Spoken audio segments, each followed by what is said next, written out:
Without Law, Book 20. Written by Eric Vall. Narrated by Christopher Boucher and Jessica Threet.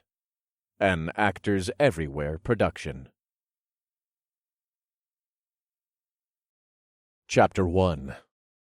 So, when you say end this once and for all, you mean like this will be the last battle?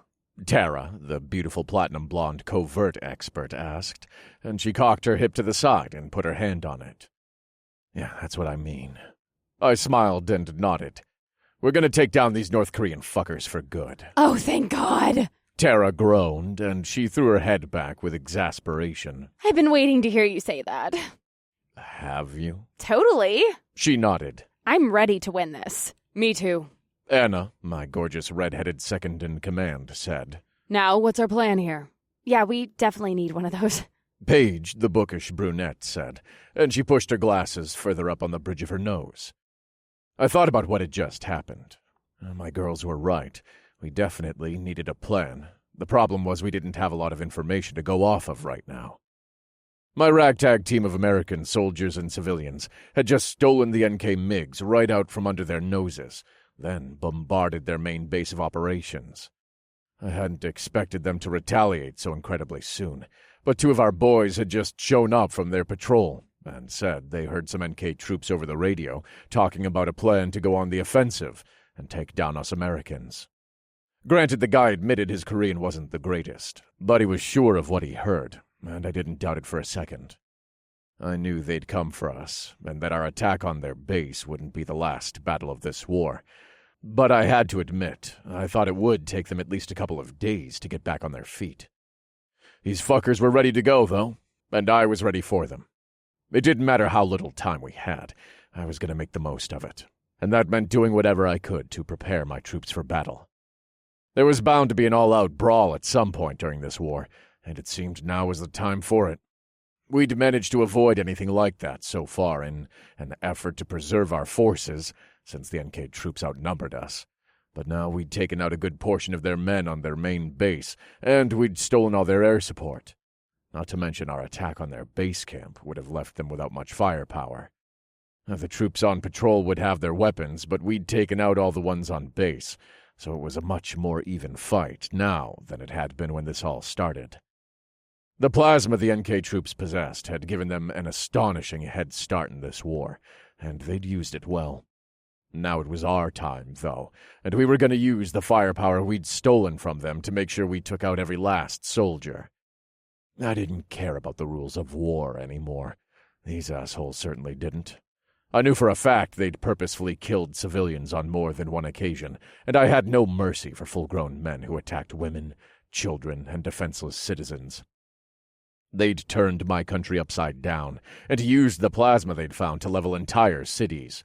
So I wasn't too keen on the idea of sparing a single one of their lives. They were all guilty as far as I was concerned. We need to know how long we have, don't we?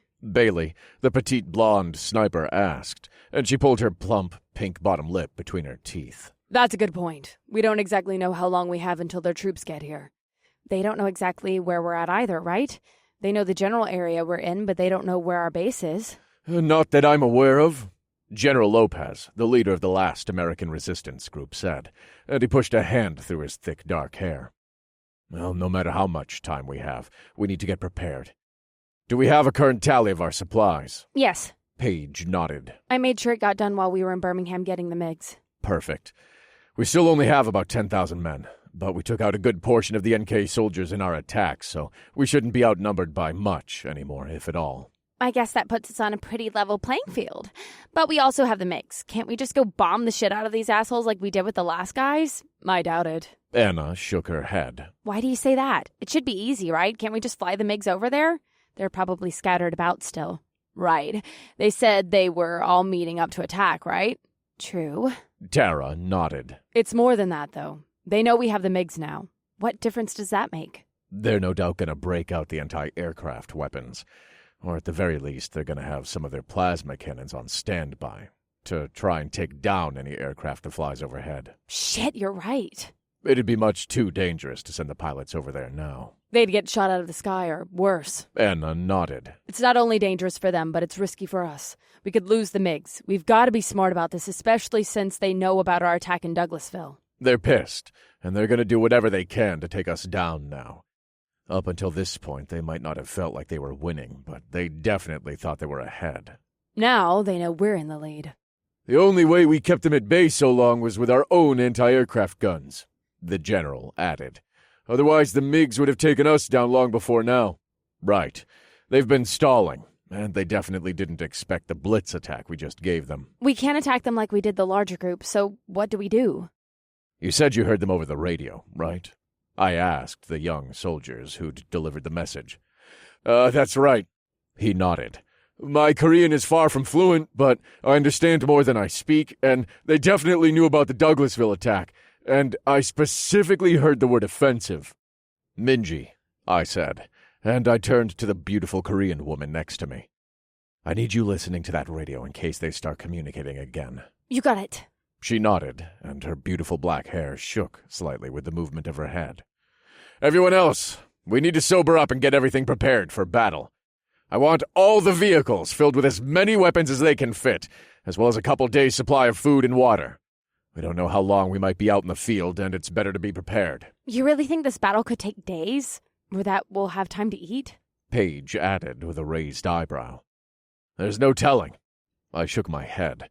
Just because the NK troops said they're going on the offensive doesn't mean they're going to be stupid about it. They've proven up until this point they aren't dumb when it comes to battle strategy. I guess that's true. Bailey said, and she bit her lip again. That seems like a long time, though. I imagine most of that would be a standoff, and that's if it comes to that.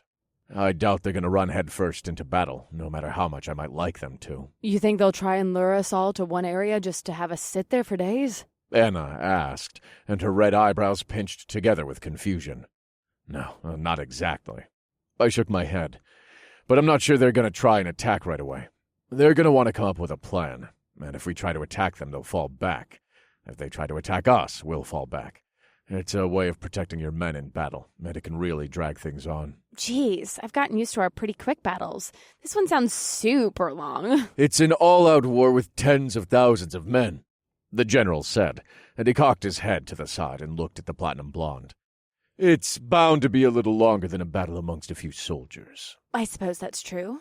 Tara shrugged. Battles in the old days would go on for weeks. I guess this one isn't so different, even though technology has changed a lot. Given the circumstances, that makes sense. Bailey nodded. The plasma is so explosive. Neither group wants to drop a huge bomb when it'd be impossible to escape the blast zone. Not to mention they don't even have air support anymore. Right.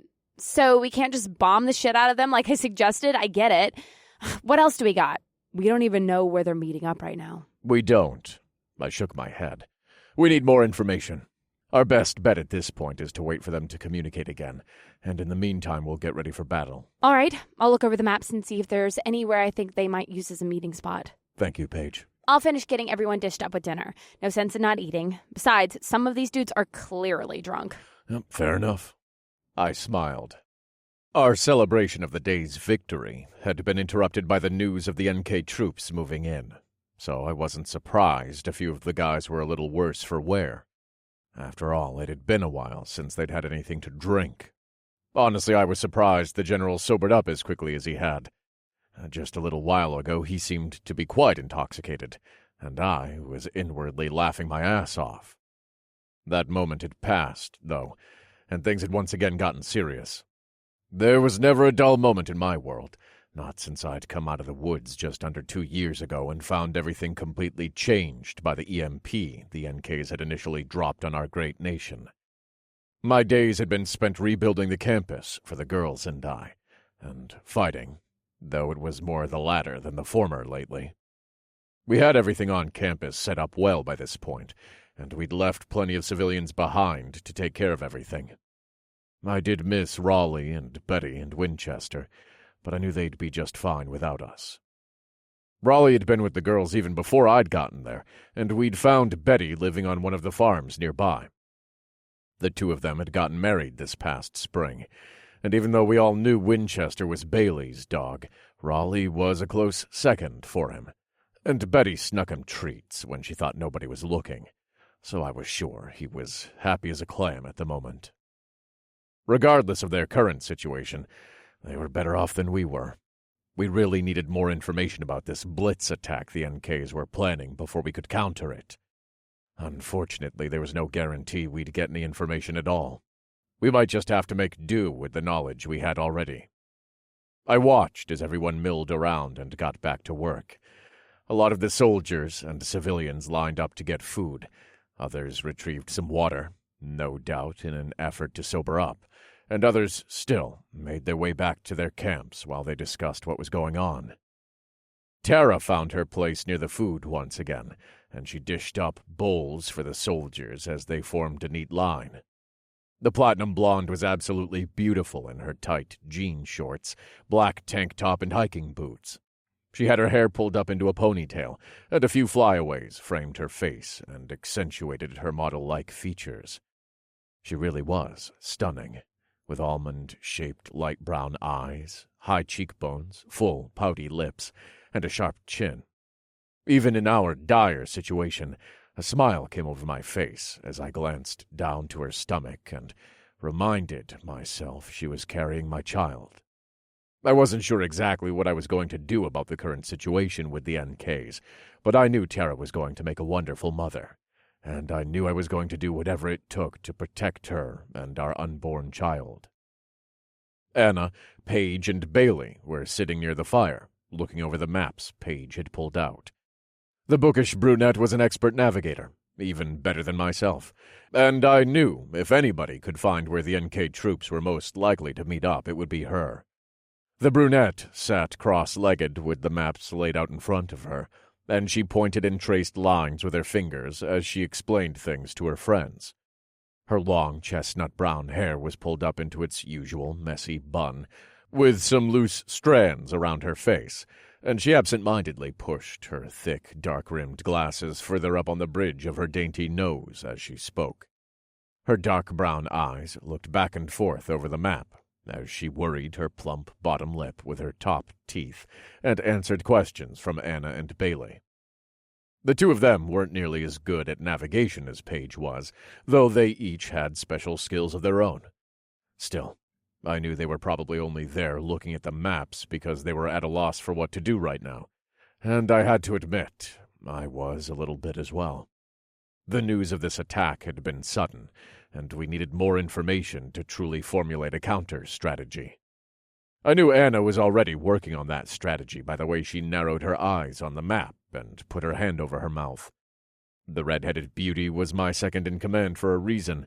She was by far the most naturally adept at battle maneuvers and war strategy, and her instincts were usually spot on. She'd even had some ideas I hadn't thought of, and they'd always worked. Her long red hair hung down around her face, instead of being in its usual thick braid, and her toned body was tense as she crouched down next to Paige. At one point, Anna was a serious collegiate athlete, and her body still showed that side of her. Not only was she the tallest of the girls, but she was also the strongest and the most well-rounded athletically. If I needed someone to run for a mission, that someone was no doubt going to be Anna. I relied on the redhead for a lot of things, and that was only one of them. Bailey, my beautiful blonde hippie girl, sat cross-legged next to her friends and chewed on her fingernails while she watched them look over the map. The blonde was the smallest of the girls, weighing in at probably just over 100 pounds, and she was also arguably one of the most badass. All the other girls had their skills, but Bailey's was a skill that could be put to the test right then and there, and she'd nail it every time. As our resident sniper, she'd taken out plenty of assholes in her time, but more than that, she was able to hit any target I'd ever given her, no matter how small or how far away. Hell, she'd somehow managed to shoot a grenade in midair as it hurtled toward us, and if that wasn't a complete badass move, I didn't know what was. The blonde continued to chew on her fingers and the inside of her cheek, nervously, as she looked around the camp and observed the happenings around her.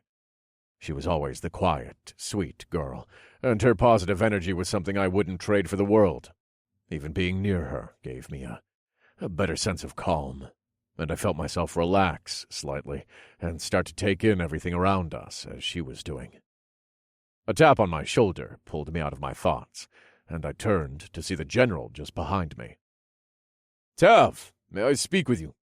"Yes, sir." I nodded and looked over to where Minji sat a few feet away with the radio next to her. Come get me if you hear anything, please." Of course. Minji smiled, turned slightly red, and looked away. It had only been a short while before that the two of us, along with Bailey and Anna, had been having some intimate time in the woods. The Korean woman was, new to my group of lovers, but she was just as beautiful, intelligent, and self-sufficient as the rest of them. She was an excellent translator, and she wasn't too bad in a fight either. She and Tara had sparred not long after we'd met back in Virginia, and that was a fight I'd pay to watch again. Minji had beautiful dark eyes covered by short, thick lashes and perfectly shaped eyebrows. Her long, delicate nose led down to full plump lips and a small rounded chin. She had long dark hair that hung around her shoulders and breasts, and she was a petite but well-toned soldier who could hold her own. She was easily embarrassed, especially after the first time we'd had sex, and she'd been quite eager.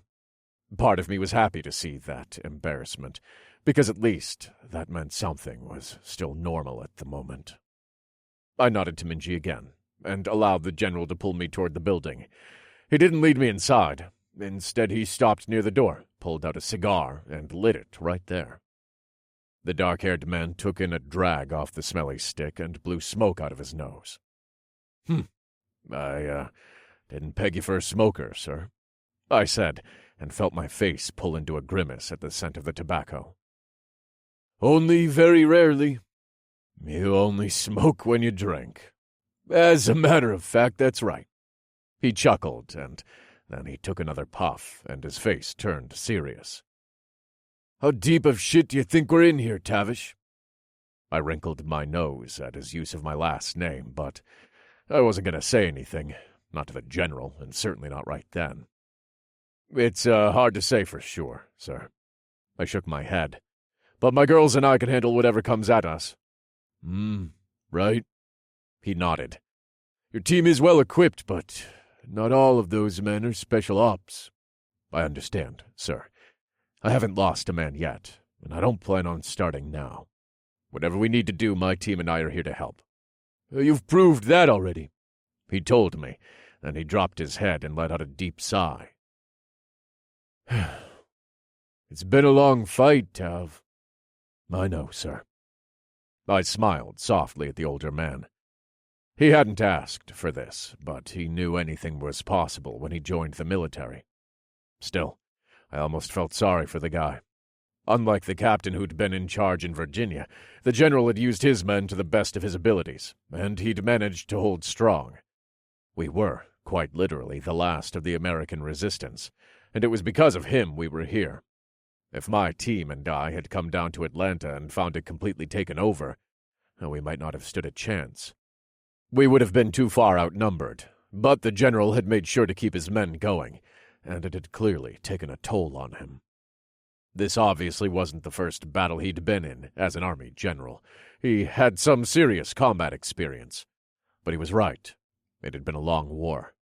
The girls and I hadn't really joined until we'd seen an NK MiG just this past spring, but that was only a couple of months compared to the nearly 2 years the general and his men had been fighting. I couldn't imagine the toll it had taken on a man of his age, and I thought about Raleigh and how I'd tried my hardest to make sure he didn't have much to do on campus. The old man deserved to relax, and the general was no different. At that moment, I couldn't help but see him as a sort of grandfather figure instead of the hardened man he was. Are you all right, General Lopez?" "Yeah, I'll be fine." He nodded, let out a deep breath, and took another pull off his cigar. "Was there a reason you wanted to speak to me then?" I asked, and my eyebrows pulled together with confusion. "I only need one thing from you, Tavish," he said, and he blew out cigar smoke and looked me dead in the eyes. "What's that, sir?" I need you to help me win this war." He stared at me seriously. "I don't want you to hold any punches or compromise any ideas you've got, regardless of who doesn't agree. I'm behind you all the way. I think you've earned that at this point, and I trust you to lead us to victory." Sir, I'm in charge here, I know. I know." He shook his head. "And I'm still in charge, don't fucking forget it. However, I'm putting you in charge of our battle strategy and giving you a field commission. I've been in this war too long. I need a fresh viewpoint. And after you and those girls of yours managed to get the MiGs, I think you're just the breath of fresh air we need right now. So I want you to win this war for us. Understood, Ranger?" "Understood, sir." I grinned. "I appreciate the commission, but just the same, I'd prefer to be considered the commander of the Vermont militia, and not officially part of the regular army."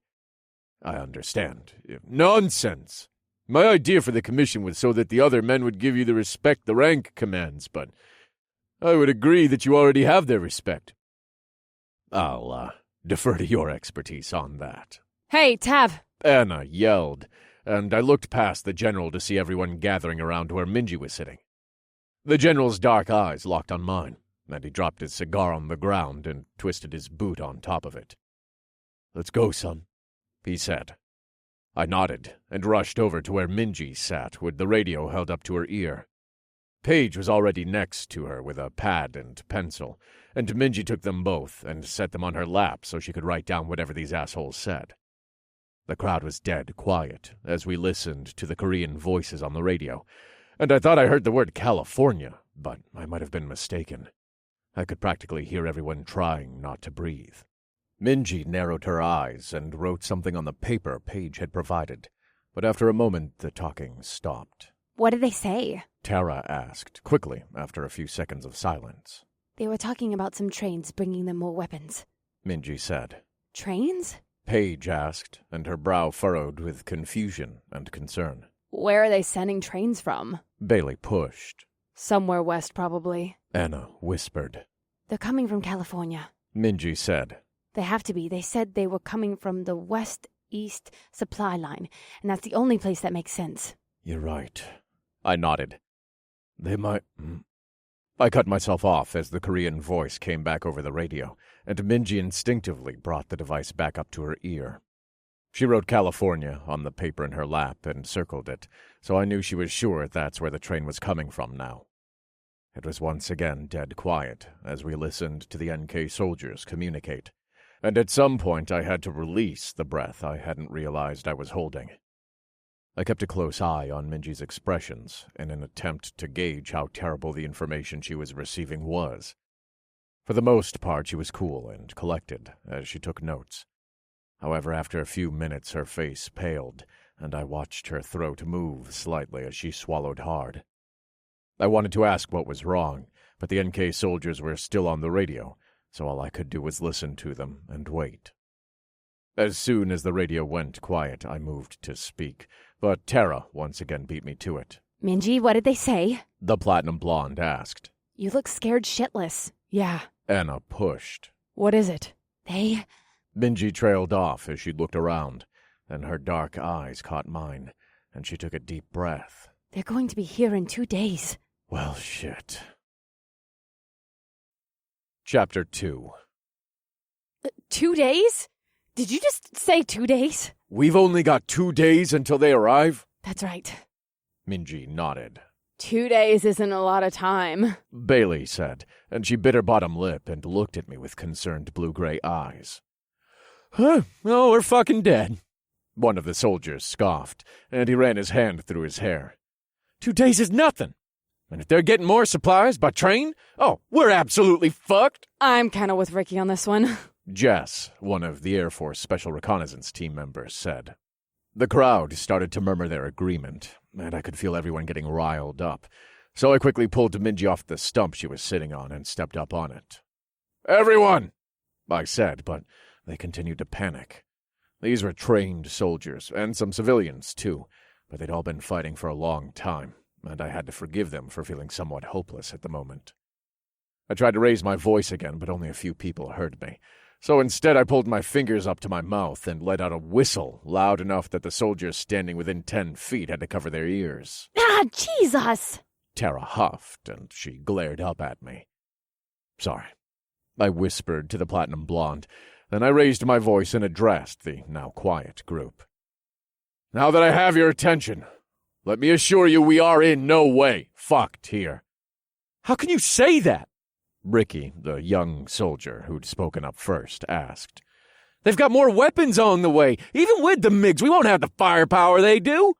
We have plenty of firepower, I told him with a smile. I know everyone's concerned, but my team and I had less than 6 hours to get a plan together to take out an entire convoy of NK troops. That's how we got our first MiG to begin with. No shit? Ricky asked, and he crossed his arms and leaned back. It seemed I had his attention now. It's true. Hammer, the Navy SEAL who'd worked with me on that mission, spoke up. We had mere hours, and now we have days. If anybody could pull this off, it's Tav. Thank you, my friend. I smiled at the SEAL, then turned back to the crowd. We're going to do whatever we can to win this war. And I swear to you, this will be the last battle of it. I know you're all tired, and you've been fighting for a long time, but we have one last fight on our hands. Are you with me? The crowd was quiet for a second, and my heart pounded. Well, fuck it. Well, let's do this. Everyone else cheered, and I nodded and stepped off the stump. All right, let's get a plan going then, I said with a clap.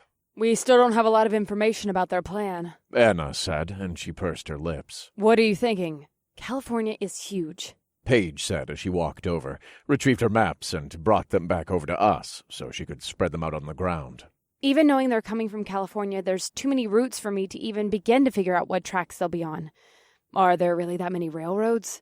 The problem is there aren't any that directly connect California to Atlanta. They're going to have to switch tracks at some point, and I just have no idea where. I could try to narrow it down, but with the limited amount of time we have, that's not going to do us much good. That's true. Tara nodded. We don't have a lot of time. We need to get this right. Did they say anything else at all? Anna asked Minji. No. The Korean woman shook her head. They just said they're meeting in 2 days and that the supplies should arrive just before then. Well, that's something. At least we know they're having to special order these supplies. Yeah, but if that's the case, they're probably going to be supplies meant specifically for targeting us.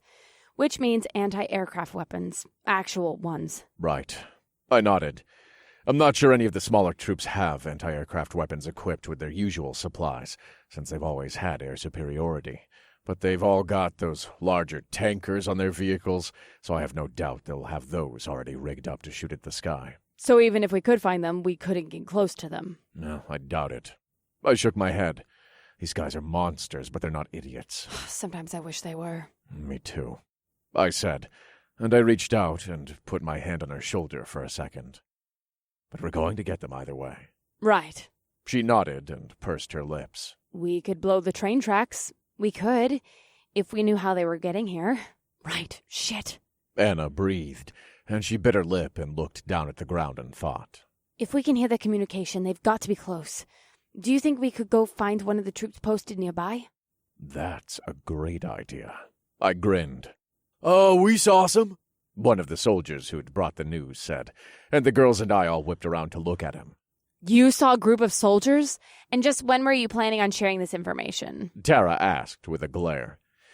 I'm sorry, he said, and ran a hand through his thick, dirty hair. Oh, we only saw him for a second when we were running back to camp after we heard the broadcast. So spill it. Where are they at? He looked around for a second, then walked over to the maps Paige had laid out, and pointed to a nearby park. Here. Were they stopped for the night? I can't say for sure. The young soldier shook his head. We ran by so fast I didn't get a good look. Tav, the general said, and I turned to see him standing just a few feet behind me. What's your plan here? My team and I will head to the area, I told him. We'll come with. Hammer offered. Great, I agreed, and I turned back to the soldier. How many of them were there? Did you see that at least? Maybe 10? There were 2 vehicles. I did see that. So between 8 and 10 for sure. Yeah, that sounds right. I nodded. I'll come as well. You might need a translator. Oh, Minge, you were already going to be coming. Tara said with a playful roll of her eyes. Oh, I guess I didn't realize. The Korean woman nodded professionally, then looked down and smiled when she thought nobody could see her. "Would you mind coming with us?" I asked the young soldier. Me? He asked, and his green eyes widened as he pointed to himself. The guy couldn't have been older than 25, and he was thin as hell, with dark brown hair and a thick layer of filth all over him from being out in the woods for several days already. It'd be a great help to us to have someone who knows exactly where the troops are set up.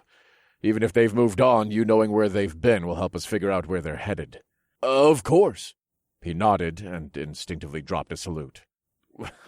At ease, soldier. I don't need your salutes. I work for a living. I'll take a salute. Hammer joked, with a huge grin on his face. The young man stumbled, and his eyes glanced back and forth between Hammer, the general, and myself. Ha! I'm just fucking with you, kid. Hammer laughed and clapped him on the shoulder. Come on, we should get going. Yes, we should. I agreed, and I looked at the kid again. What's your name? Jerry. Thanks, Jerry, I said, and I looked at the girls. Ready? Ready. Anna nodded. Always. Anything you want us to take care of while you're gone? Ben, my resident pilot and Air Force veteran, asked. Just hold tight, I told him. Then I looked around at everyone else gathered nearby. Get some food and water, and sober up. It's going to be a long night, but we'll be back soon with more information, and we'll be able to really get this plan going. Godspeed, the general said with a nod. Thank you, sir, I told him, and I checked the weapons on my hip, then headed toward the jeep. Even during our celebration, I hadn't taken off my weapons. Not only was it a habit, but it was just good practice to always be on guard. And with the way things had been lately, I wasn't about to take any chances. I was ready for anything, and I was glad to see the SEALs and the girls were too. We all climbed into the jeeps, and I waved to the rest of the group as the girls and I followed the SEALs out to the main road. Jerry was in the jeep with them, so it only made sense for him to lead the way, and I could only hope he was at least half as good of a navigator as Paige was. I can't wait to get these assholes, Tara said from the back seat, and she glared out the window. Do you think they'll give in easily? Minji asked from the middle spot she shared with Bailey. Tara and Paige had taken the windows, like usual, and Anna always rode shotgun with me, so that left Minji and Bailey to squeeze in the middle together, even though it was technically only one seat. The two of them were rather small, though, so it wasn't too difficult for both of them to fit, and they looked kind of cute, all pressed up against each other like they were. Oh, there's no telling for sure. The group we came across with the superior officer sure didn't. That's right. Paige nodded. That's the first time I've seen any of them act like they were going to suicide bomb us. Yeah, usually they start begging for their lives pretty quickly. You can't really blame them for that. It's instinct to try and preserve yourself. Yeah, that's true. It's just a little ridiculous, in my opinion. Mine too. I nodded. I can't imagine how many American citizens begged for their lives, only to have them snuffed out by these assholes. Exactly. It's like, stick to your guns. If you want to be some badass who kills innocent people, then you can't be a baby when someone does it to you. That's just wrong. Do you really think that guy who was going to blow us all up was doing it because you mentioned the plasma? I do. The man she spoke of was a higher-ranking officer we'd come across just in the past couple of days. When we'd tried to question him about the plasma the NK troops had, and how the orders we found stated the substance was found in a cave in NK, he'd pulled out his plasma weapon and acted like he was going to ignite the entire tanker we'd spilled. I'd never seen one of the soldiers do anything like that before. They were assholes, but they weren't stupid, and they wanted to live. Several of them had made that abundantly clear when we'd interrogated them before. They almost always ended up begging for their lives, which only made me that much angrier. We even had one group actually surrender, though that didn't matter to me. They could surrender all they wanted, but the damage was already done, and if they felt they didn't have to follow the Geneva Convention or any basic laws of human decency, then I wouldn't either. There was no other reason for it. They must not want anyone to know they found it instead of making it. Why would that matter? If it's a naturally occurring substance, then someone else could come along and take it from them, and they'd have no way of getting more. They want to keep it a secret, so they're the only ones with access to it. How much do you think they got? Bailey asked, and in my rearview mirror I saw her eyes widen to saucers. It's got to be a lot. Minji shook her head. They have all those tankers full of it, and every single one of their plasma guns. I can only imagine how much plasma they've pulled out of the Earth at this point. Geez, you're right. They've probably got an entire system set up like they're drilling for oil or something. Honestly, I'm a little surprised you realize people drill for oil. But yes, I bet they do. Hey, I'm not a total idiot. No, not a total one. Anna grinned, and Tara reached up and smacked her playfully on the shoulder. He's pulling over, Paige said with a point in front of us. The SEALs ahead of us pulled the Jeep off to the side of the road, and I followed suit. "We close?" I asked Jerry once we were all out of the vehicles. "Yeah." He nodded and pointed to the trees on our right. "They should be through there, maybe a half-mile or so." "All right," I said, and I looked at my team. "Everyone ready?" Let's fucking do this, Tara said, and her eyes narrowed on the tree line. Are you all right? Anna asked with a raised red eyebrow. You seem a little more hostile than usual. Yeah, are those pregnancy hormones getting to you? Maybe. I feel like I might cry if I don't kill something soon. I'm not really sure how to respond to that. Anna said, and her brow furrowed as she looked over at me. "Don't look at me. I have no idea how to respond to that either." I get it.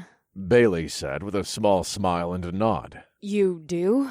Anna asked with a puzzled look. Yeah, it's like she's really sad about everything that's happened, and if she thinks about it too much, she's going to cry. Exactly! Tara blurted, and she pulled Bailey in for a hug. Oh, finally someone understands me. I feel that way sometimes. Bailey nodded. And it's not something I like to admit, but a little bit of revenge does seem to help. Bailey, you sweet, crazy bitch! Oh, I love you so fucking much right now! Damn, that's kind of dark, Bales. Just being honest. Bailey shrugged. Oh, when you've been a soldier long enough, shit like that doesn't seem dark anymore. Hammer said with a nod at Bailey and Tara. It's normal. See? Tara asked Anna, and she put her hand on her hip and gestured to herself and to Bailey. We're the normal ones here. Whatever you gotta tell yourself. Anna muttered and looked away. "Ladies," I said, to call their attention back to the matter at hand. Right. Let's go fuck these assholes up. "Jerry," I said with a gesture to the woods in front of us. "Lead the way, please." All right. He agreed, and he pulled out his standard-issue M9 and headed toward the tree line. I pulled my H&K MP5 and followed right behind him. Tara was right behind me with her silenced Ruger, and Anna after that with her M9. Minji had her M9 as well, and Paige had her plasma weapon out at the moment, though I knew she had her M9 with her as well. Usually the brunette preferred her shotgun, or the Atchison shotgun we'd gotten a while ago, but it wasn't the time for a weapon like that. Her plasma gun was a good choice for her, though, especially since she wasn't the greatest shot of the group, and she was confident in the increased accuracy the plasma gun had. Bailey was last in the line of women, and she had her 50 cal Barrett slung over her shoulder. The petite blonde slumped to one side as she tried to counterbalance the weight of the massive gun. The weapon weighed at least 30 pounds, and that was before adding the rounds in, and I knew it could be quite the burden on her. She never seemed to mind, though, and I'd stopped trying to help her carry it a long time ago. She was sweet, but she was stubborn as hell, and she was bound and determined to carry her own weapon. It was a mentality I admired, but also found adorable. I'd be more than willing to help her, but she insisted a sniper wasn't good at their job if they couldn't carry their own weapon, and there were times I couldn't argue with that.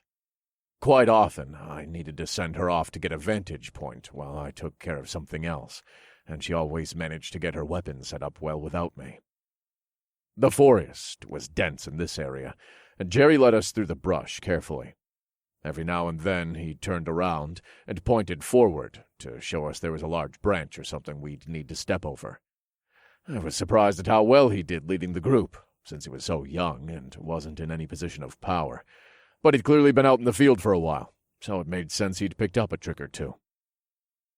After about 10 minutes of us walking through the brush, Jerry stopped and held up a fist to stop the rest of us as well. Everything was quiet for a second. Then I smelled a slight scent of smoke, and I knew there was a fire nearby. Jerry cocked his head to the side and led us to the left. The further we went, the more I could smell the fire, and I knew we were getting closer. After a few minutes, I heard voices, too, and just then Jerry crouched down and crawled up to a cluster of trees nearby. I gestured for everyone else to stay where they were, and after a moment Jerry turned around and waved us over to him. We followed his lead and crouched down to get over to the trees, and once we were there, I realized there was a clearing just past the tree line we were at. The area beyond the trees was the park Jerry had talked about, and though it was overgrown, it was clear this wasn't the same forest area like we'd walked through to get here. There was a playground just to the right, and the area was filled with those strange wood chips that often were found in play yards, though I never understood why those seemed like the best option to whoever was building them. They seemed far more dangerous than grass to me, but I just shook my head and took in the scene before me. The NK troops had parked their vehicles in the grass nearby, and they'd set up camp near the playground so they had flat ground to make their fire. They had a pot on the flames, and I could smell something cooking, along with the scent of the burning wood. There were 7 men gathered around the fire, and another 3 standing near the vehicles smoking cigarettes. None of them seemed concerned in the slightest, and I felt my lip pull into a sneer as I watched them nonchalantly going about their day.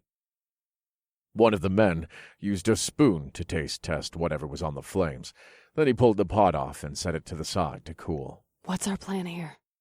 Minji, what are they talking about?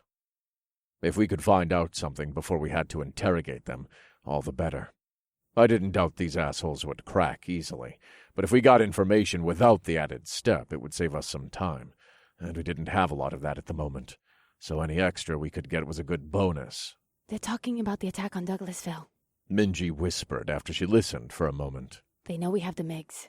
She stopped to listen again. And from the sounds of it, these weren't patrol guys at all. They were at the attack but managed to escape. I nodded and looked back to the men in the clearing. I wasn't surprised some of them had managed to get away.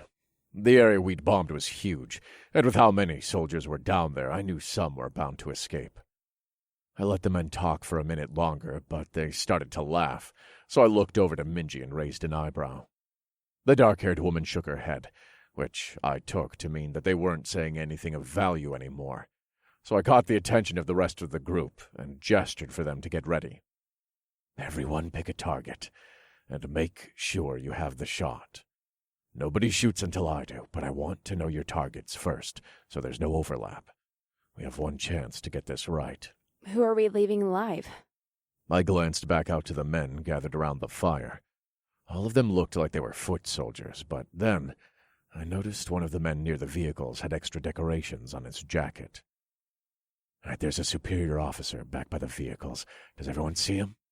The group nodded. That's who we'll leave alive. Got it. Hammer agreed. I got the guy at the far end of the fire here. Rivers, one of the SEALs, said with a nod to the soldiers. We went down the line, and everyone else claimed a target as well. Between the SEALs and the girls and I, we had just the right amount of people to take these assholes down. Actually, we had one too many, but I told Jerry to sit this one out while the rest of us finished the job. It wasn't that I didn't trust the young soldier to hit his target, but I didn't know him well enough to know whether or not he would. I was confident in the rest of my team, and if anybody needed to sit this one out, it would be the guy I hadn't worked with before. I nodded to the group and prepared to shoot. My target was the man cooking near the fire, and I leveled my H&K MP5 at his head and held it steady for a second. I was just about to pull the trigger when the familiar crackling sound of a radio filled the air. For a split second, I thought it was one of our radios, and we'd just blown our cover. But then the NK soldier reached down by his foot and pulled up a walkie-talkie. My target held the device up for everyone to hear as a broadcast came over the airwaves and filled the now silent area. I held my breath as I listened to the voice speak in Korean and communicated a message I didn't understand. It lasted about a minute, but the soldier continued to hold the radio up in case it wasn't finished. What did they say? I asked Minji. Just the same thing they said before. The Korean woman shrugged, and her eyebrows pulled together with confusion. There was nothing new. The same thing about the trains or what? Yeah, the trains. Minji nodded. It just said the trains would arrive in 2 days' time and the attack would happen then too. We already knew that. Still nothing about the kind of weapons on the train? No. Minji shook her head. Do you think they're doing that on purpose? You think they know we're listening? Paige asked, and her eyes widened slightly with concern. I don't know. Bailey bit her lip. Maybe. Or at least they think we could be. They're smart enough to prepare for the worst. I guess that's fair. We'll just have to find out from them what kind of weapons we're dealing with. There's no guarantee they'll know either. Minji frowned. They know, I said, and narrowed my eyes on the superior officer. The officer does at least. Right, Minji said with a nod. I leveled my submachine gun at my target once more, but just then he set the radio down since another broadcast hadn't come through, and he said something to the soldier sitting next to him. I would have shrugged it off, but I heard Minji gasp next to me, and I turned to see all the color drain from her face. Minji, you gotta stop doing this. Spit it out, bitch. What did they say? The weapon on the train. She gulped, then paused as she looked back out to the men who were still chatting. Did they say what it was? What are they saying? Bailey asked, and she looked back and forth between Minji and the soldiers. They're talking about the weapon. Minji shook her head and looked at me. But I know what it is now. From the look on her face, I knew this wasn't going to be good. What is it? It's a nuke, she said, and her eyes glistened with emotion as they landed on mine. Definitely not good.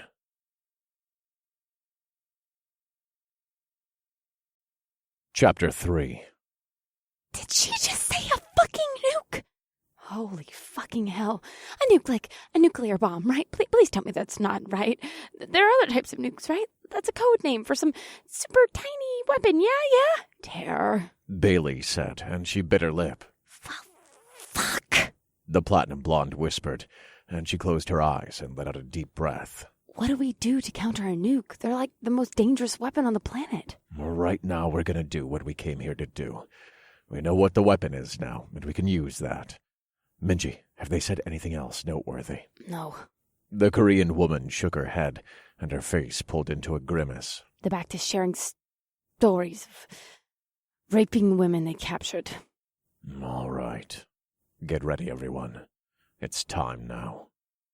My team nodded to me, and I nodded back and aimed my MP5 once more. I lined up my shot with the man's head and waited for him to settle into position before I pulled the trigger. My target looked at the soldier next to him, laughed, and turned back to the fire. I took a deep breath and released it as I pulled the trigger. The soldier's head snapped back from the impact of my blast, and he fell over the log he'd been sitting on so his feet shot up into the air as the rest of his body tumbled to the ground behind him.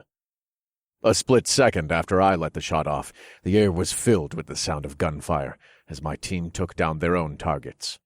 I watched as soldier after soldier went down. Most were dome shots, but a couple of them were quick, and they tried to dodge, so the bullet caught them in the chest or throat instead. They bled out quickly, though, and the only man left standing was the officer I'd earmarked for interrogation. The asshole tried to pull his weapon and duck behind one of the vehicles, but I quickly fired off a shot that came within an inch of his head, and he stopped dead in his tracks. Minji, tell him it's in his best interest to drop his weapon and turn around. On it! The Korean woman replied, and she called out to the man in her native tongue. The son of a bitch had the audacity to respond. What did he say? He wants to know who he's talking to. What the fuck? Is he serious right now? Yeah, he knows we just killed all his friends, right? Anna asked with a raised eyebrow. Tell him he's not going to be talking to anybody if he doesn't put his fucking weapon down, I said through gritted teeth. And make sure to mention that if he wants to walk away from this alive, he should keep his questions to himself. Damn.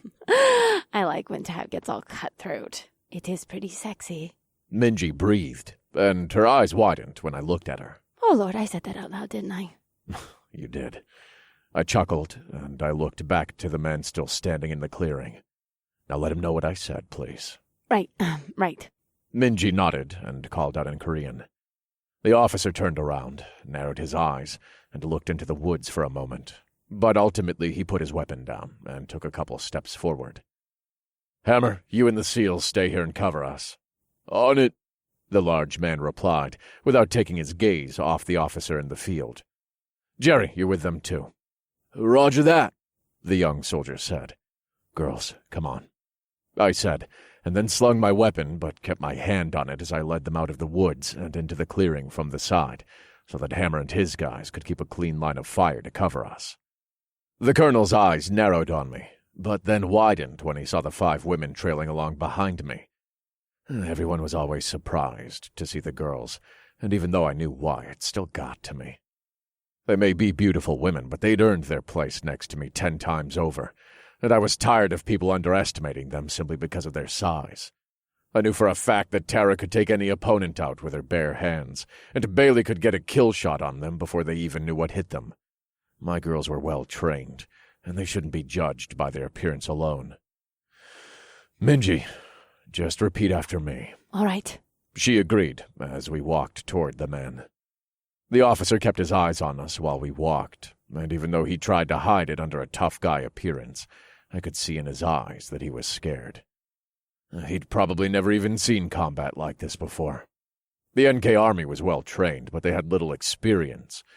United States soldiers had been in wars for decades, but NK was pretty well confined to their own little bubble. None of their soldiers had probably even been out of the country before this, which was no doubt one of the reasons why they tended to give in so easily.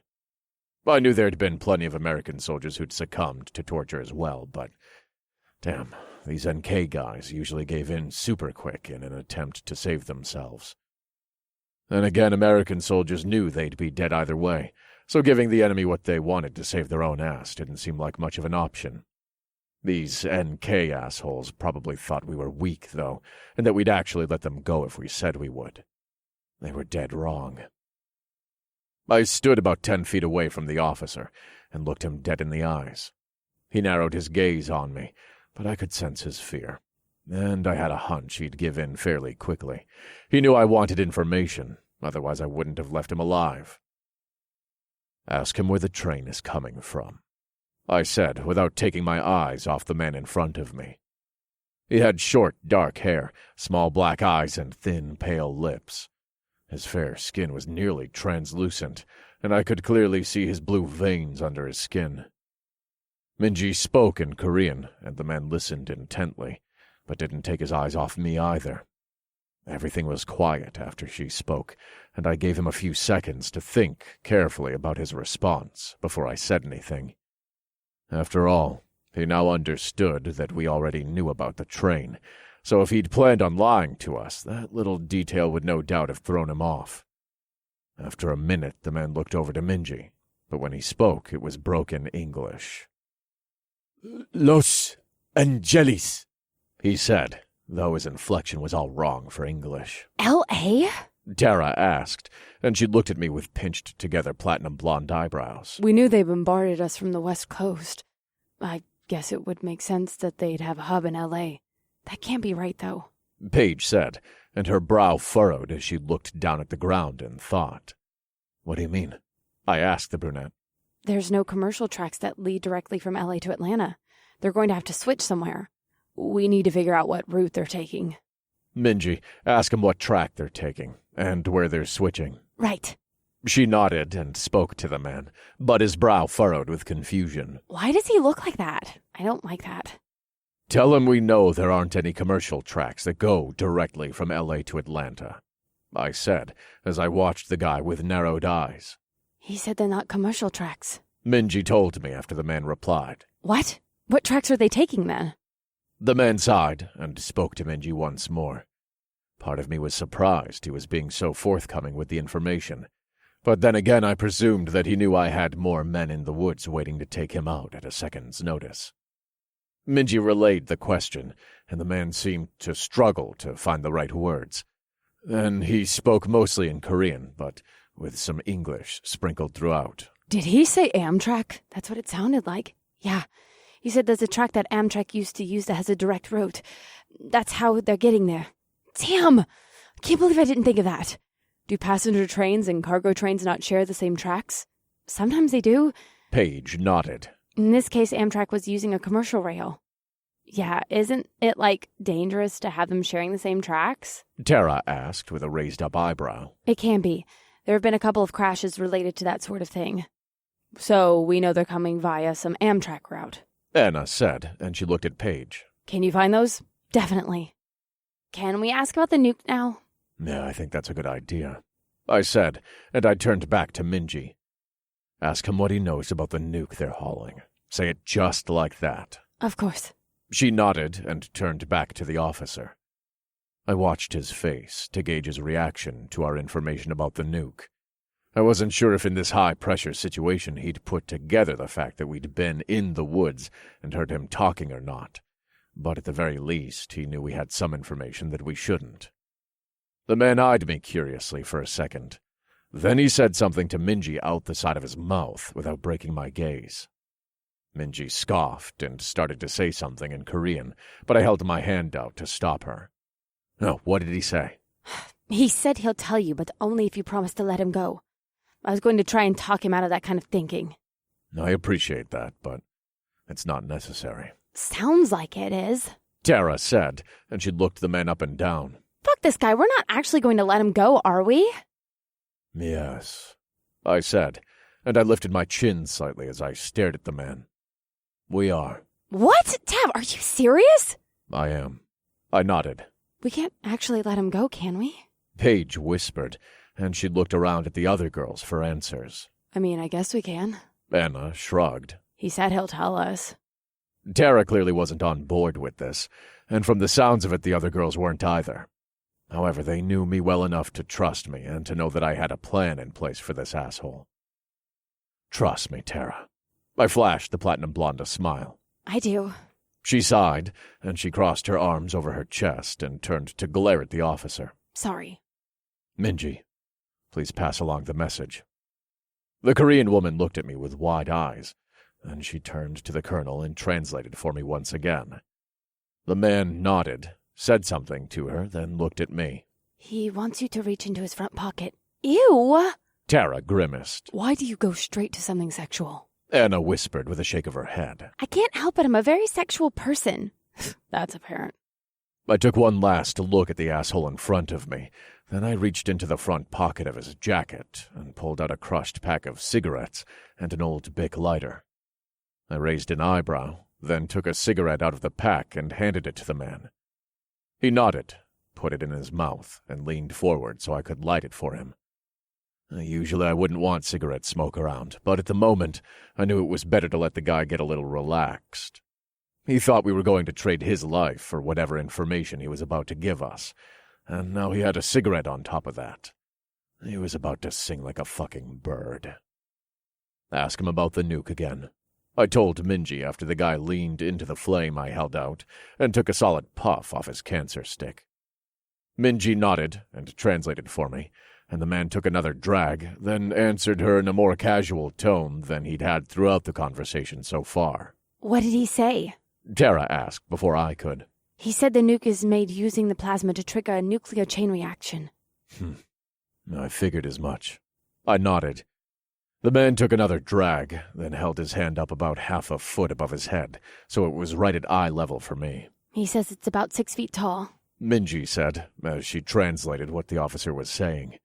He wasn't holding back, no, and I simply stood back and let him spill what he had to say. He said it's small, but it's incredibly powerful because of the plasma, and that they used a bunch of them to take over China and destroy Japan. Destroy Japan? My Korean lover repeated my question, and the man smirked at her before scoffing a few words. Korea and Japan have not had a good past, even before we split into North and South, so they just didn't want to conquer it. They just dropped the bombs. Jesus. Paige breathed, and she brought her hand up to her chest. All those poor people. You mean they dropped a bunch of nukes on China with no regard for the citizens? Bailey asked with a frown. And then they killed, everyone in Japan? That's what it sounds like. Anna said with a shake of her head. It doesn't surprise me in the slightest, I said, and I had to stop myself from sneering. This asshole would get his. But for the moment I needed to play nice and make him think I wasn't only imagining cutting his fucking head off and serving it to my pregnant woman on a silver platter. Fuckers! So much for the Geneva Convention. Paige shook her head. How awful. That must have been incredibly devastating. You all were right. They're just after world domination and they clearly don't care how they get there. Or how many people are left in the world to dominate. At this rate, there aren't going to be many. No, there's not, I said, and I waved some smoke away. The officer took another drag and smiled as he blew it out just past my face. He clearly thought I needed him more than I did right now, and since I said I'd let him go, he was feeling far more secure than he had a right to. What else should we ask? Bailey asked, and I could see the determination in her eyes. She knew there was nothing she could do about all the civilians these assholes had already killed, but there was no reason why more had to die if we could help it. We need to know more about the trains. How many, exactly when they are leaving, etc. Ask him how many cars are in the train convoy. I instructed Minji, then I turned my attention back to the officer.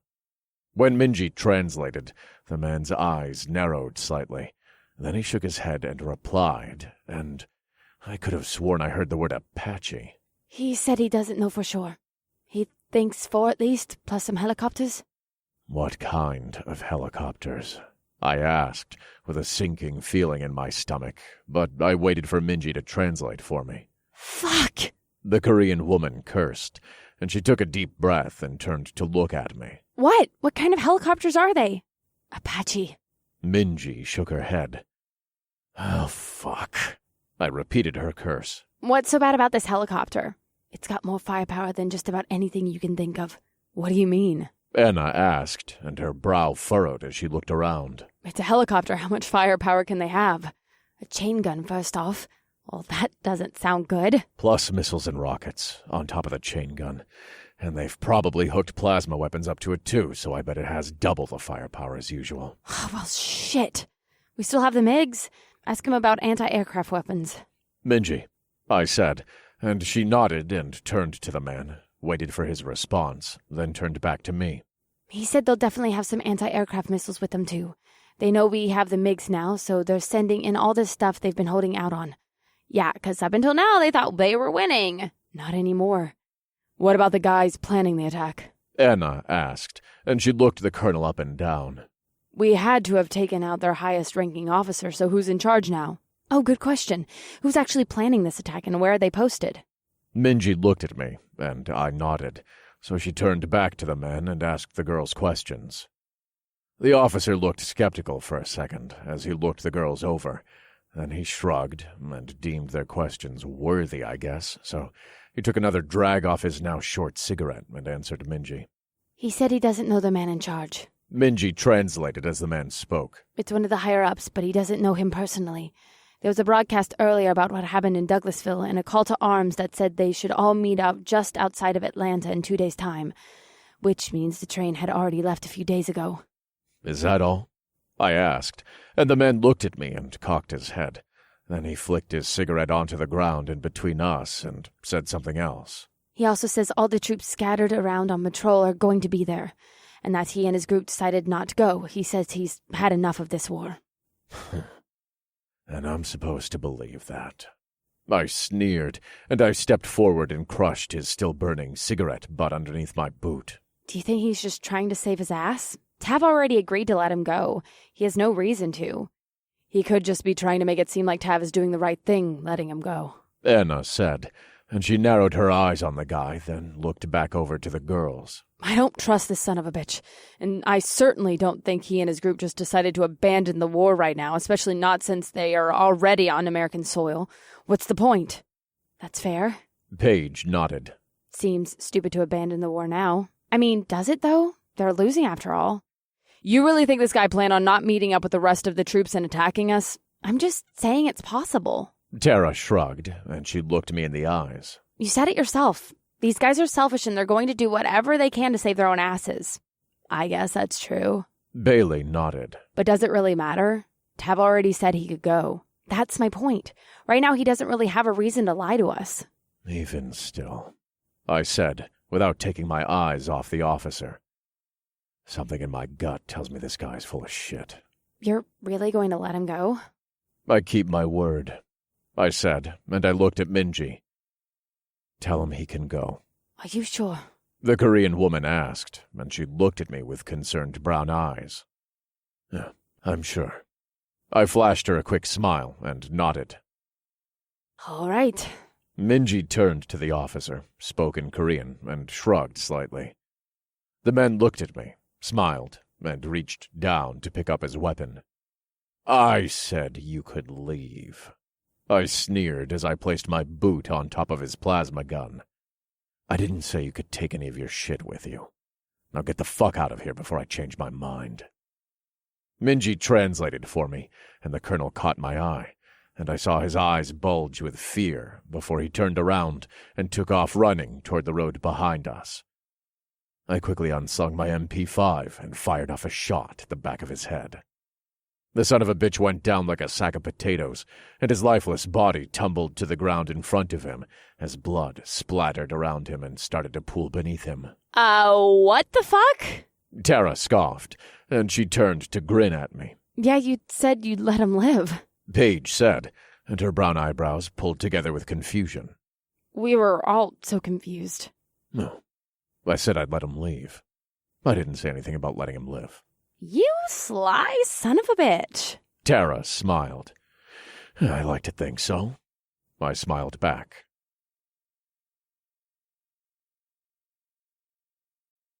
Chapter 4. Once the officer was dead, the girls and I quickly went through the pockets of the dead men. Then I assigned Anna and Hammer to drive the two vehicles back to base, and the rest of us hitched a ride with them over to the jeeps. We didn't find anything of value on the men, only more cigarettes, lighters, and some random NK candy I'd never seen before. We had their vehicles now, though, so that was a nice addition to our arsenal. And, of course, we'd grabbed all of their plasma weapons as well. I still can't believe you didn't tell us your plan. Tara huffed once we were back in the jeep and on our way to camp. He couldn't exactly spill it right there. Why not? That guy didn't speak very good English. She's got a point. Minji looked at me and shrugged. Why didn't you just tell them right then? It wasn't about his ability to understand English. It was about body language. I needed him to believe that I was telling the truth, and the best way was to have all of you get mad when I agreed. Which is just what we did. Exactly. I nodded. He set himself up for failure with that one. Yeah, he probably should have just asked to be left alive. He was dumb enough to phrase it like that. Tara shrugged. He deserved it. That and more, if you ask me. Paige sighed and shook her head. I can't believe it about China and Japan. Ugh, it's so sad. It's sad here, too. Minji frowned. I bet they use some of those nukes on the West Coast here, too. It's hard to think about all those people in China and Japan that were killed. That had to have been a terrible way to die. Actually, it probably wasn't the worst. You don't think so? They were, exploded to death. What could be worse than that? I mean, when you think about it, Minji's right. It was probably an extremely quick death they didn't even see coming. I guess it being quick is kind of a mercy.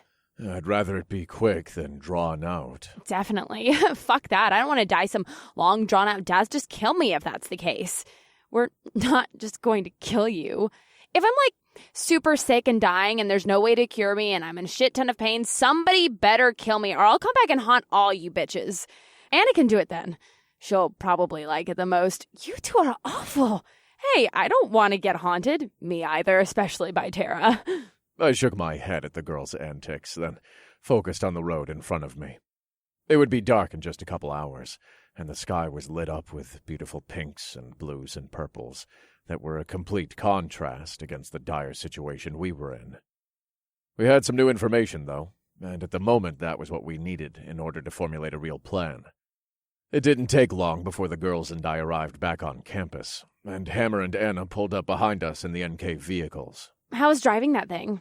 Tara asked the redhead as we hopped out. Fucking crazy. Anna said with a shake of her head. It has some get-up. I barely had to hit the gas. I bet. Paige nodded. Tough, the general said as he and several other soldiers started to crowd around the vehicles. Were you able to get any information? I was. We found out where the trains are coming from and what they're hauling. We aren't sure exactly how many trains there are, but we know there'll be at least 4, maybe 5. Oh, that's great, the general said, and he looked around at all the soldiers making their way over to us. Perhaps we should take this into the war room and discuss it further. I'll call a meeting. What about us? Jerry asked, and a few of the other soldiers yelled out their agreement. I mean no disrespect here, General, but I'd like to be part of this plan. Me too, Ricky, the loud-mouthed young soldier, added. And me. Jess, the Air Force Special Reconnaissance woman, said. Sir, I think they're right. Thank you, Tav, Jerry told me with a smile. Of course. I nodded to the kid, then turned back to the general. You think we should discuss the plan out here? General Lopez asked. I don't see the harm in it. These guys know the area better than you do, I bet. Tara added, and I flashed her a quick cease and desist look. What? It's true. You don't have to say it so bluntly, though. No. The general shook his head. She's right. You're all right. You should be involved with the plan. Fuck protocol. That went out the window a long time ago, and there's no need for secrecy anymore. All right! Ricky cheered. All I ask is that everyone remain quiet if they don't have the floor, the general said. We can't have everyone speaking at once. Yeah, I think that's a good idea. I nodded. And with that, I'm going to turn the tables over to you. Tell us what you found out. Yeah, what weapons are they bringing? They definitely will have anti-aircraft weapons on board. But there's one specific car we're going to need to get our hands on. What is it? The general asked, and his dark eyebrows furrowed as he looked at me seriously. A nuke, I answered, and I paused and waited for everyone to react. The general had asked everyone to stay quiet unless they had the floor, but I knew I'd just dropped a figurative bomb on them, so I figured I should give them a moment to process it.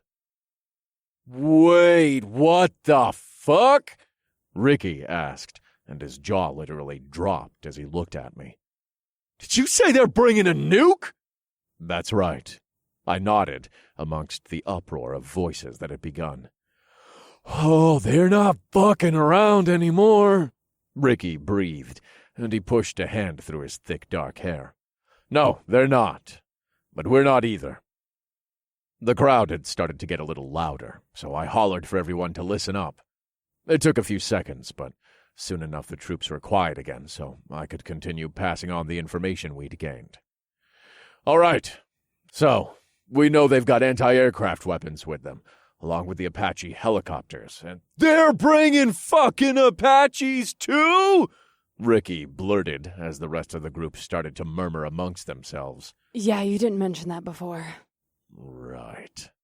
I nodded and looked out at the crowd.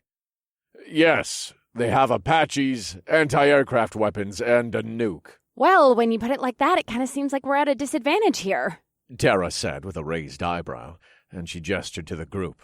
What do we have? I knew the Platinum Blonde understood that we were still in a good position here. She was just trying to play the devil's advocate and make sure the rest of the group understood that as well, and I appreciated her for it. I was used to speaking to my team, and they all knew me well enough to trust that I always had a plan that put us in the least amount of danger possible. This was a new group, though, and while they seemed to like me, they'd been in this war a long time, and their faith seemed a little bit short at the moment. I couldn't blame them too much, after all. We'd just had a huge victory, and we hadn't even had time to celebrate before the NK troops had started planning their retaliation. I needed to make sure these troops understood that we were going to win this. You're right, I told the Platinum Blonde before I turned to address the group again. But we have knowledge, and in this situation, that's better than any weapon we could have. So, how are we going to use this information? Jerry asked, and his eyebrows were pulled together with legitimate curiosity. We're going to use it to take them down. Knowing about their plan to attack was a good start, and it immediately put us at an advantage. But now that we know where they're coming from and what tracks they're going to be using, we really have the upper hand here, and we're not going to let them get anywhere near our troops with that nuke. So, we're going to cut them off? That's right. I nodded. We have to intercept that train. We can't let it get to Atlanta, otherwise they're going to drop that nuke and take out every last one of us. And I refuse to let that happen. We don't even know exactly where the train's at right now, though. They could be halfway here for all we know. He has a point. Anna said, and she pursed her lips. I can find out. Ben said, and he took a step forward into the small area between me and the rest of the crowd. What do you mean? I can find out exactly how many train cars and where they're at. We still got the MiGs, and I'm still a pilot. Are you suggesting you fly over there to try and spy on them? No, sir. Ben shook his head. I'm outright saying, I think that's our best bet at this point. It seems dangerous. Bailey frowned. They will be ready to shoot down our planes. Everything we do is dangerous. Exactly. I'll be careful. But if I can even just get a quick look to see where they're at and how many train cars they have, that'll give us enough information to actually formulate a plan. LA is pretty far away, though, right? Anna asked, and she looked around at the group. I mean, can you even make that trip within the time we have? We're going to need to formulate a plan quickly. At this point, we've got less than 2 days. I can do it. Ben nodded. The MiGs are powered off that plasma shit now, so they've got virtually unlimited flight time. That's right. Page's eyes widened. You wouldn't even have to stop to fill up. Nope. He grinned. And LA's only about a 5-hour flight time. I can get there and back in less than 12 hours. Fuck, that seems like a long time. Anna bit her lip and looked at me. The time's gonna pass no matter what. We can either have more information at the end of it, or we can be right where we're at. If we're sending him over there, can't he bomb the train? Is she serious? Ben asked me with a raised eyebrow. The nuke is made from plasma fluid, right? That stuff doesn't explode unless it's ignited with other plasma. She's got a point, but I still don't like it. Yeah, neither do I. I shook my head.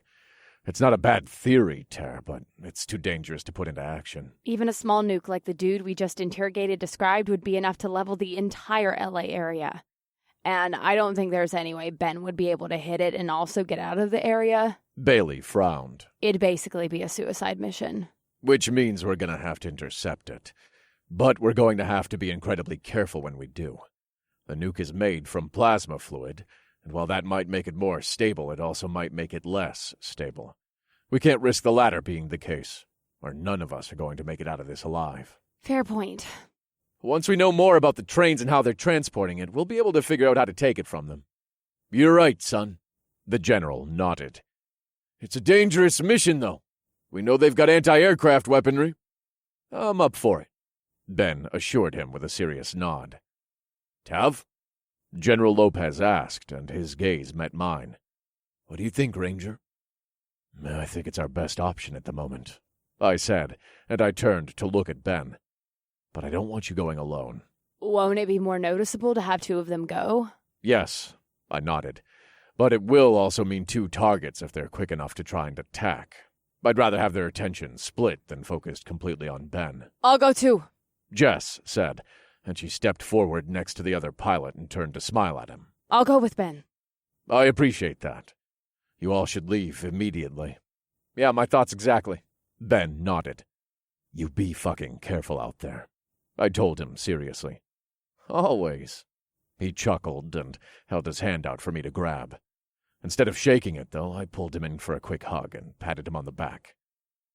All right. He smiled and clapped me on the shoulder as we pulled away. We'll see you soon, brother. See you soon, I agreed. Ben and Jess quickly left the crowd, and a moment later I heard one of the jeeps start up, and I watched as it took off down the driveway. The pilot was one of the most selfless men I knew, and I was damn happy to have him on my crew. He already had a metal prosthetic leg from his previous time in the military, and even though he had been retired when shit hit the fan with the NKs, he hadn't hesitated to jump back into action for his country. He was incredibly right in this situation, too. Him getting a view of the train was our best bet at making a plan. Paige, do you think you can find the railway they're going to be using to get here? I'm on it. The brunette retrieved her maps from the jeep, then laid them out on the ground in front of the crowd and looked them over. So we know we're going to have to intercept the nuke, Jerry said as Paige searched for the rail line. But we can't all do that. The NK troops are going to be here in 2 days. We're much too large of a group to all take that mission anyway, the general noted. Yeah, that's true. I nodded. We're going to have to fight 2 battles at once here. Well, shit, Ricky breathed. My team and I can handle intercepting the nuke, if that's all right with you, General. I wouldn't have it any other way. He nodded.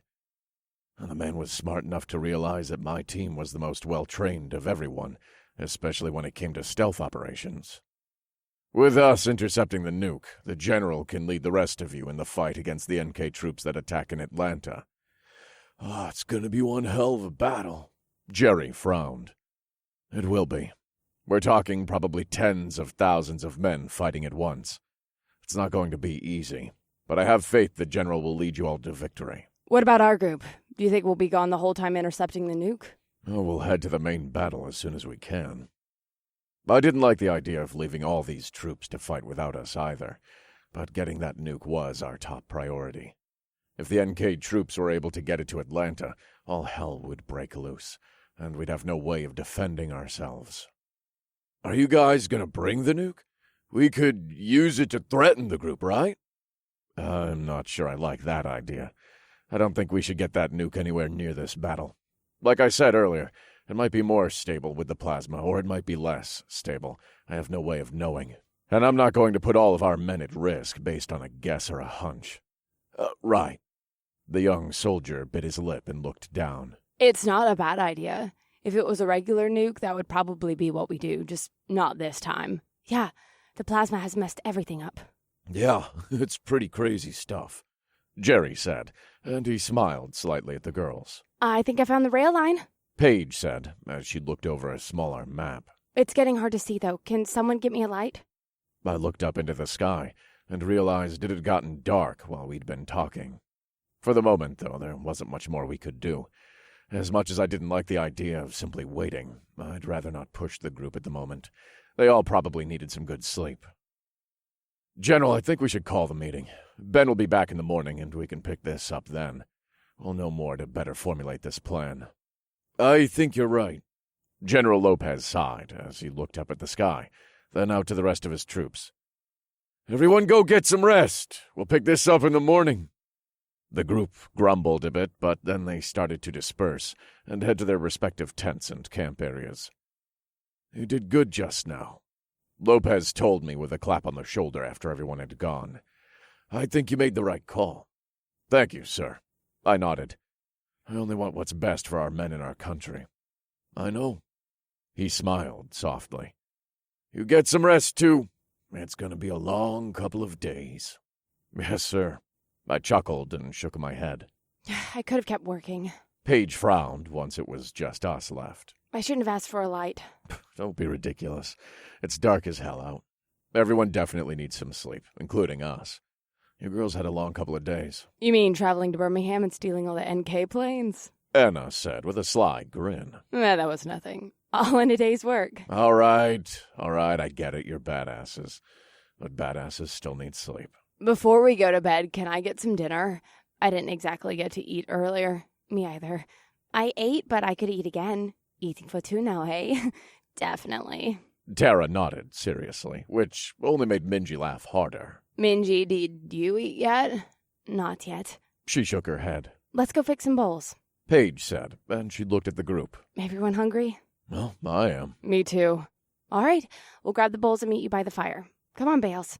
Thanks, guys. Tara said, and we started to make our way over to our camp. But I heard footsteps behind us, and I turned around to see Tara's father rushing toward us. Oh, Pumpkin, he breathed as he made it over to us. Dad, what are you doing? Tara asked, and her platinum blonde eyebrows pulled together. Yeah, where have you been? I didn't see you at the meeting. Pete rubbed the back of his neck nervously. I had a glass of that homemade vodka you all brought, and I kind of passed out in my room for a while. Sergeant Wilson just told me what happened. Damn, Dad. I thought you could hold your liquor better than that. Well, you try not having booze for 2 years and drinking that shit. It's like fucking Everclear. Ugh, gross. I think it's a little better than Everclear. Maybe flavor-wise, but certainly not alcohol percentage-wise. Well, I'm glad Sergeant Wilson told you, because we're probably going to be leaving tomorrow. That's what he said. Pete nodded. You all are going to try and intercept the train carrying the nuke? That's right. Jesus. He breathed, and he ran a hand through his perfectly white hair. What has the world come to? Have you eaten yet? We were just about to get some dinner. Why don't you join us? I haven't yet, no. He shook his head. But I wanted to talk to you all and let you know that I have an old diesel train I've been working on getting running. What do you mean you have a train? Tara asked, and her brow furrowed with confusion. I haven't seen a train anywhere. Oh, it's at one of the rail yards nearby. I've been working on it every now and then when I get a chance. I think I've almost got it running. Would it be of any help to you all? I don't think so. I shook my head. I appreciate the offer, but I don't think being on the tracks is going to be our best bet. Besides, it sounds like you'd have to finish fixing it, and you never know if you're going to need a different part or something. She's right. I'd rather not rely on something that's not done. Yeah, well, that's a good point. Pete ran a hand through his white hair. I'm sorry. I just wanted to offer something. This whole situation is crazy, and especially with my baby out there fighting, I just feel the need to do something, whatever I can. I understand. I smiled softly at him and put my hand on his shoulder. Right now, the best thing you can do is be here to help the general lead the army to victory. Right. He nodded. I'll be of use however I can. Come on, Daddy, Tara said, and she grabbed the man by the hand and pulled him toward the fire. Come eat with us. All right, he said, and he stepped forward and grabbed Tara's head and pulled it to him so he could kiss her blonde hair. That's so sweet. Minji smiled. It's crazy to see Tara being so nice. I kind of miss her bitchiness. No, you don't. I do. Now she's all emotional and stuff. Remember when she almost cried the other day because I said I loved her? That was insane. She's pregnant. Minji smiled and shook her head. And there's a lot going on top of that. It's got to be difficult to cope with it all. She seems like she coped by turning into a different person. I think she's mutated. I highly doubt that. We don't know what's in that plasma. She raised an eyebrow at me.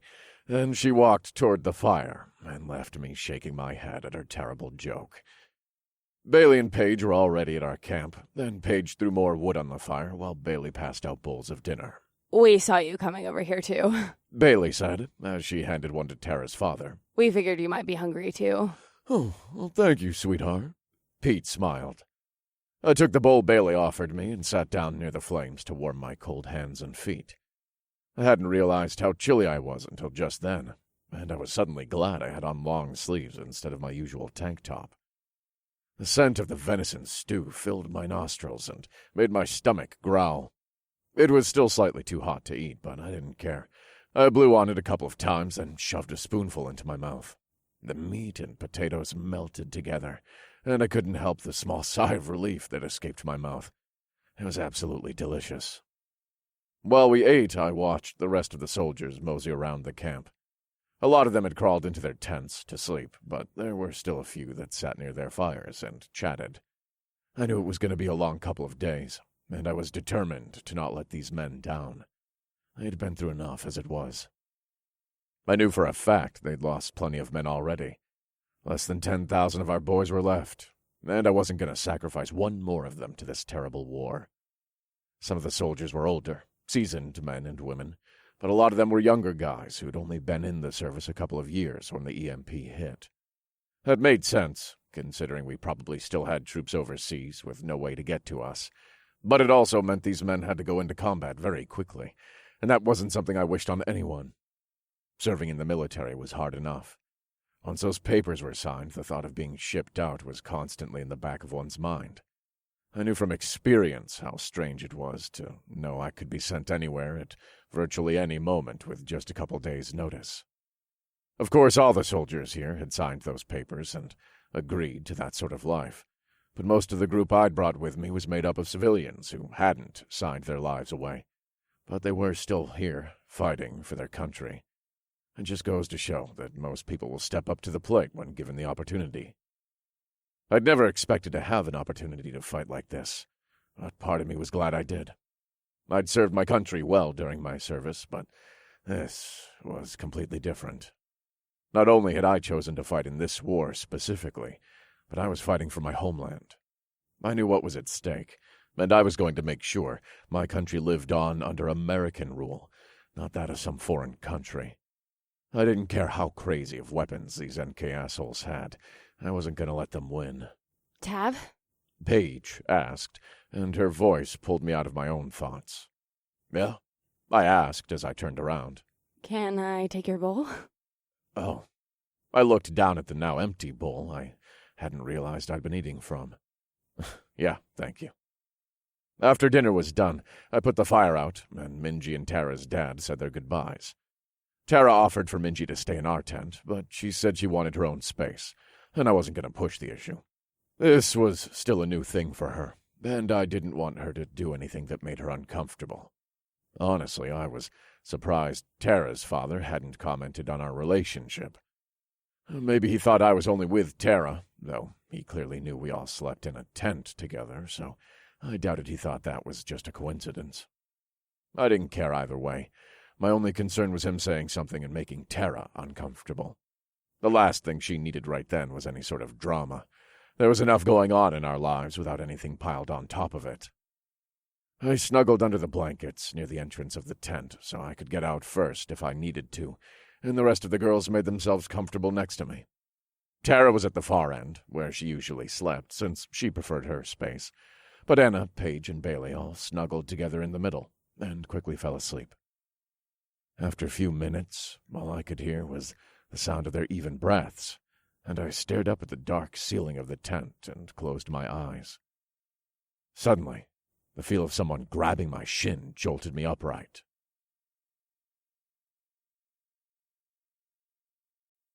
Chapter 5. It's me. Tara whispered as I reached down and grabbed her arm. Oh, sorry. I loosened my grip and took a deep breath. You scared the hell out of me. My bad. I just wanted to come over here and see you. Oh, yeah? I grinned, even though she couldn't see it in the dark. Yeah, she said, and she pushed on my chest to lay me back down. Then she crawled on top of me and planted her full lips on mine. I could feel her body pressed against me, and my erection stirred in my pants.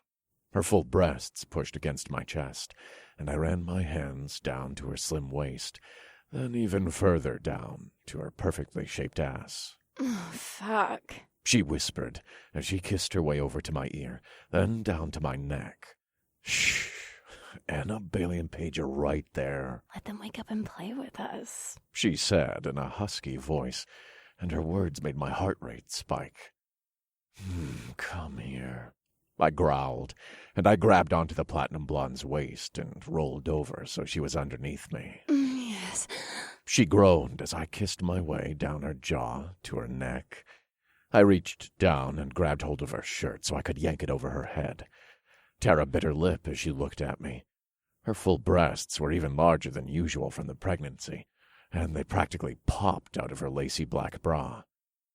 Oh, fuck. I breathed, and I reached down and cupped her breast softly. Feels good. She moaned, and she licked her lips as her eyes closed halfway with desire. God, you are so fucking sexy, I whispered, and I carefully peeled back the cup parts of her bra so her breasts were on full display. Her small pink nipples were already taut with lust, and I leaned down and pulled one into my mouth. Oh, God. Tara gasped, and her hands snaked their way into my hair. The platinum blonde started to writhe beneath me as I worked on her nipple with my tongue, and the feel of her wriggling below me was enough to make my cock ache with want.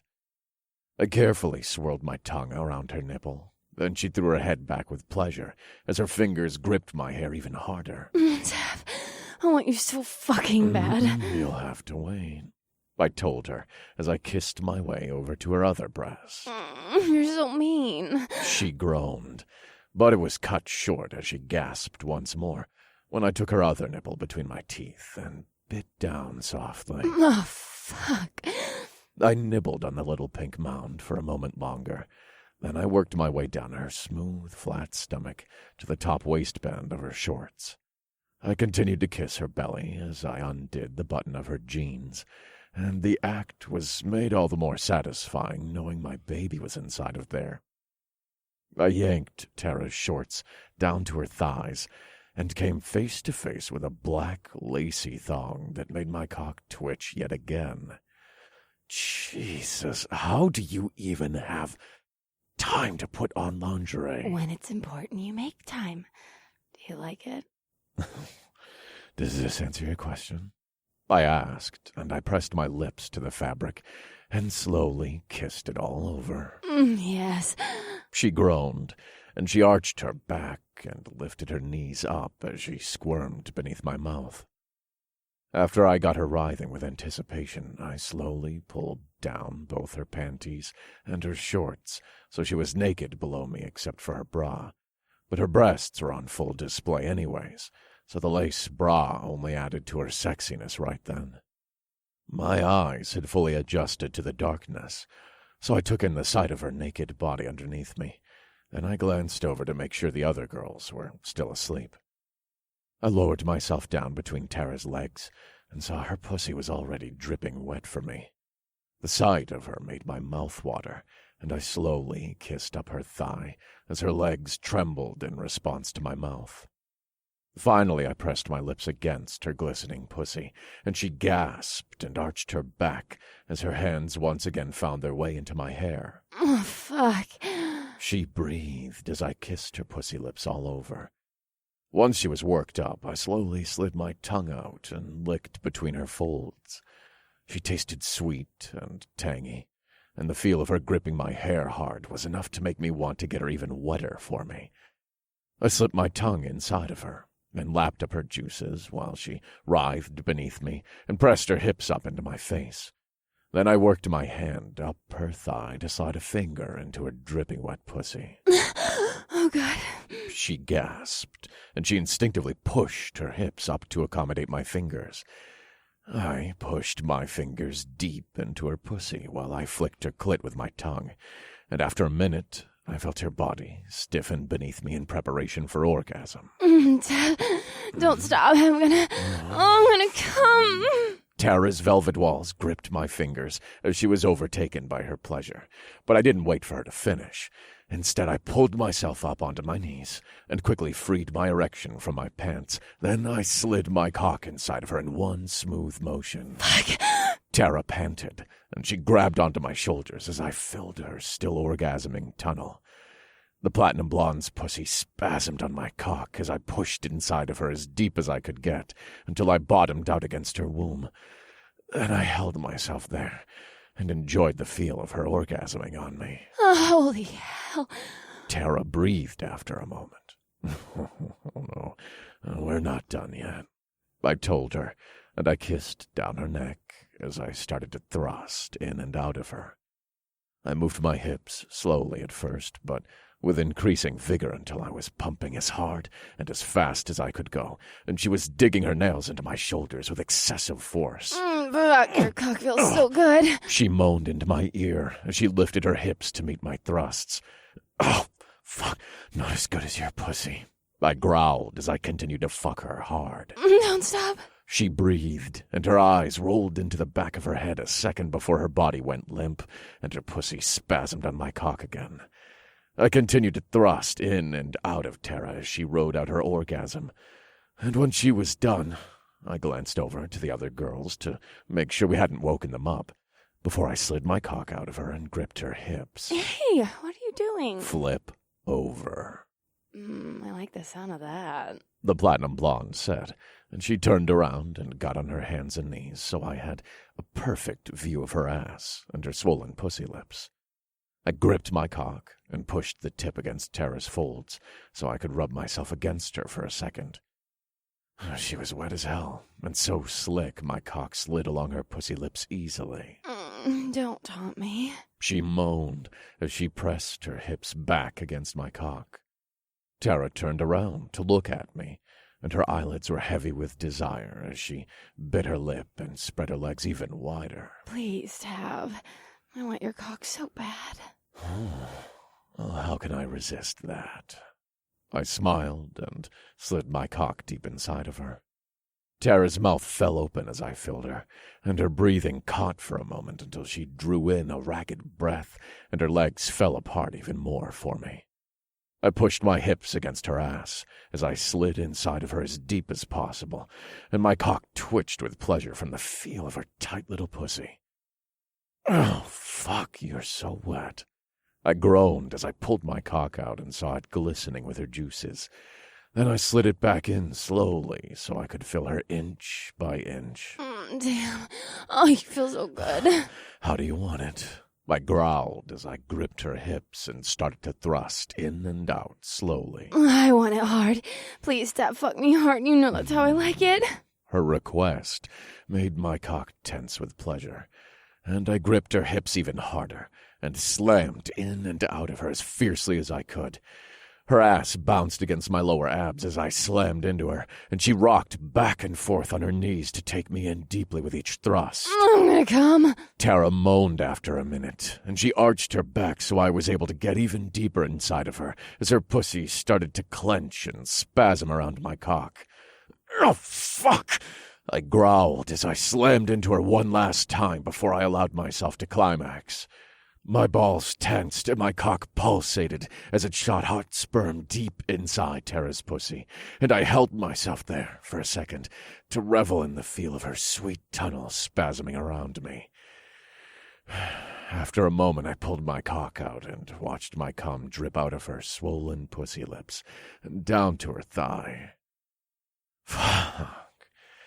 Jesus, you're sexy, I whispered, and I grabbed the shirt I'd taken off before bed and wiped my cream off the platinum blonde before I laid down next to her and pulled her against me. Thanks. Tara whispered, and she snuggled against me.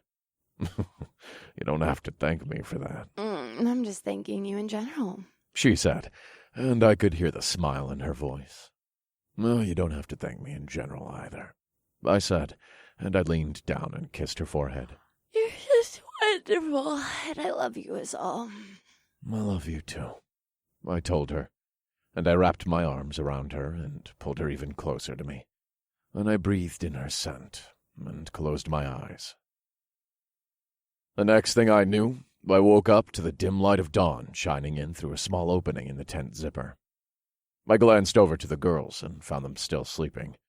Tara had her back pressed against me, and she'd somehow managed to push me all the way against the wall of the tent in an attempt to get away from the other girls. Paige, Anna, and Bailey were all cuddled together, sleeping soundly. Bailey was in the middle, on her back, and Paige had one leg strewn over the blonde, while Anna had her arm thrown across her chest. I shook my head at the girls. Then I carefully lifted myself up and yanked on my pants and the first shirt I could find. Then I took my shoes with me and stepped out of the tent. I made sure to zip the door all the way down so as not to wake any of the girls. Then I sat near the fire pit and put my shoes on. The sky was lit with the dim blue of a new day, and I wasn't surprised to see the camp was still fairly quiet. Usually everyone was up fairly early in the morning, most often before dawn, but yesterday had been quite eventful, and I'd figured most people would sleep a little longer. Not only had they all gotten a drink in their system after years of not having alcohol, but we'd been up fairly late as well. And at the moment, even if people were up, they were probably staying in their tents, since we didn't exactly have anything to do. We were waiting for Ben and Jess to get back, and until they arrived, we couldn't formulate a plan like we needed to. Once I got my shoes on, I headed over to the supply trailer and grabbed a bottle of water.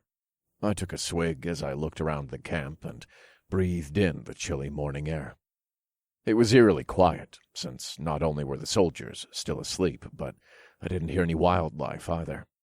I figured the birds had probably all gotten used to the constant booms of the plasma blasts the NK troops had been delivering, so it made sense they wouldn't want to come around this area.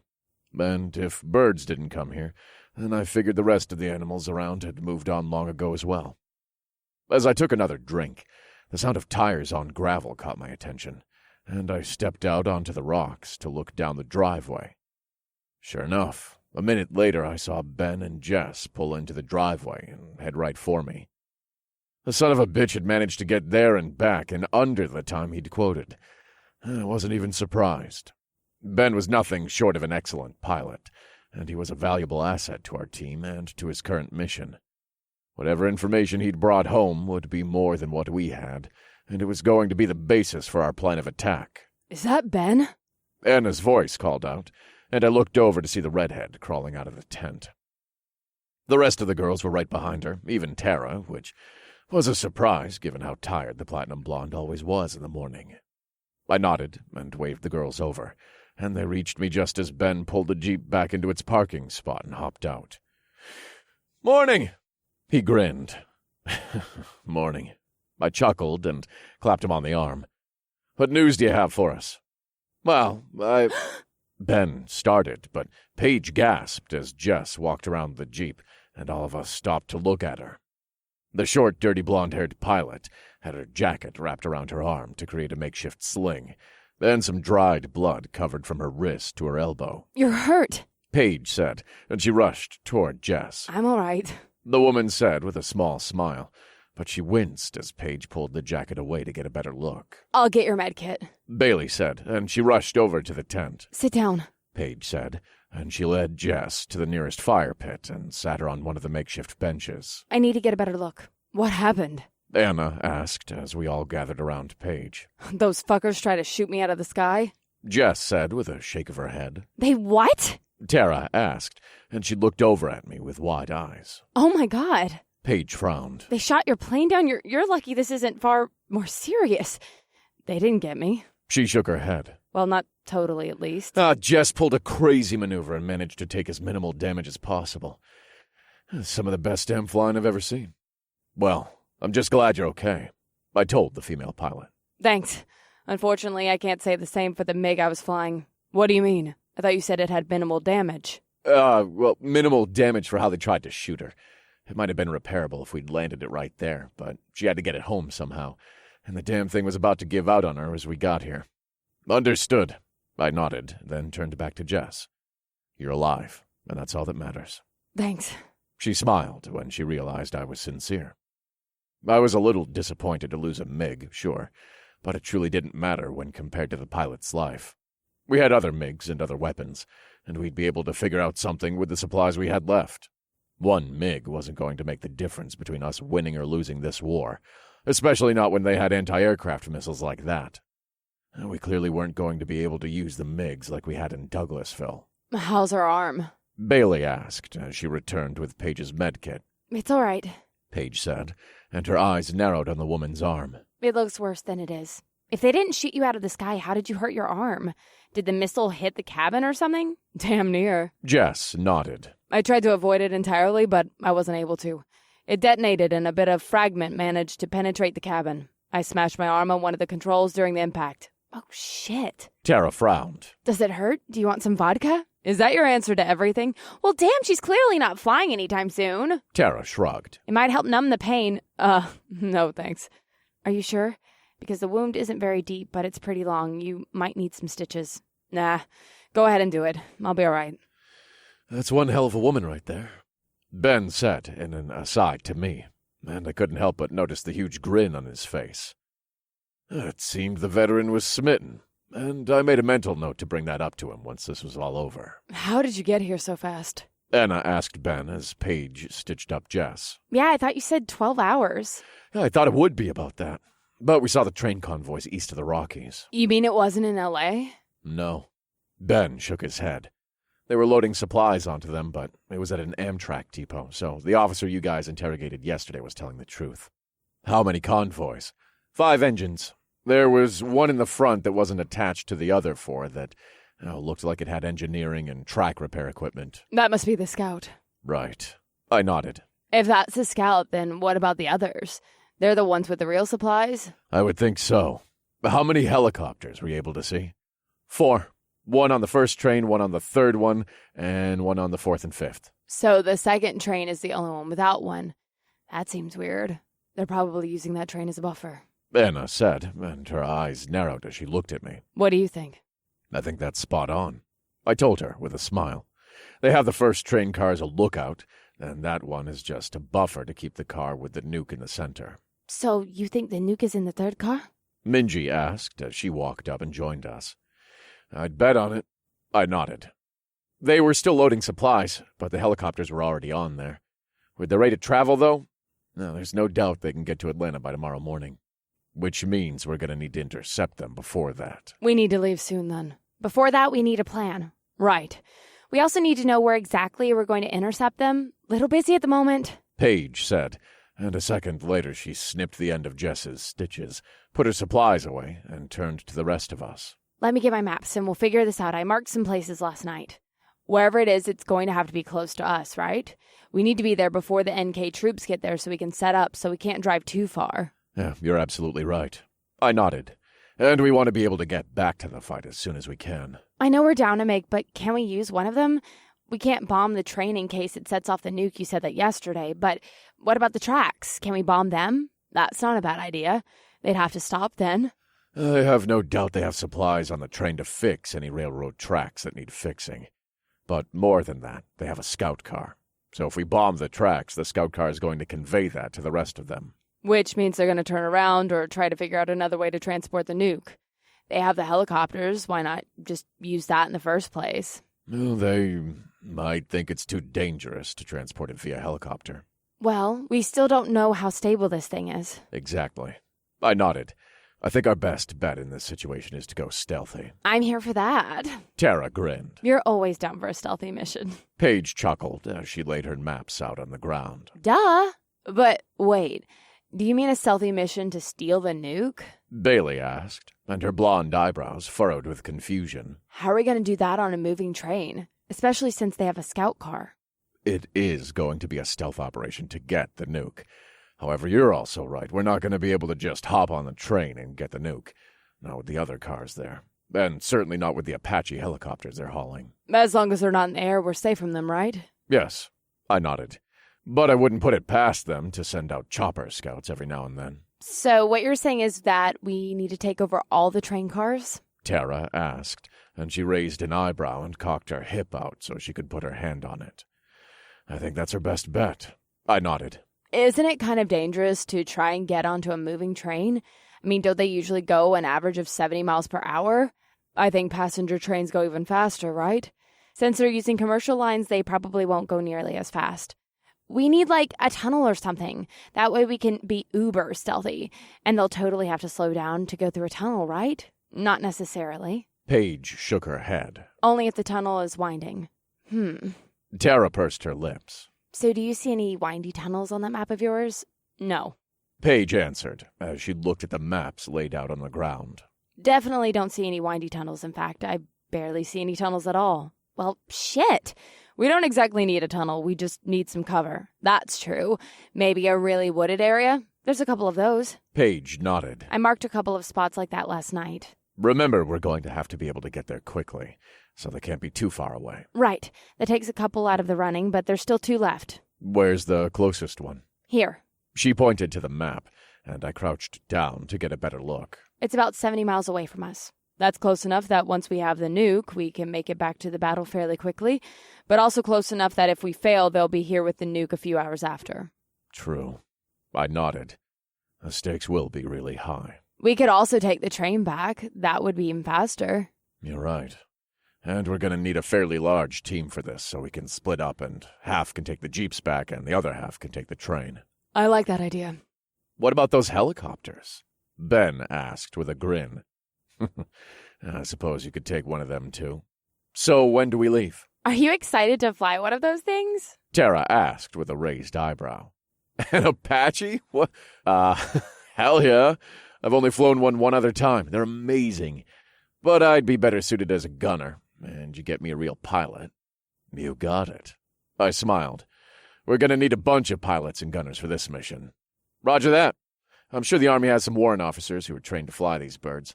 I'll round up some guys with any real experience. Jess, you'll have to sit this one out, I said with a sad glance at the blonde-haired pilot. I think it's best if you sit this out and heal. Normally I'd argue, but my arm is killing me, and I doubt I'd be too great on the controls right now. Besides, helos aren't really my thing anyway. Oh shit, I almost forgot. Paige said, and she dug into her medical bag and pulled out some pills. Here, these should help with the pain. Thanks. Jess said, and she took the pills Paige offered. So let's go over this plan once more. Anna said with a small clap. We're going to get to our designated area and get set up to attack. Right. Tara nodded. We lay in wait for the first train, and when it slows down to come around the corner, we hop on and take those fuckers down. But wait. Paige said, and her brow furrowed as she looked at me. What do we do then? Oh, yeah. Bailey frowned. You said they're the scout. They're going to need to be in communication with the rest of the convoy, right? Let me handle that. Oh, perfect. Anna grinned. Minji can stay on the first train and tell the other trains that everything is great. They should keep going. I wasn't sure I liked leaving her on the train like that, but I'd have to leave other men on board to keep it moving anyways. Besides, she'd offered, and it was our best option at the moment. Yeah, I think that'll work out great. Thank you, Minji. I'm here to help however I can. She assured me with a smile. I appreciate it. Okay, so we take over the first train car and Minji tells the others the coast is clear, they can keep coming. She can't even remind them there's a sharp turn up ahead. She could tell them to slow down even more. Once we have the first train, I can use a helicopter on it to see where the other trains are at. That reminds me. Anna pursed her lips. What if the helicopter is in the air? How are we going to take the train then? If it's in the air over the wooded area, we still have a chance. We'll have some good coverage from the forest. Right, and that asshole will have to land at some point, so I could take the helicopter over then. All right, so we won't worry about that. Anna nodded. We'll get the first train car, have Minji take over the communications, and Ben take over the Apache. Right, I nodded. Then what? We wait for the second one and do it all over again? Well, basically. I shrugged. I'm pretty sure the third train will have the nuke, so once we get to that one, we'll have the SEALs take the lead with the combat, while the girls and I find the weapon. If we take the trains this way, we'll be able to keep all their weapons and helicopters too. Tara grinned. Starting to like this plan. I'd hope so, because we don't really have a choice. I don't trust that nuke's stability, so this is going to require a delicate touch. There's bound to be more soldiers on the trains than we have with us. Once you get that nuke, you can also use it as a threat if necessary. That's true. I nodded. There is one thing I'm concerned about. What's that?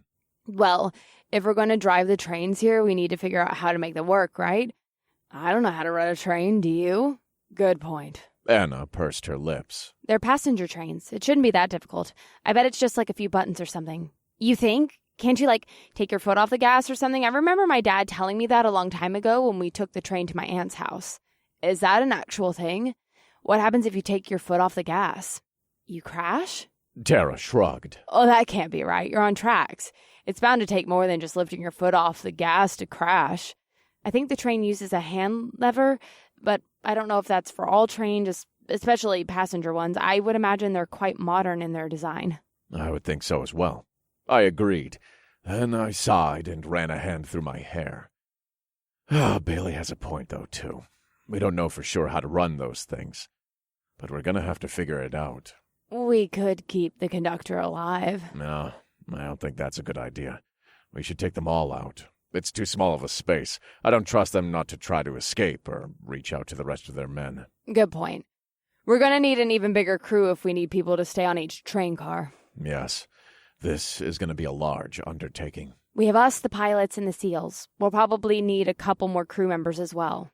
I'll talk to our guys and the general's men to see if anybody has experience with this sort of thing. We'll decide who's going then. Oh, one more question. Yeah, Bells. How exactly are we getting from one train car to the other? The first one is by itself, so we can get off that one easily once we got it under our control. But if we're jumping on the second train and then moving back, we're going to have to get to the third train somehow. We could all jump on different trains? Ugh, I don't like that idea. Why not? We have less control over the situation then. If we take over one train at a time, we can make sure it's clear. Then it's less likely that one of the soldiers will get missed or something and try to flee or warn the others or retaliate or something. I guess that's a good point. Paige frowned. It's going to take a little bit longer to go one by one, though. It will. I nodded. But Anna's right. We have more control that way. And especially with the nuke on board, we need to be stealthy and careful as hell. We can't risk a firefight. Yeah, that wouldn't be good. Bailey frowned. No, it wouldn't. These assholes probably aren't going to want to hit their train with plasma blasts, but those are really the only weapons they have, and I'm sure they'll make that sacrifice if they feel they need to. But I don't think any of them are going to try and shoot near the nuke. We'll have to wait and see, but I'm thinking this is going to be more of a fist fight than anything. Fuck yes! Tara grinned. You know you're pregnant, right? Anna asked with a raised eyebrow. Yeah. Hasn't stopped me up until this point. Well, yeah, but we haven't been doing a whole lot of hand-to-hand combat up until now. Paige frowned. What if you get hit in the stomach?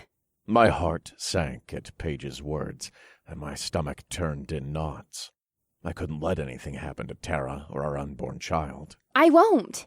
I may seem excited to fight, but I'll be sure to be careful. I know what's at stake here, and I'm not going to put my baby in danger. All right. Anna shrugged. But nobody would blame you if you wanted to sit this one out. She's our best stealthy girl, though. Can we do this without her? We could manage. But Tara is the best at being sneaky. In more ways than one. Thank you. The platinum blonde said, and she raised her chin slightly in the air. It's nice to see my talents getting recognized. Wait. My question never got answered. What was the question again? How are we getting from one train to another? It's a passenger train, so the cars should be connected, right? Like with a little hallway or something? I'm not sure. I shook my head.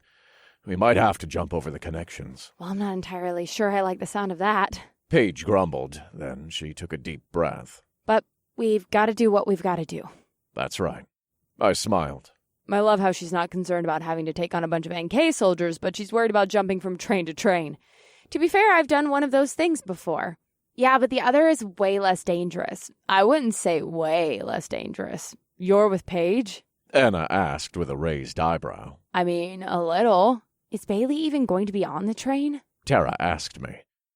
Probably not. I shook my head and looked at Bailey. We could use you posted somewhere outside, in case any of the soldiers try to jump off. Oh, okay. Bailey smiled. Lucky you. Paige glared at her friend. Oops. Sorry. It's okay. Paige rolled her eyes. I'm sure it'll be fine. So it sounds like the plan is settled. Tara clapped and grinned wide. We wait for the first train to get to our ambush spot, hop on and take over. Then we leave Minji and a few guys on that train. She tells the guys on the next train that there's a sharp turn, they should slow down, yada, yada, yada. We stab them in the dicks. Then Ben hops in the helicopter and gives us the scoop on where the next trains are. Once they get there, we all hop on board the first train in the group, take those assholes down, then we go to the second one where the SEALs will take over the ambush while we find the nuke. Once that's secured, we finish taking over the trains, kill everyone on board, get to the main epic battle, and boom, we're over, we win. Is that pretty much everything? The platinum blonde spoke so fast it was hard to keep up, and the way she ran through our entire plan was comically nonchalant. Yup, I think you got it covered. You say it like it's all so easy. Well, I mean, it wouldn't be easy for someone else probably, but it's going to be cake for us. The platinum blonde shrugged. You know these missions we do are, like, dangerous, right? The redhead asked with a raised eyebrow and a half-cocked smile. Yes, Anna, I know they're dangerous. Tara scoffed and rolled her eyes. But dwelling on that isn't going to do us any good. We gotta get in kick-ass mode. Anna nodded. Good point. All right, let's do this, bitch. Fuck yeah. In order for this to work, we're going to need to leave really soon. Paige said, and she bit her lip. Like, now would be ideal. Then it's time to get packed. So, should we do that thing where we put all our hands in the middle and yell something? Tara asked in a low voice, and we all looked at her like she was fucking crazy, but the platinum blonde just shrugged. What? If we're ever gonna do it, now's the time. And just what, pray tell, would you have us yell? Paige asked, and she put her hand on her perfectly shaped hip. I don't know. How about something like fuck NK? I like it. Anna grinned and put her hand out. All those years in sports really brainwashed her when it comes to chants, huh? Paige snickered, but she put her hand in too. Soon everyone's hand was in the circle, including Ben's, Minji's, and even Jess's good hand. Well? Tara looked at me. Tav, come on. All right. I laughed and put my hand in. On 3. 1, 2, 3. Fuck NK! We all yelled and threw our arms out of the circle. Well, now that our team chant was officially decided, it was time to go put it into action.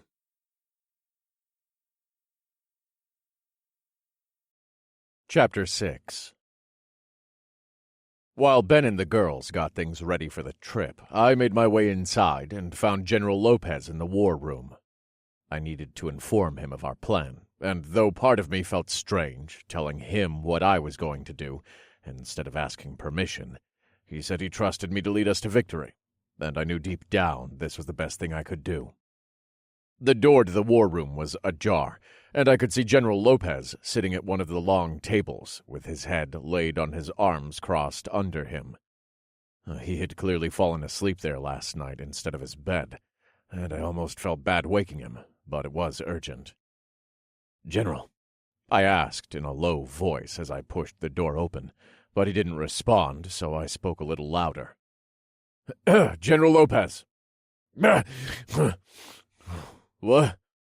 The general startled awake and looked at me with eyebrows pulled together with confusion before realization finally dawned on his face, and he reached a sleeve up to wipe some drool out of his mustache. "Oh, Tav. What is it? Is Ben back?" "Yes," I nodded, "and we've come up with a plan." "Oh, great," he said, and he gestured to the table next to him. "Please sit and tell me." "I'd rather stand, sir. My crew and I are going to need to leave soon." "All right. So, you all are going after the trains?" "Yes, sir. We need to intercept them before they get to the main battle. If they arrive with that nuke, we're all fucked." "You're right, son." He nodded. "And you're right to take your team for this one. Those girls of yours are well trained. You did an impressive job with them, and I trust you to get the job done." "Thank you, sir." I couldn't help but smile a bit at his compliment.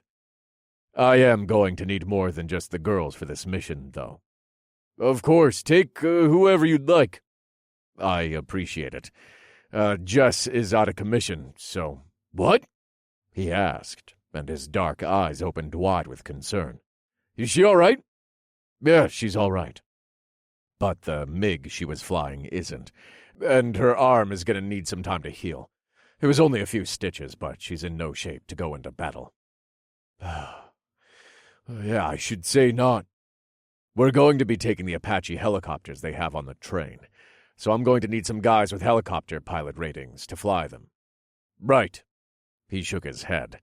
"I'll put out a cattle call for helo pilots, because those Apaches will be nice to have on our side." That was my thought, too. But if we can get those Apaches, I think we'll outgun them in firepower. "That would be nice. So, essentially, we're starting the battle and waiting for you to finish it?" That might be oversimplifying it a little bit, but yes, I think that's about right. I hate to leave you and your men like this during a battle, but we can't let them get that nuke to us. He cut me off with a shake of his head. Then he looked at me with serious, dark eyes. "You're doing the right thing here, Tavish. Someone's got to intercept that damn city destroyer, and I'm glad it's going to be you." "I appreciate that, sir." I nodded. And I did appreciate his words, but they didn't do anything to entirely stop me from feeling bad about leaving him and his men to fend for themselves once the NKs attacked. I'd do my best to make sure my team was there when they hit tomorrow morning, but I couldn't guarantee we'd be there before the first shots were fired, so the general was going to have to hold the fort down for a little while. I had faith in the old man, though. He'd done a damn good job of keeping the American resistance up and running over the past 2 years, and he'd done it with minimal supplies and the NK army on his ass. And while he'd said he trusted me to lead us to victory, I trusted him to do the same thing. This was going to be a massive group effort.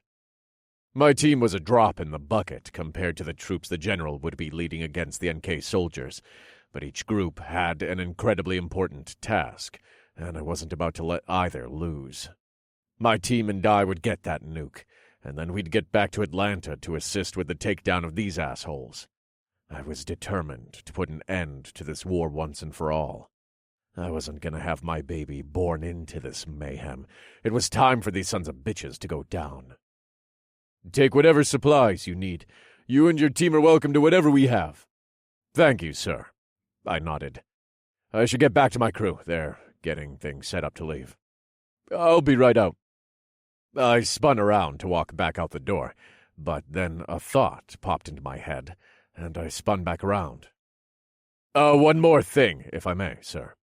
"What is it, Tavish?" he asked, and his thick, dark eyebrows pulled together with concern. "Sergeant Wilson, sir. I'd like to take him with us." His full lips pursed under his mustache. "He's my second in command, but I know you wouldn't ask unless you had a good reason." "I do. I know a couple of your men speak Korean, at least enough to get by, and I have Minji on my team, but she's going to be playing a very important role that'll keep her occupied during the majority of the altercation. Sergeant Wilson is the only other person who's reasonably fluent in Korean. Right. Take him, he said with a solemn nod. You'll need him more than I will. I really appreciate it, sir. I know he's important to you. He'll do well on that mission. He's done some covert operations in the past. Thank you again, sir, I said, and turned on my heels and exited the war room. Once I stepped outside, I found the camp was now buzzing with movement. Soldiers were up and going, and I saw several helping to load the jeeps for the girls and I. Our civilians were assisting as well, and it was nice to see everyone working together as a team. "Hey," I said as I walked over to where Anna was standing by the jeeps, looking at a pile of weapons. Hey, she said, but she barely looked at me. "What's up?" I'm just trying to figure out exactly what weapons we'll need. "We have plenty of all of them. Bring enough of each for the group." Roger that. She nodded and looked at me. Did you talk to the general? I did. Awesome, she said. We should probably talk to everyone else too. We need to solidify our team soon. You're right, I agreed, and I raised my voice and looked around. "Everyone, if you could gather over here for just a moment, please." What's going on? Bailey asked as she walked up with an armful of supplies. I just need to talk to everyone. Oh, about who's going with us? She nodded. Yeah, right. I waited for the group to all gather around, then I addressed them all at once. "It seems my team has already mentioned that we're leaving soon," I said, and the crowd murmured their agreement. "They might not have spoken to you about it yet, but we're going to need more people for this mission than usual." "Count me in," Hammer said with a joking grin. "I guess Hammer's in." I chuckled and looked at the group. "But seriously, I'm not going to force anyone to go. This will be on a volunteer basis. Anyone who feels they're skilled with covert operations, hand-to-hand combat, or train mechanics is welcome to join." "I worked on a passenger train as a conductor when I was younger," Jerry, the soldier who'd shown us where the NK troops were the day before, said. "All right, that's great." I nodded. "We could really use your expertise." Yeah, my house was right by the train station," another young soldier said. "I'd go over there all the time, so I learned a little something." "Fantastic. We'd love to have you." A couple more men with backgrounds with trains volunteered, along with a few more soldiers and some of the civilians from my own group. I was happy to see not everyone volunteered to go. Sometimes people felt volunteering was the honorable thing to do, even if they didn't have the right qualifications. But this group seemed to understand that, and everyone who volunteered cited some sort of useful skill they had for the mission.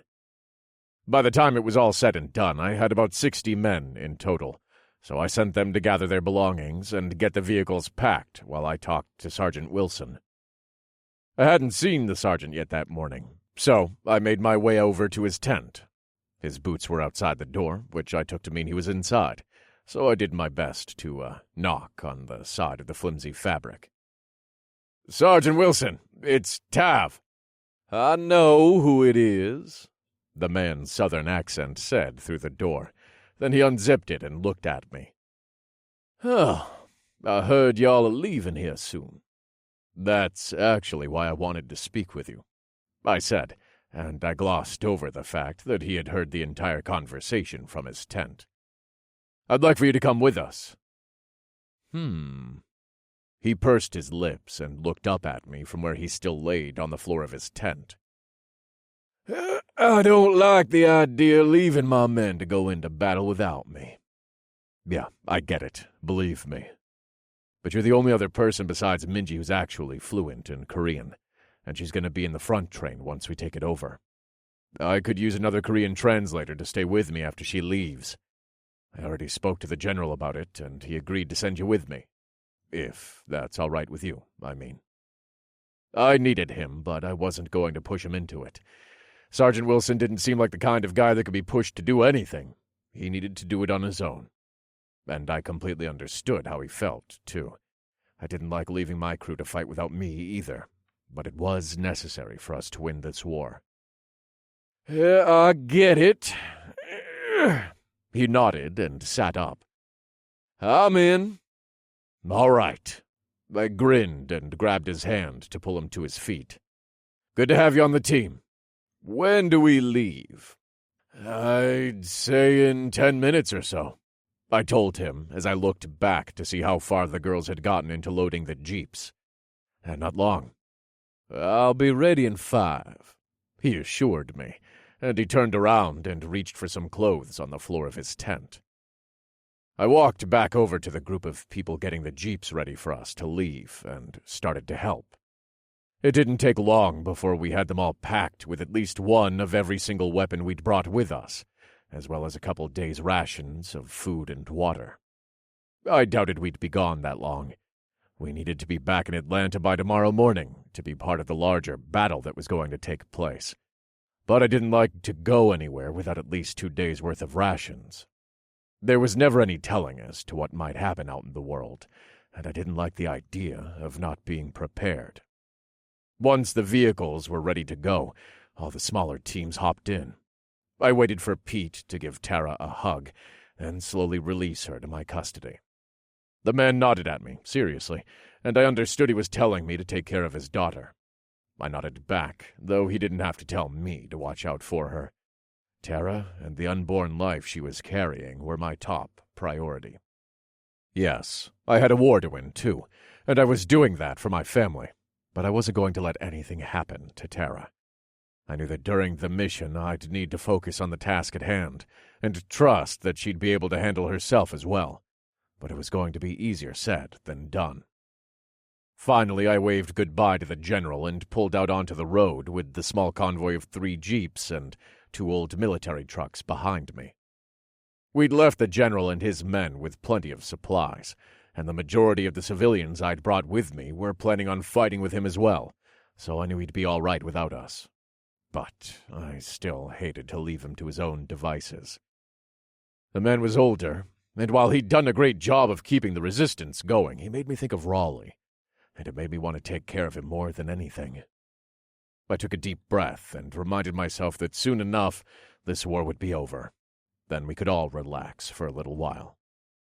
It'd be a long road to rebuild the country after this, but I had the home I'd built on campus with the girls, and I didn't need much else, at least not at the moment. I was sure whatever scientists America had left could figure out a way to use the plasma energy for good. But that could take a long time, so it was good that I was content with my life as it was. The road was clear as we drove, and I put on the aviator sunglasses I kept in the Jeep that Bailey had picked up for me a while ago. They calmed the glare from the road, and I looked in the rearview mirror and saw Tara eyeing me like a cat in heat.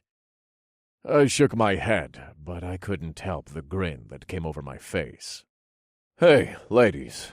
Once we get to our ambush position, if we have time, I'd like to go over some hand-to-hand techniques." Aren't you all trained in hand-to-hand combat? Minji asked, and she looked around at the girls. I know Tara is for sure, but aren't the rest of you too?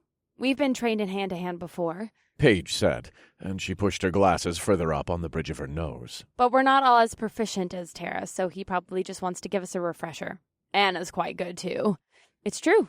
Paige nodded. She and Tara are the strongest with hand-to-hand. I see. Minji said, and her eyebrows pinched together with concern. Well, I can assist you if you'd like to have. I've kept up with my maneuvers and drills since the EMP hit. That much was clear when we sparred.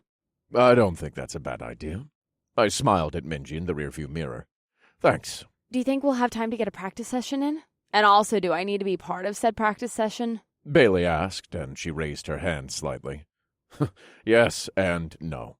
I do think we'll have time, at least to go over a few moves. And no, Bailey, you don't have to participate. Why don't you use that time to find your vantage point? Sounds good to me. I feel like Bailey's just getting out of everything today. Paige said with a glare in the blonde's direction. Cut her some slack. She's got the loneliest job. My job isn't lonely. You don't ever wish you were with the team when you're by yourself watching them? Minji asked with a frown. I am with the team. Bailey shrugged. I know I'm just as valuable of a member as anybody else. And besides, I like the quiet. It's nice. And I'm not the greatest with hand-to-hand anyways. I'd rather take my target down from afar. That makes sense. Minji smiled. I wish I had the skills to do what you do. It's incredibly impressive, especially with how young and small you are. Are snipers typically larger guys? Everyone's always commenting on how small I am, but is that really that abnormal for a sniper? I mean, you're incredibly tiny. But I suppose you have a point. Most of the snipers I've known weren't extremely large men. A lot of them were tall and thin, kind of like you, except with a little more to them, of course. Your gun is like 50 pounds. That's why everyone comments on how tiny you are. Bailey held up her finger to speak. Then she thought for a second and shook her head. It's only 30 pounds, but I get it. Yeah, 30 pounds is like one of those big bags of dog food. You're literally carrying that around with you all day. It's really not that bad now that I've gotten used to it. Oh, please, girl, I still hear you panting sometimes. I'll give you that. But only when it's really hilly. I shook my head at the girl's antics, then focused back on the road in front of me. We were headed out of Atlanta and up toward Huntsville, Alabama. I didn't pay too much attention to where we were. I just followed Paige's directions and let my thoughts overtake me. I thought about Kimmy back at home and how she and baby Anthony were doing. There were so many people still on campus that I missed more than I even thought I could. Of course, Kimmy and baby Anthony were at the top of the list. The beautiful dark-skinned woman had stayed behind for Anthony, and I had supported her decision. But she was a brilliant computer engineer, and she was resourceful as hell in the field. Kimmy could fix just about anything, and she looked damn good doing it. I felt a small smile tug at the corners of my mouth as I thought about her and baby Anthony, and how they were probably out in the courtyard reading stories right about now. Or possibly at the farm, finishing up this year's harvest. Wherever they were, I just hoped they were safe and happy. I knew Raleigh wouldn't let anything happen to them, though. The old man wasn't much of a fighter anymore, though that was more my choice than it was his. Once I'd taken over the group, I'd let Raleigh step down as the makeshift protector and begin to actually enjoy his later years. He'd even found Betty, and the two of them had been married on campus. I smiled as I recalled the wedding and how good the old man had looked in his tux. It had been one hell of a celebration, and it reminded me of all the people I'd come to know since the EMP hit. It was strange to think how much it affected my life, but it was even stranger to think of how positively it had affected my life. If that EMP hadn't hit, I didn't think I would have ever met Anna, Tara, Bailey, Paige, Kimmy, or Minji. My life would have been completely different, and probably incredibly boring. If the EMP hadn't hit, I probably would have come out of the woods and found the nearest motel so I could take a shower. Then I would have found a hamburger somewhere, then I probably would have gone home to see my mother. The two of us were never incredibly close, but I loved her nonetheless, and I hoped she was out there surviving just like we were. What are you thinking about? Paige asked quietly, and her voice drew me out of my thoughts. Just what I would have done after I got out of the woods, if the EMP hadn't hit. Let me guess. Tara pursed her lips with thought. Gone right back in? Oh, ha, ha. I glared at the platinum blonde in the rearview mirror, but everyone else seemed to find her joke rather funny. I mean, she's got a point. Anna shrugged. What would you have done? You just kind of seem like the kind of guy who'd be out in the woods for no reason. Why did you go out there like that anyways? Why not buy a small piece of property and build a cabin and go off-grid? That way you'd still have running water and stuff. I went to the woods to live deliberately, and not, when I came to die, discover that I had not lived. Okay. Tara cocked an eyebrow at me. That doesn't exactly answer the question. It's a quote. I didn't know you knew Thoreau. I know a little bit. Literally, that one little bit. Oh my gosh. The brunette shook her head. Well, I think it's a good reason, even if you don't know any more Thoreau than that. Thank you, Paige. I grinned at her through the rearview mirror. Oh, turn here? Paige said with a point. I did as she said, and soon enough our nice paved road turned to gravel, and a sign warning of a primitive road graced our view. The track should be right up here. Less than a mile later, the tracks came into view, so I slowed the Jeep down and pulled over to the side of the road. The small caravan behind me did the same thing, and we all hopped out to look around. If we go through the woods just this way, Paige said, and she pointed with her left hand while she held her map with her right. We should get to a nice wooded area where we can get everything prepared for the ambush. Good call. Lead the way. The brunette nodded and led us into the woods. We walked for about a quarter mile, Then she stopped next to the tracks and gestured to the dense area of trees just next to them. All right, this should be perfect. I grinned. Oh, good. Paige smiled. Let's get all the supplies unpacked. Right. Then I want to go ahead and do some hand-to-hand combat exercises. Which means I get to find my vantage point. Bailey grinned from ear to ear. And they say I'm the psycho for wanting to torture people. Tara rolled her eyes. Meanwhile, Bailey's over here getting excited about finding the perfect spot to kill someone below her. It's part of the job. Bailey shrugged. I don't think it is. With how many people we had with us, we made quick work of the supplies, and once the necessary ones were all back at camp, everyone took their chosen weapons and practiced, while I grabbed the girls to do the same. All right. Paige, Tara, show me what you got. I want to see what you remember. Oh, come on! You're putting me against her? Scared? Tara asked, and she proceeded to make chicken noises. Hardly. Paige stepped into a low stance, cracked her knuckles, and stared at her opponent. Let's do this. The brunette was never the greatest with hand-to-hand. Honestly, she didn't truly excel at most things related to actual battle. Paige was a lot better with a huge weapon she could fire the hell out of, like her Atchison. Luckily, she had it with us. Unluckily, it was much too large for the mission we were headed to, and there was no way that damn thing could be sneaky even if it tried. The brunette would have to make do with her pistol, knife, and hands, which was part of the reason I was giving them a refresher lesson in the first place. She wasn't the strongest when it came to physical battle. She did much better with battles of the mind, so this mission would no doubt be difficult for her. Truth be told, she did seem slightly intimidated by Tara, but she wasn't going to give the platinum blonde the satisfaction of knowing that. Tara had a big enough head as it was. There was no need to make it bigger. I watched as the two women began to circle one another. Wait, can I just say one thing? Paige asked as she stepped out of her stance.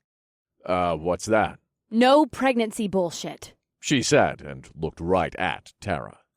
What's that supposed to mean? Oh, I know exactly what she means. No squealing, oh, you're hurting me, or hey, I'm pregnant. And then when your opponent lets go, you take that opportunity to pounce on them. It's dirty. I would never. Tara said with mock innocence, and she brought her hand up to her heart. Though nobody ever made a rule about fighting fair. Well, I'm making it now. The girls are right, no pregnancy stunts. It's not funny, and you won't be able to do it in a real match. Fine. Tara rolled her eyes and grinned. I'm gonna kick all your asses anyways, though. All right, let's do this. Paige said, and she crouched back down into her stance. The two women began to circle each other once more. Then, finally, Tara grew impatient, and she lunged at her opponent. Paige was swift to counter her attack, and she immediately stepped to the side with the hope that Tara would lose her balance. The platinum blonde was skilled, though, and instead of falling forward, she quickly landed on one foot and pivoted herself around so she was facing Paige once more. Good try. Tara growled and glared at her opponent. But not good enough. Paige's eyes narrowed then, too, and I heard the brunette let out a low breath, and her nostrils flared with anger. Paige stepped forward and shot her hand out next to Tara's face.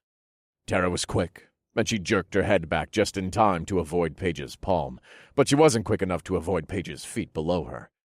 The brunette only used the hand gesture to throw Tara off. Her real goal was to knock her on her ass, and it looked like she was about to succeed. When she stepped forward, Paige shot her arm out to capture Tara's attention, and at the same time she swung her leg and set it behind Tara's ankles. Once Paige was in place, she pushed the platinum blonde's chest, and Tara fell backward and landed right on her ass. Oh, shit! Good job, Paige! Thanks. The brunette breathed, and she high-fived the hand Anna held up for her. That was good. Tara said, as she stood up and brushed herself off. You're not mad? Paige asked, and her eyebrows narrowed with confusion. Why would I be mad? You bested me. I'm proud of you. Damn, I was almost hoping she was going to be mad. Me too. Sorry to disappoint you. If she wasn't pregnant, she'd be super pissed. You're probably right about that. But I am really proud of Paige. I didn't expect that from her. Oh, I didn't either, I admitted, and I reached out and clapped Paige on the shoulder as she came to stand next to me. You did great out there. Thanks. The brunette blushed and looked down. All right, who's next? The girls all sparred with each other at least once, except for Bailey, who sat the whole thing out. Tara was ultimately victorious, but Anna was a close second, and Paige did much better than I expected as well. There wasn't much else I could do to prepare them for the battle we were about to go into. They were well trained, and more than that, they had experience in all kinds of situations. I figured that would be the thing that helped them out the most here. The NK soldiers were probably well trained as well, but I doubted they had much experience with actual hand-to-hand combat, or close-quarter combat at all. They were no doubt going to panic once we got on board the train and ambushed them. Fighting in close quarters could be difficult, especially if there were other people fighting right there too, and I felt like that was going to be the thing to throw the NK soldiers off. They were going to be too concerned about their fellow soldiers and where they were, and trying not to destroy the cabin of the train to actually counter our attacks. After some sparring practice, Tara started to make a quick dinner for everyone, since it was already mid-afternoon. And while she did that, I surveyed the area to make sure I knew exactly where we needed to exit the woods to get the best opportunity to hop onto the train. What are you doing over here? Anna asked from behind me, and I turned to see the redhead standing next to a grove of trees that led back to our makeshift camp for the night. I'm just coming up with the final details of our plan. Can I help? She asked, and she sauntered over to me with full hips that swayed while she walked. Sure, I nodded. I can always use your help. So, what are we doing exactly? She asked as she put her hands into the pockets of her black leggings and looked around. I'm figuring out where we need to come out of the woods to jump onto the train. She narrowed her eyes and looked around. This area is pretty level with the tracks, and there's a little bit of space between them and the trees. I think if we come out just a few hundred feet that way, we'll be able to use this area as a platform to jump on. Yeah, I like that idea. I smiled at the redhead. Thanks. Anna's green eyes locked on mine for a second, then she looked away.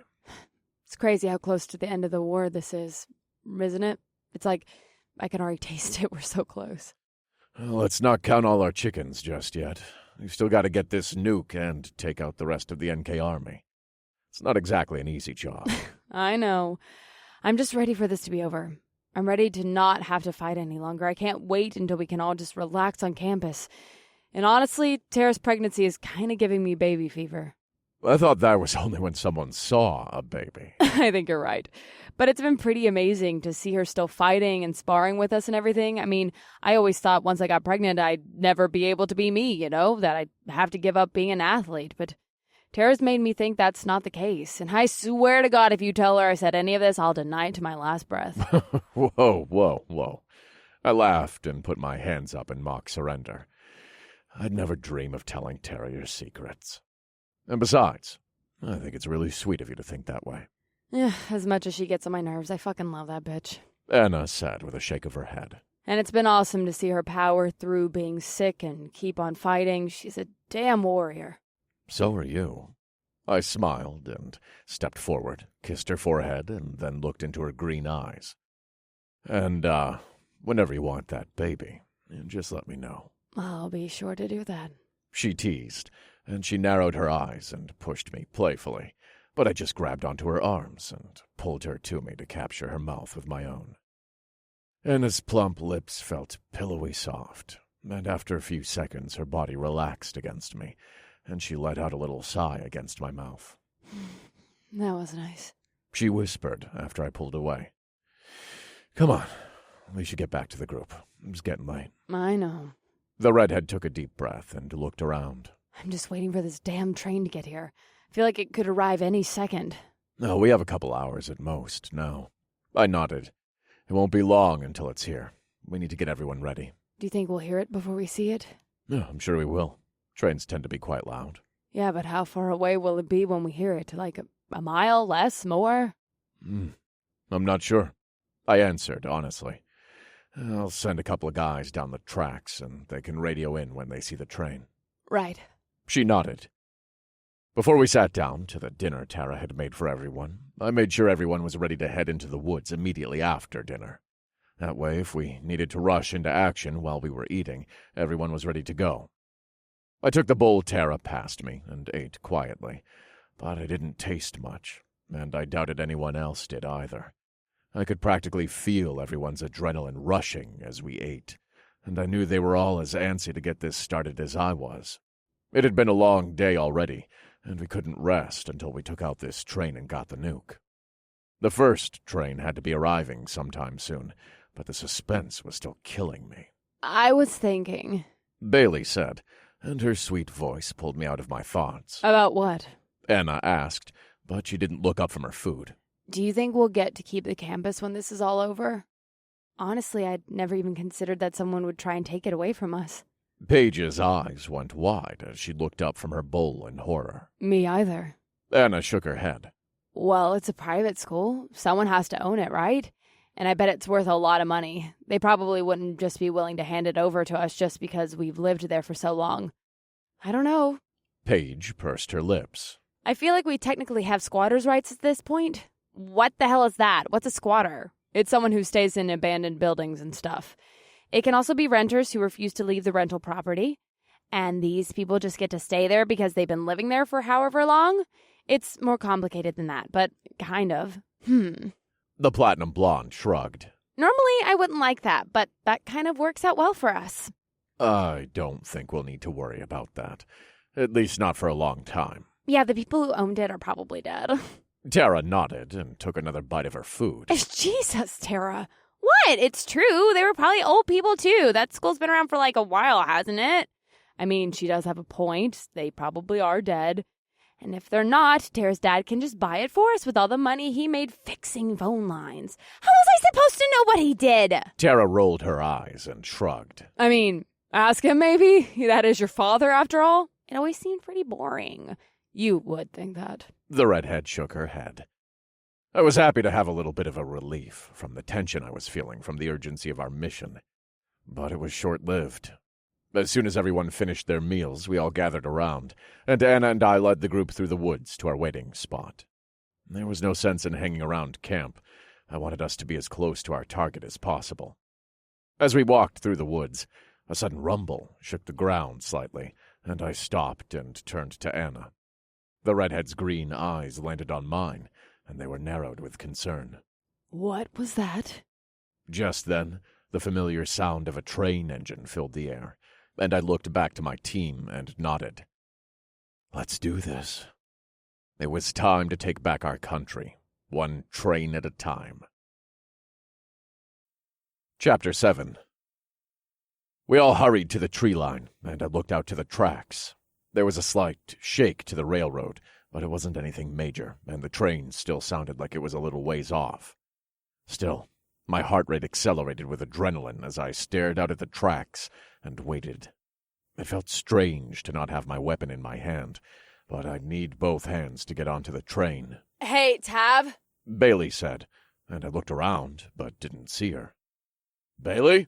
Up here. She said, and I looked up to see her perched in a large tree a few feet away. Can you pass me my Barrett? It got caught on the way up, and I had to drop it or I was going to fall. Yeah, of course.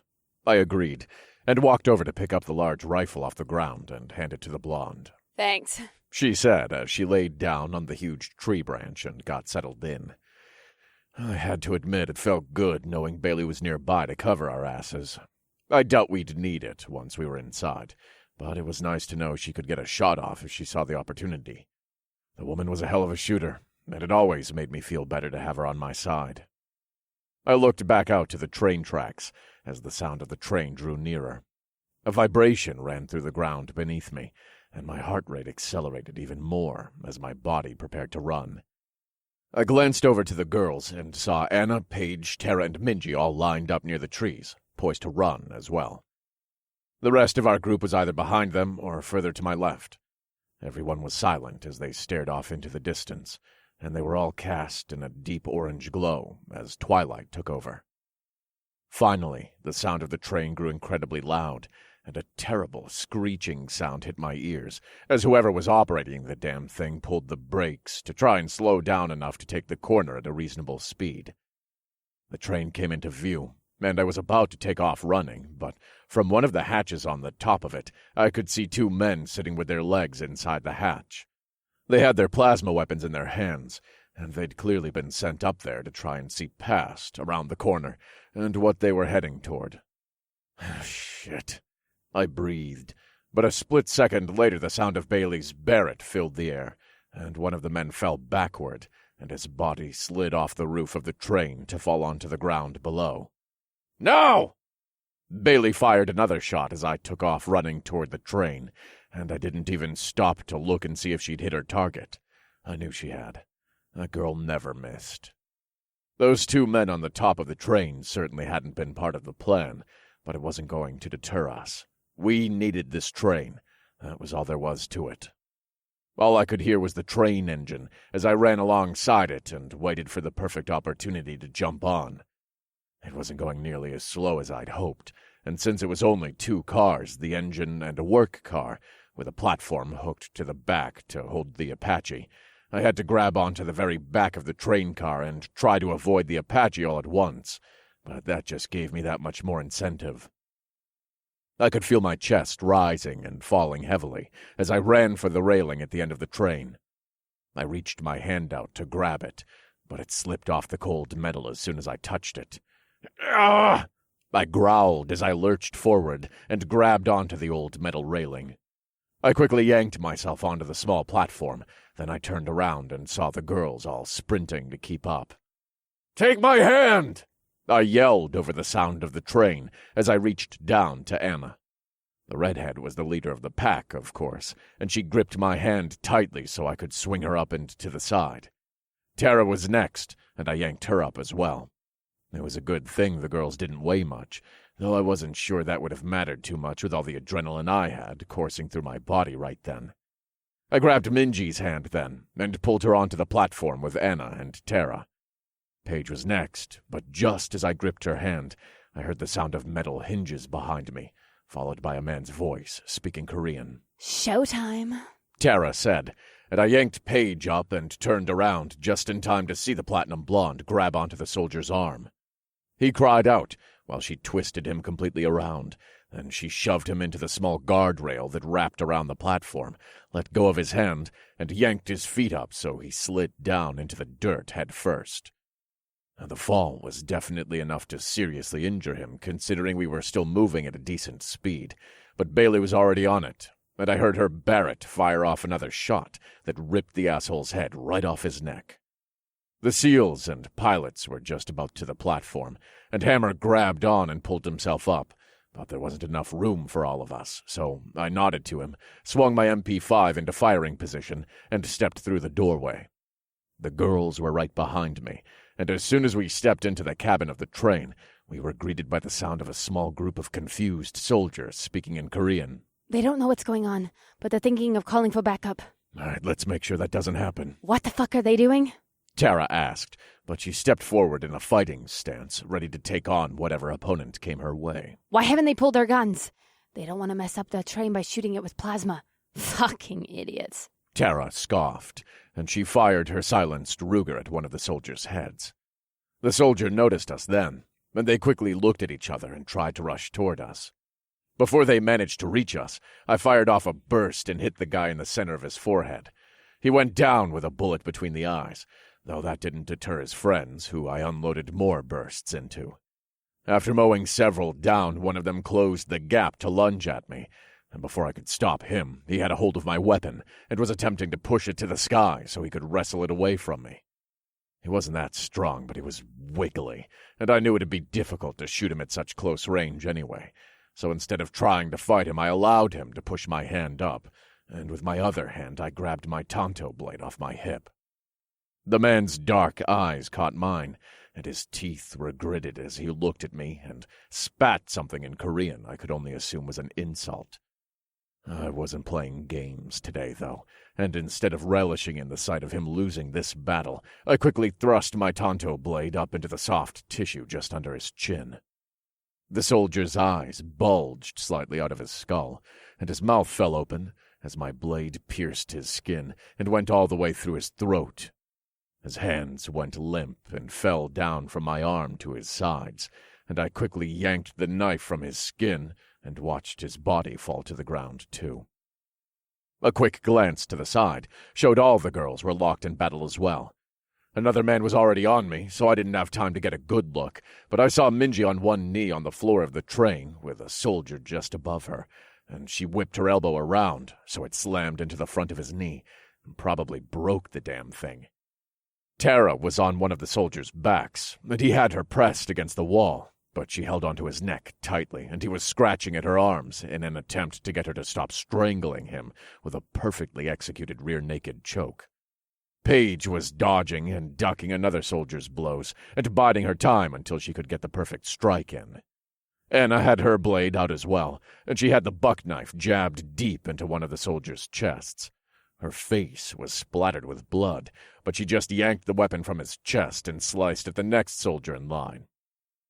I turned back to the man in front of me and raised my arm to counter a weak blow he tried to deliver.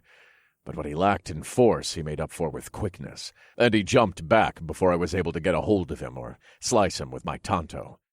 "Come on, you son of a bitch," I growled as I stepped forward with my blade in my hand. The man narrowed his eyes and thought for a moment. Then when he spoke, it was in clear but broken English. "Fuck you!" he spat. His use of my native language to try and taunt me only served to make me that much angrier, and I gritted my teeth and flipped my blade in my hand so it was primed for slicing. Then I stepped forward and swung the weapon across his chest. He dodged the first strike by stepping back, but I kept coming, and he lost his balance, so my second slash cut him deeply across the stomach. His face fell, and he instinctively reached for the wound. It was too late, though. I flipped my tanto blade in my hand and stabbed him just below the belly button. Then I dragged the blade upward so it met my first gash. His stomach opened up, and innards oozed through his fingers and fell to the floor. He dropped to his knees in front of me, and for a second I thought about finishing him with a quick jab behind the ear, but that seemed too good for this asshole. He was going to die anyway. I may as well let him suffer and bleed out. Another quick glance around showed the girls had taken out their opponents, and the rest of our group had managed to get on board. It looked like Hammer and the SEALs had taken out a couple of guys, but there weren't nearly as many men on this first train as I'd anticipated. Though that did make sense, considering it was the scout train and not part of the actual convoy. "There's got to be a radio room up there," Paige said with a point at the door at the end of the cabin. "All right, let's go." I nodded and led my team down the small hallway to the door at the end of it. As we got closer to the door, I could hear someone speaking in Korean. "They're saying, 'Come in,'" Minji informed me. "It must be the radio." Paige said, and she looked at me with narrowed eyes. I grabbed the handle of the door, yanked it down, and burst into the room.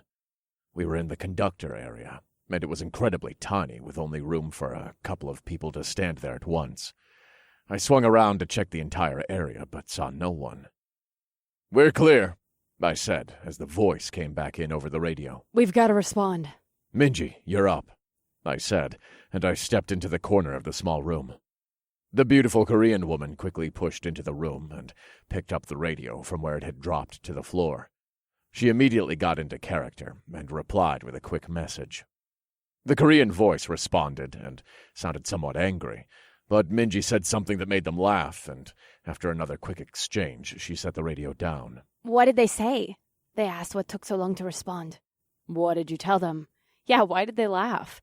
"I told them I had to pee." "And they bought it?" "Easily." Minji nodded. "I find that sometimes if you want to blend in, you have to act like a real person instead of just trying to do everything by the book. Nobody is actually like that." "I guess that makes sense." "Hey, now that we have this damn thing, can we stop it? We're getting pretty far away from camp." "Hey, I'm on it." Jerry called, and the young soldier made his way through the crowded hallway and into the conductor's room. "All right, let's give him some room," I said, and the girls and I stepped back into the main part of the cabin. After the train slowed down a bit, the rest of our crew was there, waiting while they tried to not step on dead NK soldiers. The train car wasn't very big once that many people were inside, and it had become quite crowded rather quickly. "Damn! You all couldn't have left some for the rest of us?" Ben asked as he looked down at the dead bodies on the floor. "Yeah, sorry. It all happened so fast." "I'm sure there'll be more soldiers on the other trains. This was just the scout train. They were always going to put the least amount of guys on this one." "Right." "What should we do with them?" Paige asked, and she lifted her foot to avoid some blood spill that was headed right for her. I guess we should throw them out. Minji and whoever is staying with her are going to have to ride on this thing. I don't want to send them all the way to Atlanta with dead bodies all around them. Thank you. Minji said, and her face scrunched up as she looked at the mess around us. The brakes screeched as the train started to slow down, and a small lurch made me reach for the wall to steady myself. All right, as soon as we're stopped, we'll throw these assholes overboard and get the Apache. Overboard? I mean, what else would you call it? Good point. Paige nodded. Overboard is usually just reserved for boats, is all. Either way, we're going to throw these dig bags into the woods. Right, what she said. I laughed and pointed a thumb at the redhead. Should we go through their pockets? I think so. I nodded. No sense in wasting the opportunity. Let's hurry. I'm sure we'll be stopped soon. The group nodded, and we all dispersed and started to go through the pockets of the dead soldiers. I picked the one closest to me, but all I found were some cigarettes, a small pack of what I thought was Korean gum, and a handwritten letter. Minji, I said, as I held up the letter. Can you translate this for me? Sure, she said, and she grabbed the letter and looked it over. Her eyes were narrowed seriously at first, but then she lifted a hand to cover her mouth and stifle a laugh. What is it? Tara asked, curiously, as she made her way over to us. I'm guessing it's not official orders? Definitely not. Well, what is it then? It's a list of South Korean boy bands. He was apparently ranking them. What the fuck, seriously? Yup. So that's what soldiers do in their free time. Tara asked, and she cocked her hip to the side. Rank boy bands? It looks like it. At least that's what this one did. Oh my god. Anna shook her head. You know, I didn't feel bad about killing them before, but I feel even less bad now if that's possible. Yeah, it kind of pisses me off knowing this guy had the free time to rank boy bands while we've been busting our asses trying to take them down. I mean, if I had time to rank boy bands, I totally would, but I don't, so he shouldn't either. You have time right now? Anna teased with an amused smile. Top 3. NSYNC, Backstreet Boys, One Direction, and the Jonas Brothers. Tara said immediately and with a straight face. Jesus, that was quick. Anna mumbled as she looked around at the rest of us. It seems like you had that just ready to go. But that was 4, and I said 3. I couldn't pick between the last 2. Tara shrugged. Jonas Brothers? Seriously? Yeah. Year 3000 was like my jam. Okay, I don't know what the fuck is happening right now, but I don't like it. Let's forget this conversation ever happened. Fine by me. What, you guys don't like the Jonas Brothers? Conversation's over. Anna called as she walked away. You know there's nowhere for you to go, right? Tara asked as she trailed behind her. Just tell me why you don't like them. Oh my god. Anna groaned, and she threw her head back in exasperation and walked faster around the tiny cabin area. Leave me alone, not until you tell me. I shook my head at the two of them and turned back to Minji and Paige. I'm guessing you two didn't find anything useful either. Just cigarettes and a lighter. I didn't find anything. Minji shook her head. The brakes on the train squealed again, and this time we came to a complete stop, and the lurch of the train made me sway slightly. Sorry. I tried to stop her as gently as I could. You did good, I told the young soldier as he came out of the engine car and into the work car with us. Thank you. Yeah, I'm just glad I could help. He smiled. Well, you probably won't be too glad to help right now. Hammer chuckled and grabbed the nearest dead body by the arms. We need to get these assholes out of here. Right. Jerry nodded, but his face pulled into a grimace. There were far more members of my team than there were bodies, so it didn't take long to throw them all out the back of the train and down into the woods. They tumbled around each other and made a small pile next to the railroad tracks. Should we be worried about the animals eating them? And usually I'd say yes, but right now we just don't have time for that. Besides, I don't think we'll have to worry too much about wolves attacking us, not with how large of a group we have. It will take a little while for them to get a thirst for blood too, won't it? Oh, not too long. You all have some trouble with animals getting a thirst for human blood? Hammer asked with a raised eyebrow. I thought that was just a myth. Definitely not. Paige shook her head. Yeah, we had some wolves that were incredibly keen on human flesh. We had to take down the pack. You're telling me you guys took down a pack of man-eating wolves? Hammer laughed and shook his head. You know, you keep surprising me. It's the mystery that keeps the relationship alive. Yeah, I'll say. Once we cleared the cabin, I took a quick look around to see what all they had on board. There were a few chests filled with plasma weapons, and one larger plasma tank covered up in the corner. That must have been why they didn't shoot. Anna said as I uncovered the large amount of plasma. Must have been. I nodded. They didn't want to damage anything. We should send these supplies with Minji. Yeah, they'll go with her. I agreed, and I stood up to address the group. All right, whoever's staying with Minji, move to the front of the cabin, please. A small group of soldiers stepped up and stood just outside the conductor's room. Everyone else can get off. We've done our job here. Does that mean it's time for me to get this Apache in the air? Ben asked, and he linked his fingers and pushed them forward to crack his knuckles while he flashed me a huge grin. I'd say it's about that time. I smiled. Fuck yeah. Find the other group and radio us when you know how far away they are. I'm on it. Paige handed him a piece of paper with our frequency on it, and I clapped the pilot on the shoulder and wished him good luck. Yeah, you don't need luck when you're flying an Apache, he told me with a laugh. Well, I'm sure you're right about that one.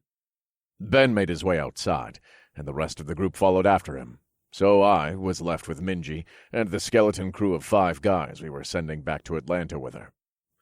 You might get a call from the convoy asking about the Apache. I know. She nodded. I'll make it sound good. Thanks. I smiled at the beautiful Korean woman. Her brown eyes met mine, and she bit her lip as she looked at me with eyes that glistened with emotion. You be careful. I will. You do the same. I'll see you really soon. You better, she said with a small laugh, and she licked her lips and looked down. I put my finger under her chin and lifted it up, so she was looking at me again. Her chest heaved up and down as she pulled in shallow breaths, and I slowly lowered my mouth to hers. Her full lips were soft under my own, and she let out a little sigh as I wrapped my arms around her waist. Minji's hands reached up to tangle in my hair as she pulled me closer to her and pressed her whole body against me. Her mouth parted so my tongue could slide inside, and her fingers tugged on my hair, and I kissed her even more deeply. After a moment, I slowly pulled away and looked into her dark brown eyes. I was growing to care for her the same way I cared for Anna, Tara, Paige, Bailey, and Kimmy, and I sensed that she felt the same way. Be careful. See you soon, she told me, and she swallowed and tore in a deep breath as she pulled away from me. I turned to the small group of men, but they were all looking around, trying to avoid staring at us, which I appreciated and found amusing at the same time. Men, I said with a hard nod, get her to Atlanta safely. Yes, sir, they replied immediately. I gave Minji one final peck on the lips, then I headed to the back of the train and hopped off to join the rest of my group. The dead bodies took up a small area just outside the train, so the group had made their way a few meters down where they could still watch Ben and the helicopter pilot in the front of the Apache. The veteran flipped switches and looked around, and I walked over to the girls and took my place with my team as we watched them work.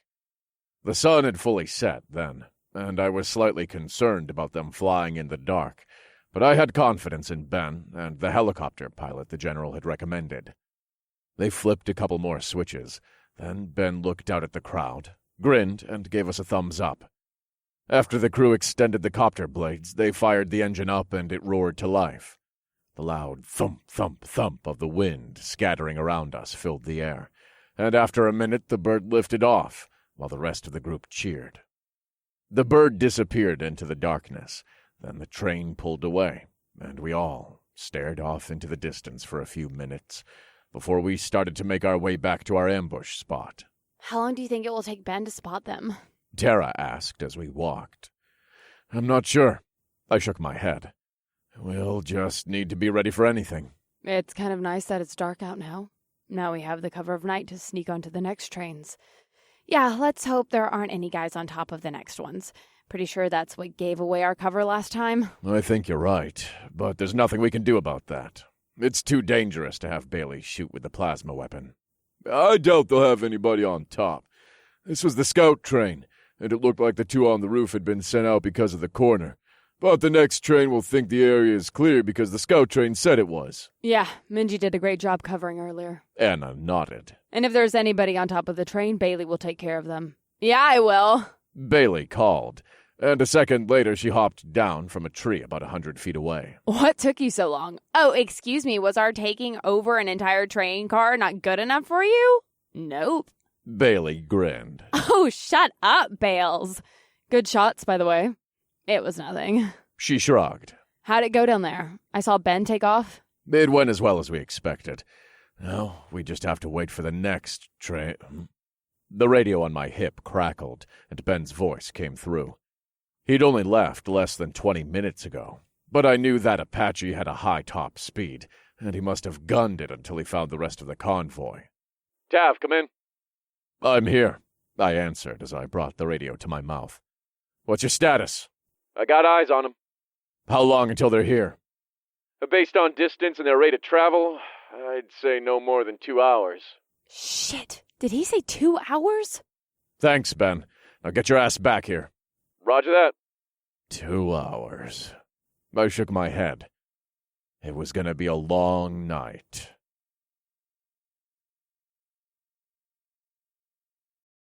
Chapter 8. Everyone get some water and take it easy for a little while.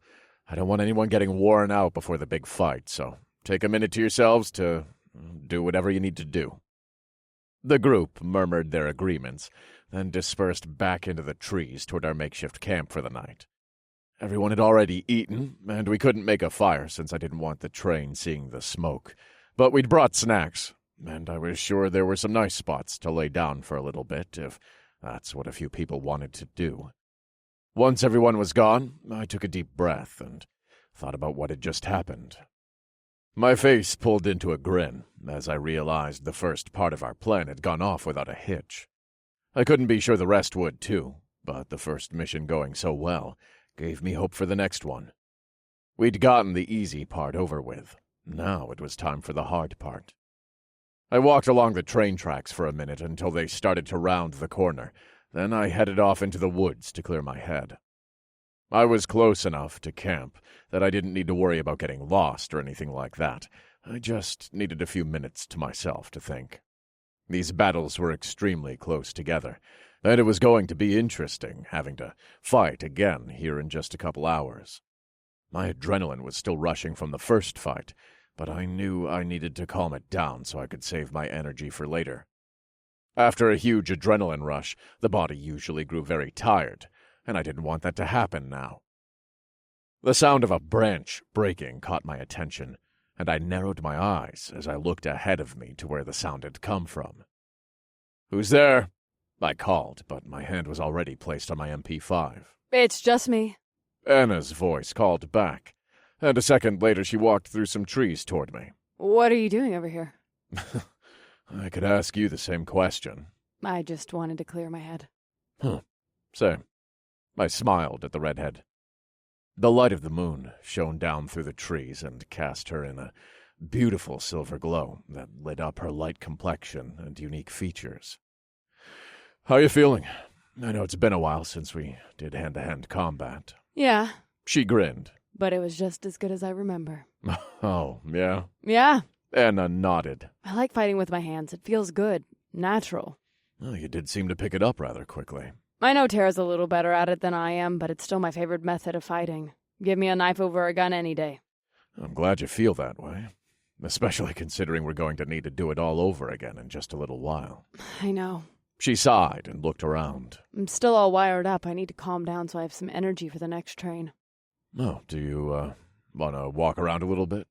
We have some time, and walking usually calms me down. Anna's eyes raked over my body. I have a better idea. Oh, yeah? What's that? Come here. She grinned and pulled me to her to capture my mouth with her own.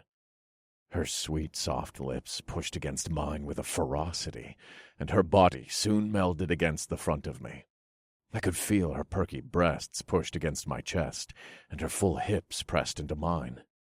My hands snaked around to grab her ass and lift her up, and she wrapped her legs around my waist as she gently bit my bottom lip and let out a little moan. I carefully walked forward until I found a tree, and I pressed Anna's back against it and kissed her with even more ferocity. My tongue tangled with hers, and my hands were all over her. I snaked my fingers up under her shirt and sports bra so I could feel her already taut nipples. Then I pinched and rolled them between my fingers, and the redhead moaned and panted in response. After a moment of teasing her nipples, I ran my hand down her flat stomach to the top of her athletic leggings. Oh, fuck, Tev.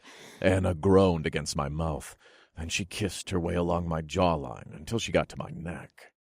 The redhead licked and nibbled at my soft flesh, and I slowly slid my fingers down into her pants so I could feel her wetness. She was absolutely dripping for me, and the feel of her soaking wet pussy made my cock twitch with anticipation. This was hot and heavy, though, and I wasn't going to wait, so I grabbed the waistband of her pants and yanked them down to her thighs. Her back was still pressed against the tree, and her knees were hooked over my elbows, so her hips were perfectly aligned with mine. Anna wasn't wasting any time either. Oh, fuck, I want you so bad. She groaned as she reached down and undid my pants so my erection sprung free. Immediately, Anna's hands were wrapped around my cock, and she let out a low moan at the feel of me in her hands. Oh, damn, you're so fucking sexy. I need your cock. She panted, and she guided the tip of me to her entrance so I could fill her up with one smooth thrust. Oh, fuck! Oh my God, you're so wet for me. I slowly slid out, then slammed into her again, and she threw her head back against the tree and let out another long moan of pleasure. Oh, fuck yes! She groaned, and a wide smile came over her face as I began to slide in and out of her as slowly as I could. Oh, I love the feel of your cock inside me. Yeah? You like this? I asked as I slammed into her hard. Oh, yes, do it again. Harder. Oh, fuck, you're so bad. I growled, and I slammed into her pussy as hard as I could. Oh, fuck, Tev. Don't stop. You're gonna make me come. I slammed into Anna hard again, then one more time, and she tore in a ragged breath as her velvet walls gripped me and her pussy spasmed around my cock. I held myself as deep as I could get inside of her and enjoyed the feel of her riding out her pleasure. Then once she'd finished, I carefully set her down and spun her around so her ass was facing me. Anna held onto the tree in front of her as I filled her with my cock once more, and her muscular ass jiggled with every thrust as I pounded into her. Oh, fuck. She gasped and spread her legs even wider for me. I want your cum, Tev. Fill me with your cum. Give it all to me. How can I resist that? I asked through gritted teeth with pleasure, and I grabbed onto her hips and slammed into her hard. I barely breathed for a whole minute while my body tingled with pleasure and my cock grew closer and closer to erupting. My vision started to go black, and just then Anna let out a low moan, and her hips went limp as her pussy clenched and spasmed on my cock with pleasure. I gripped the redhead's hips hard to keep her in place, then I thrust inside of her once more and finally allowed myself to climax. Oh, yes! I tossed my head back and let out a guttural yell as I filled her with my hot cum. Anna's orgasm milked me for all I was worth, and after a moment I knew I had nothing left. But I held myself inside of her for just a few seconds longer to savor the feel of her sweet cream-filled pussy. After I caught my breath enough to move, I slid out of her and watched as my cum dripped down her swollen pussy lips to her thigh. Oh, fuck, you're sexy. I growled as I begrudgingly put my cock back in my pants. Funny, I was gonna say the same thing. Anna said as she pulled up her athletic pants and spun around to face me. Fuck, I think I needed that. I feel better. Yeah, me too. That was quite the pick-me-up. I'm definitely ready for the next round of those NK fucks now. She grinned. Good to know. I laughed and looked up at the sky. We'd only been out in the woods together for half an hour at most, but that meant we only had about an hour and a half until the NK troops arrived, and I wanted to go over the plan once more with everyone. We should get back to the group. Right. Anna nodded. I led the redhead back to our makeshift camp, and found everyone spread out into smaller groups, chatting or having a snack and some water. "Everyone," I said as I moved to the center of the camp. "Let's go over the plan once more. I want to make sure everyone knows exactly what they're doing." "What's up, Captain Ranger?" Hammer asked with a playful smile as he and the rest of the group crowded around Anna and I. "We did the easy part earlier with the first train, but this is going to be far more complicated than that.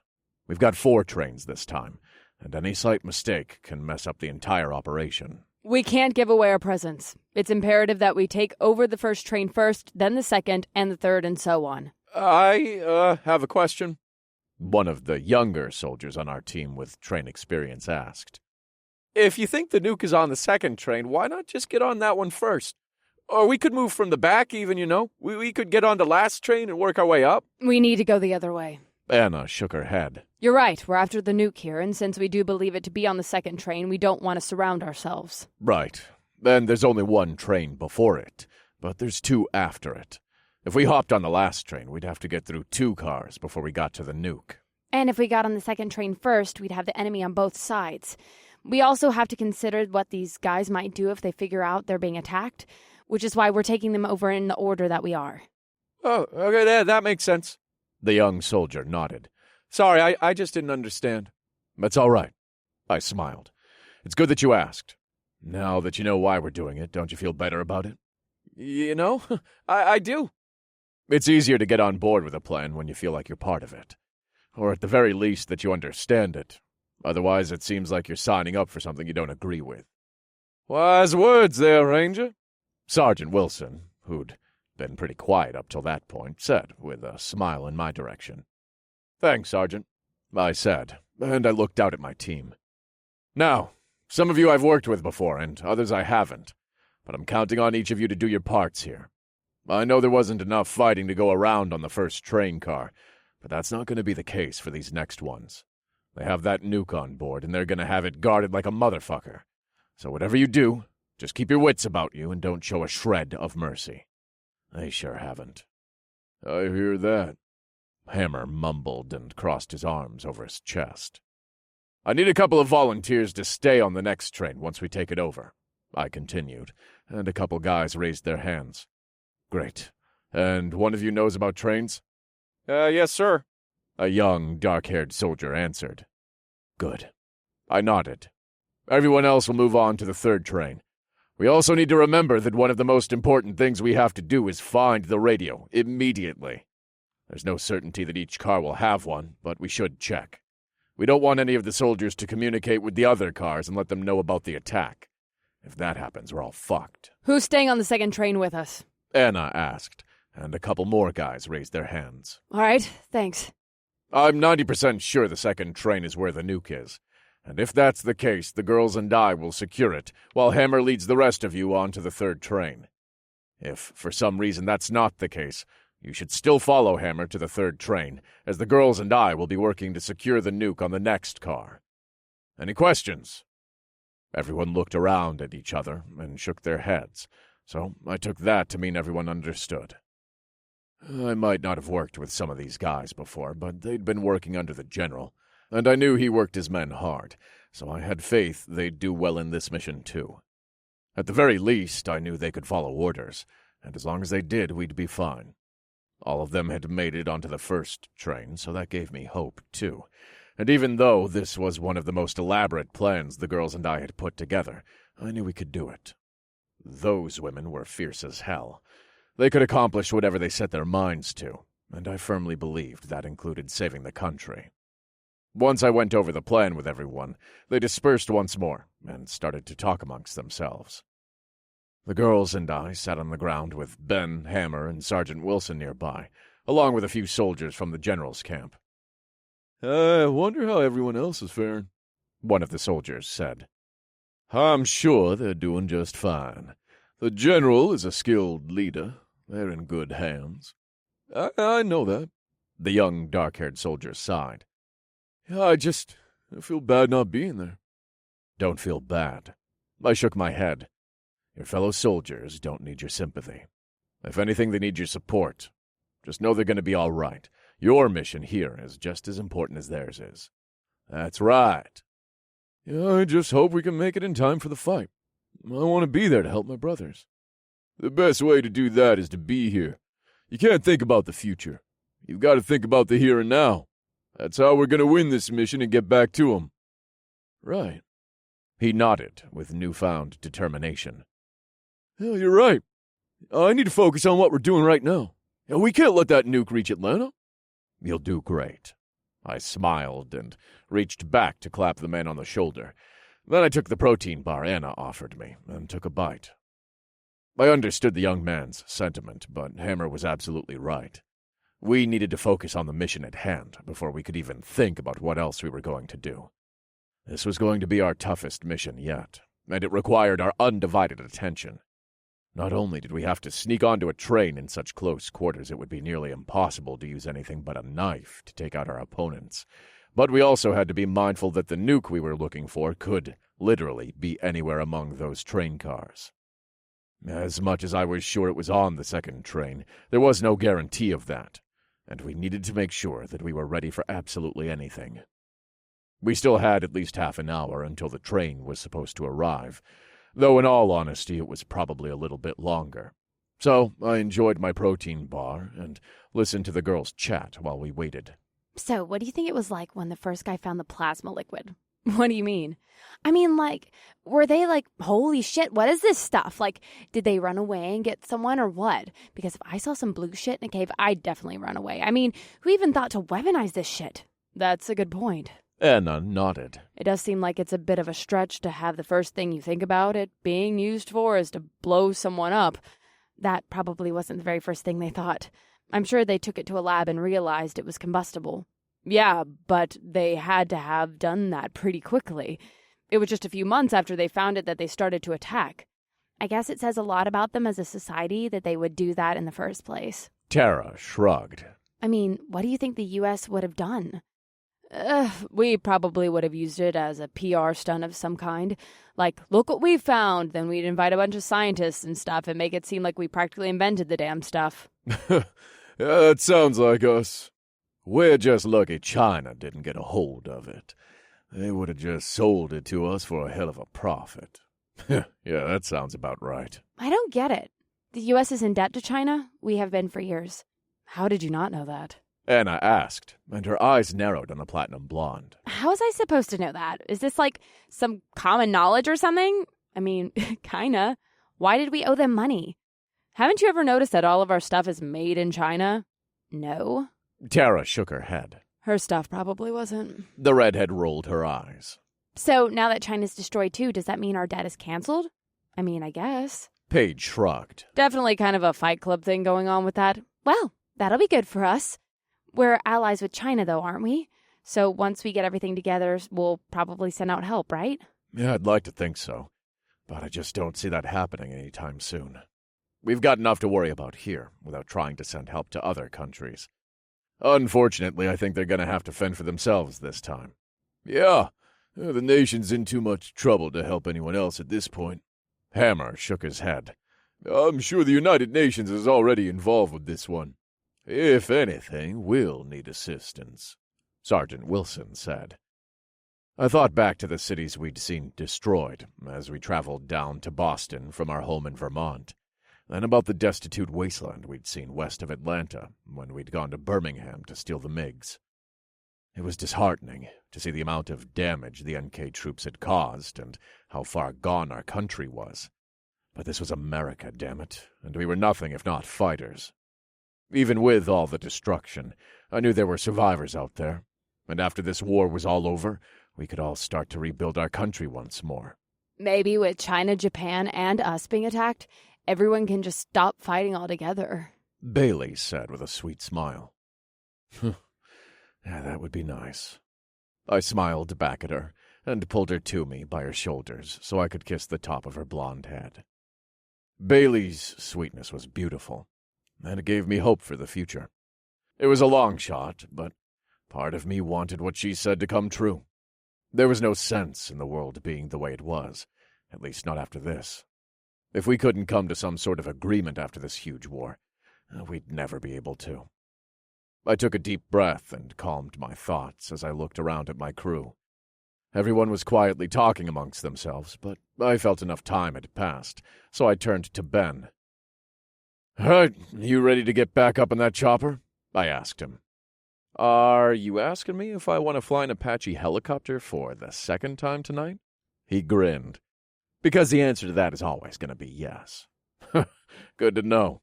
I'll be up in a jiffy," he said as he stood up and dusted himself off. "Get eyes on them, and then let us know their ETA." "Roger that," he agreed, and he made his way through the woods to where he'd landed the helicopter on the road near the jeeps. A few minutes later, I heard the whir of the chopper blades, and the huge machine flew overhead and followed the train tracks around the corner and further north. It was tense while we waited for Ben to respond with their ETA, but something told me it wasn't going to be long now. "All right, everyone," I said with a clap as I stood up. "Let's get into position." The group seemed eager to move to our ambush spot in the woods, and once we were there, I helped Bailey climb into her sniping tree once more. Then I crouched down near the trees and watched the railroad tracks. Ben's voice crackled through the radio on my hip, and I yanked it off my belt and brought it up to my mouth. "Ben, come in," I said quickly. "I've got eyes on him. From the looks of it, you got less than 10 minutes until they arrive. You better get into position now." "Already there." "All right.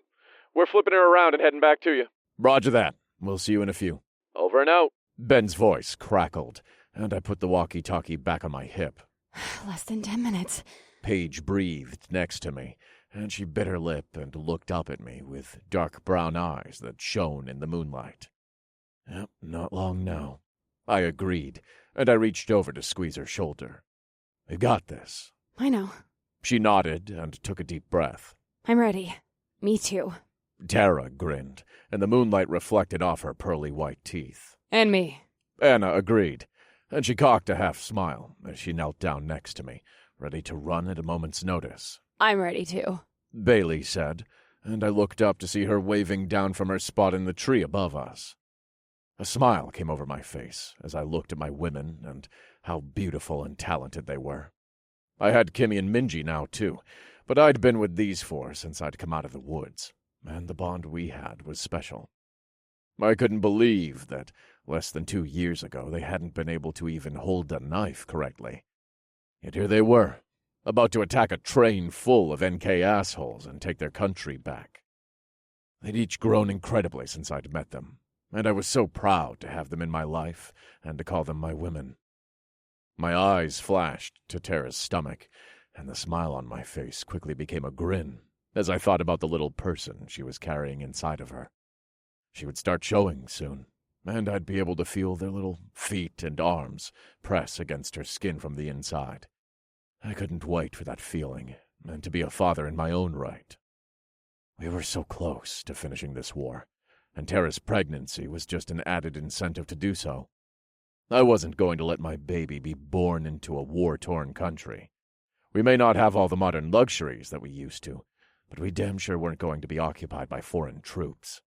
This was our country, and we were going to show them that it would take more than a few EMPs and some crazy-ass plasma to take us down. We'd already taken out plenty of their troops, which was why they were sending this nuke in the first place. This was their last-ditch effort to try and win this war. Otherwise, they knew they were fucked. We'd taken their MiGs and bombed their main camp, so they had to be low on supplies, not to mention slightly terrified. And if they weren't scared, they were idiots. Courage was running into the fray even through the terror, which is exactly what we were all about to do. I'd be lying if I said I wasn't nervous. Any time we went on missions, there was a lot at stake. But this mission was particularly nerve-wracking. Not only was my woman pregnant, but the fate of the country was in our hands. I had a good record of keeping everyone alive, but I'd be a fool to think it was unlikely for somebody to be hurt or killed on a mission like this. I took a deep breath to steady myself, and I sank lower onto the ground as I waited for the train to arrive. After a few minutes, the sound of the Apache chopper filled the air, and Ben flew over us back toward his makeshift landing pad. If he was already back, then at least 5 minutes had to have passed already, which meant we had no time at all before shit hit the fan. My heart rate accelerated, and I felt a small amount of sweat bead on my forehead as I waited and waited for what seemed like forever. I knew it was only a few minutes, but it felt like an eternity. And then, suddenly, a loud, screeching sound filled the air. The train was close, and the engineer had slowed the throttle and engaged the brakes in an attempt to slow down for the sharp corner they were coming up on. This was it. This was our chance. The sound of the train grew louder and louder, then the engine started around the corner. I quickly glanced up to the roof, but saw no soldiers. The coast was clear. "Now!" I bellowed over the sound of the train chugging along the tracks. The girls and I were first out of the gate, and we sprinted toward the second train with a vengeance. Anna was right next to me the whole way, and even though I couldn't look back, I knew the rest of the girls were right behind us. My eye was on the railing at the back of the train car, and as we ran, I reached my hand up to try and grab it. My hand wrapped around cold metal, and I yanked myself up to the small platform. Now, it was time to take out the rest of these assholes and find the nuke. Part 2 had officially begun. Chapter 9.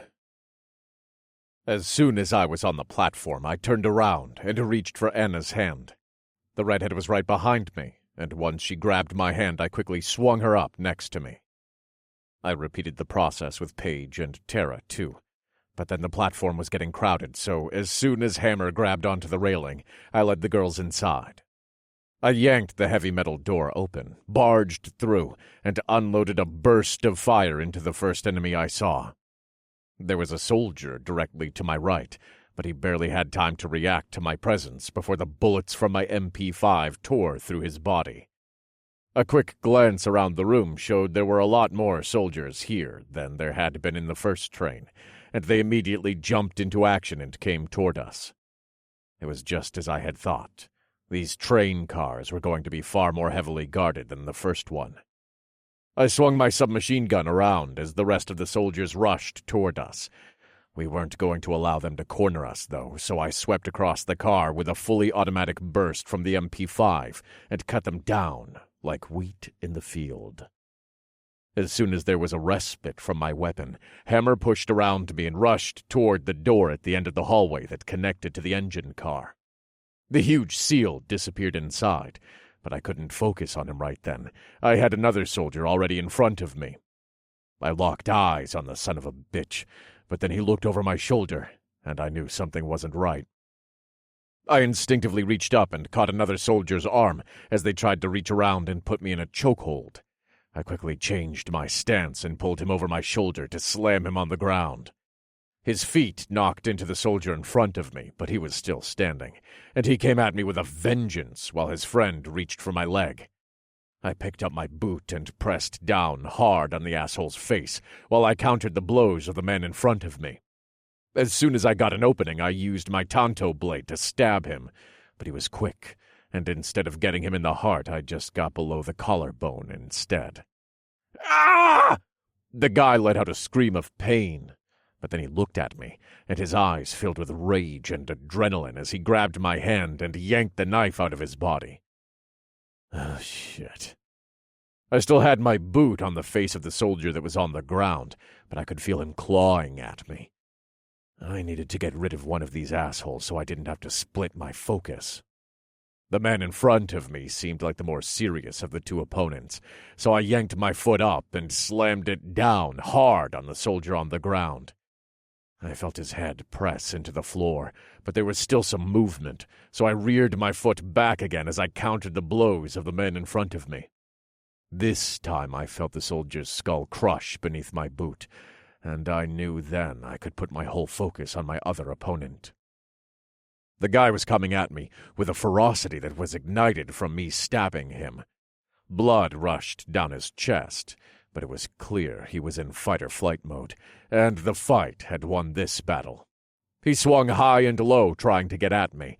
His teeth were bared, and a couple of times I saw him try to scratch me before I shoved his hand away. Ugh!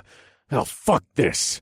I growled, and I took a couple steps back so there was some distance between us. Then I lifted my knee and kicked him square in the chest so he went flying into the wall of the train car. "Radios are covered." Hammer's voice came over my walkie-talkie. The SEAL must have secured the radio room, which meant nobody knew we were here. The plan was working. Now I just had to finish off this asshole. The soldier hit the wall of the train car hard, and he turned to spit blood on the floor, then curse at me in Korean. I was all over his shit, though, and I quickly flipped my tanto blade in my hand and threw it at the guy. The weapon flipped over itself in the air with perfect precision, then landed square in the hollow of his throat. The soldier's eyes went wide as he reached up and instinctively yanked the blade out of the wound, but that only expedited the process, and blood gushed out of the gash in his neck like a fire hydrant. He reached for his throat, but it was too late, and he slid down to his knees, then face-planted onto the floor. I lunged over to him and grabbed my tanto blade from next to him, then turned back to the frenzy. The train car looked like a scene from a fucking action movie. Every single one of my teammates was locked in battle. Tara had a soldier on the ground, and her knife was planted square in the center of his chest. She flipped her hair and looked up so I could see the blood splatter across her face before she moved on to the next opponent. Anna was exchanging blows with a short man, though exchanging was a generous word, since he wasn't really getting in any punches. Anna was, though. The redhead landed blow after blow into his face, then delivered a final roundhouse kick to his temple that sent him tumbling to the floor. Paige was doing even better than I expected. I watched as she countered a right hook, then grabbed the man's arm, ducked underneath it to spin around, and kicked him in the back. His face hit the floor when he fell, and Paige jumped on his back, readjusted her knife, lifted his head up by the hair, and slit his throat. Blood pooled around his body, but she didn't waste any time. The brunette hopped up and turned around to attack the next soldier she could see. Out of the corner of my eye, I saw Tara with her new opponent, but another soldier was sneaking up behind her with a knife. "Duck!" I yelled at the platinum blonde, and I reared my knife back in my hand just then. Tara immediately hit the deck, and I threw my tanto blade so it landed in the guy's ribs. While she was on the ground, Tara took that opportunity to jab her knife first into the thigh of her opponent, then in his private area. She twisted her hand, and he screamed in pain and dropped to the ground. Before I could get over to finish off the soldier with the blade in his chest, she stood up, spun around, and stabbed her own blade into the other side of his chest. The platinum blonde grabbed hold of my tanto blade with her other hand and twisted them both hard so the guy's head fell back as his insides were torn to shreds. Tara yanked the knives out, and he coughed up blood as he fell to the ground in front of her. Thanks, the platinum blonde said, and she tossed my knife back to me. "Any time." I smiled and caught the hilt of the weapon. Then I turned to stab the soldier nearest to me, but he was already locked in battle with Paige, and the brunette glared at me when she saw what I'd done. I had him, she said with narrowed eyes. Sorry. I grinned and looked for more opponents. The train car was covered in blood and bodies, but as I looked around, I saw two of my guys finishing off a couple of NK assholes. But other than that, there didn't appear to be any enemy soldiers left. Is that everyone? Tara asked as she walked over to me covered in splatters of blood. Looks like it. I nodded. After my team finished off the last of the NK soldiers, the entire train car seemed to go quiet, until all I could hear was my own blood rushing from the adrenaline pumping through my veins. I made my way up to the conductor's room and found Hammer just inside, with a couple of dead NK soldiers around him. Sergeant Wilson was there too, and I looked down at the two dead men on the floor, then back up to the SEAL and the sergeant. "Oh, so this is what you two were doing all this time." "Oh, fuck off! We got the radio secured." "Good job. Has anybody radioed in?" "Not yet." Sergeant Wilson shook his head. "All right, that's good. They most likely don't know we're here. I don't think they do. But we should get going. We need to do this quickly. Roger that. Hammer nodded and followed me as I headed to the back of the train car. Before I went outside, I turned around to make sure everyone knew what they were doing. And sure enough, the volunteer soldiers made their way to the conductor's room and stood just outside, while the rest of my team lined up in the aisle of the train car so we could get to the next one. "Let's go," I said, and I opened to the small platform we'd come in on. The wind rushed all around, and even though we hadn't gone far, I still somehow felt like we were moving much faster than we had been before. I didn't think we actually were, but there was something about staring down at the railroad passing by that sent a shiver down my spine. These were cargo trains, and the only way to get from one to another was to jump over the coupler that connected the two of them. It was only 4 feet or so, but it was enough to make me nervous. One wrong move and I could wind up under the train. I'd be dead in seconds if that were the case, and I wasn't going to allow that to happen. We'd been on so many of these missions that sometimes I didn't feel that dangerous anymore, since it was usually us fighting some assholes and winning. But it was moments like this that reminded me just how dangerous they could be. There were no second chances here. I only had one shot to get over there, and I couldn't fuck it up. "All right, I'll go first. We need to do this quickly." We're right behind you, Anna said. Uh-huh. Paige added, but her voice was high-pitched, and I knew she was even more nervous than I was. I took another deep breath and steadied myself. Then I stepped back as far as I could before I took 2 huge steps and leapt off the small metal platform. My feet hit the metal on the other side, and I nearly slammed into the door, but I caught myself. The gap was only 3 feet, but on a moving train it felt like 300. Fuck yeah. Anna grinned. Let's do this. The redhead's athleticism was definitely showing right then. She leapt forward and landed easily right next to me, with a small metal clanging sound to show how delicately she'd managed to hit the platform. Tara tried to shove Paige next, but the brunette bit her lip, took a step back, and shook her head. Fine. Tara rolled her eyes. But you've got to go after me. All right. Paige gulped. Tara was definitely not as tall as her red-headed friend, but she got a small running start and leapt from the first platform onto ours. It wasn't as graceful as Anna's landing, but she'd got the job done, and that was all that mattered at the moment. Here goes nothing, Paige muttered, and she let out a deep breath, ran, and jumped. The brunette crashed into me as she hit the platform, but I just wrapped my arms around her to cushion the fall and keep us as quiet as possible. Then I set her to the side so Hammer could make his way over to us. The platform was getting crowded once more, and I knew we'd need to go soon, but I at least wanted Hammer with us, since the SEALs were taking over the fighting in this car. The huge SEAL barely had to leap over the hitch, since his legs were so long, and as soon as he made it to the platform, it became incredibly cramped.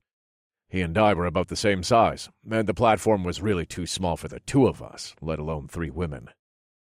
"All right, let's go." "The rest of my crew is right behind us," Hammer assured me as he unsheathed his combat knife. I nodded and pulled the huge metal door open, then I charged inside. The room was a makeshift passenger car, and a couple soldiers had been sleeping on cots, and they quickly sat up and started yelling in Korean. Suddenly, from a small room at the back of the train car, a soldier appeared, and he stuck his head out from behind the wall, gasped, and ducked back inside. "Oh, shit." I'm on it, Anna said, and she charged forward and leapt over the soldiers that tried to attack her. The redhead was across the train car in an instant, while the rest of us started to attack the soldiers she'd left in her wake.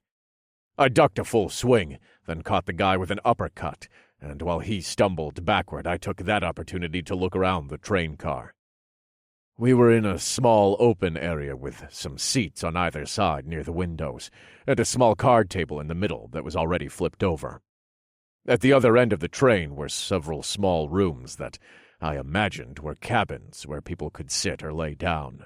Radio is secure, Anna called out, but just then the door to one of the other rooms opened, and several soldiers came out after the redhead. Anna countered quickly, and Hammer rushed to her side as well so I could turn my attention back to the soldier in front of me. The man had recuperated from my uppercut, and he came at me once again. His fists swung wildly, and I wondered if I'd given him a concussion when I'd hit him, since his attack was so uncoordinated. He came at me with both arms and stumbled forward, so I waited until he nearly fell into me. Then I grabbed onto his shoulder to hold him in place, while I planted my tanto blade just behind his ear. His body went limp in an instant, and I yanked my knife out and let him fall to the ground before I turned to the next soldier I could see. Tara was next to me, and she was locked in battle with two soldiers, but one had his back to me, so I took that opportunity to take him down for her. I knew the platinum blonde could handle herself, but she was pregnant after all, and I needed another opponent. I grabbed the soldier by the hair with one hand and brought my knife around with the other. One quick slice, and warm, sticky blood rushed down my arm and gushed out of his neck before I threw his body to the floor. Tara went for her opponent's stomach. He had a knife in one hand, but Tara had him by the wrist, while her other hand buried her blade deep into his stomach, just below his rib cage. She yanked downward, and the soldier's mouth fell open as blood gurgled out of his mouth onto his chin. The platinum blonde ripped her blade out of his body and twisted his wrist so he flipped over onto the floor, and she took his own knife and planted it right into his heart, just to be sure he was fully gone. Once she was done, she looked up at me, blew a loose strand of hair out of her face, and smiled. There were still SEALs rushing in from outside, but this train car was packed with NK soldiers, so the entire area had become an all-out frenzy. An NK soldier got thrown into me, and before he could recuperate, I jabbed my tanto through his back into his spine. I glanced around to see if I could figure out who he'd been fighting with, but nobody even seemed to notice. We need to find the nuke, Tara said, and I realized she was now right beside me. Yeah. Paige agreed, and both girls huddled around me. This is fucking crazy. There were blows and knives and blood everywhere, and the place was so packed with bodies it was nearly impossible to move. "Follow me," I said, and I tugged on Tara's shoulder. The platinum blonde grabbed onto Paige, and the two of them stayed behind me as I waded through the crowd with my tanto blade at the ready. NK soldiers and even a few of ours fell against us as we walked, but I just held on tightly to Tara's hand as I led them over to the far wall.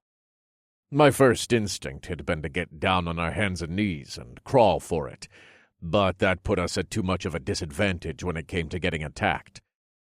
Granted, everybody seemed to be caught up in battle, but I didn't want to take the chance of someone noticing us, or of us being accidentally trampled in the fray. It was much safer for us to get to the wall and make our way around. As much as I wanted to jump in the frenzy and attack, I knew that the SEALs and the rest of our soldiers had it under control. A quick glance around showed that our crew was definitely winning. Hammer grabbed two NK soldiers by their heads and smashed them together so hard neither of them got back up from it. Rivers had his SEAL-issued Ontario Mk3 out and was slicing through his opponents like they were warm butter for toast. Some of the soldiers tried to attack again, only to get a fatal slice the second time, if they hadn't gotten one on the first go. The SEALs were well trained for this, and I needed to give them space to work. Besides, the girls and I needed to find the nuke. That was our job in this train car, and really the most important job for this entire mission. Once we got to the wall, I put Tara's hand on my hip, so I had both hands free. Then I carefully led us along the wall toward the rooms at the back of the train car. It's like a fucking mosh pit in here, Paige said as we walked. Over here! Anna called when she saw us. The redhead was in the midst of battle with an NK soldier, and as we made our way over to her, she flipped the guy over so he was on his stomach. Then she grabbed his head and twisted it hard so his neck broke. His head was nearly 180 degrees around, and part of me was shocked she'd been able to pick that up on her own, since that wasn't a move I'd taught the girls. Anna was nothing if not a fighter, though, and she was incredibly strong and agile, so I wasn't totally surprised she'd figured it out. "Have you checked these other rooms?" I asked once we got to where she was. Hammer and the other SEALs were doing a good job of keeping the frenzy out of the hallway, but one of the soldiers saw us and slid through a small opening to try to get to us. Before he even made it all the way to us, though, Tara readied her knife and lunged forward. The platinum blonde thrust the blade upward into the man's stomach, and he flipped over the top of her and landed at our feet. "Nice, Tara," Anna said, and she reached her hand out to help her friend up. "All right, let's check these rooms." "One at a time or all at once?" Anna asked. We hadn't exactly been able to plan for the layout of the train car, so we were having to make it up as we went. I considered our options for a few seconds. There were 4 rooms, and it would be faster for all of us to take one and clear it. However, these rooms were maybe 24 or 25 square feet each, so it wasn't exactly feasible for us to attack all at once. One of them had the nuke in it, if the nuke was on this train. I was sure of that. But if soldiers hadn't come out of the other ones, then there either weren't soldiers in there, or they had other valuable cargo they were guarding as well. I didn't want to take the risk of us all opening one of the doors, only to be met with 5 soldiers behind each one. It was slower, but safer for us to go room by room all together. "All right, follow me," I told the girls. "This one's clear," Anna reminded me with a point to the room behind us where the radio was. There was a dead soldier lying in the doorway, but the radio was secured, so I just nodded and turned to the closest door. "Get ready," I said as I held up my Tanto blade. "Ready," Anna said. "Let's fucking go." Tara agreed. "I'm ready too." Paige added. I lifted up my knee and delivered a powerful blow right at the door. Then I charged forward with my knife at the ready. There was nothing inside but MREs and small briefcase-type cases that I knew housed more pods for plasma guns. "It's not here." Anna sighed. "It's gotta be in one of the other rooms."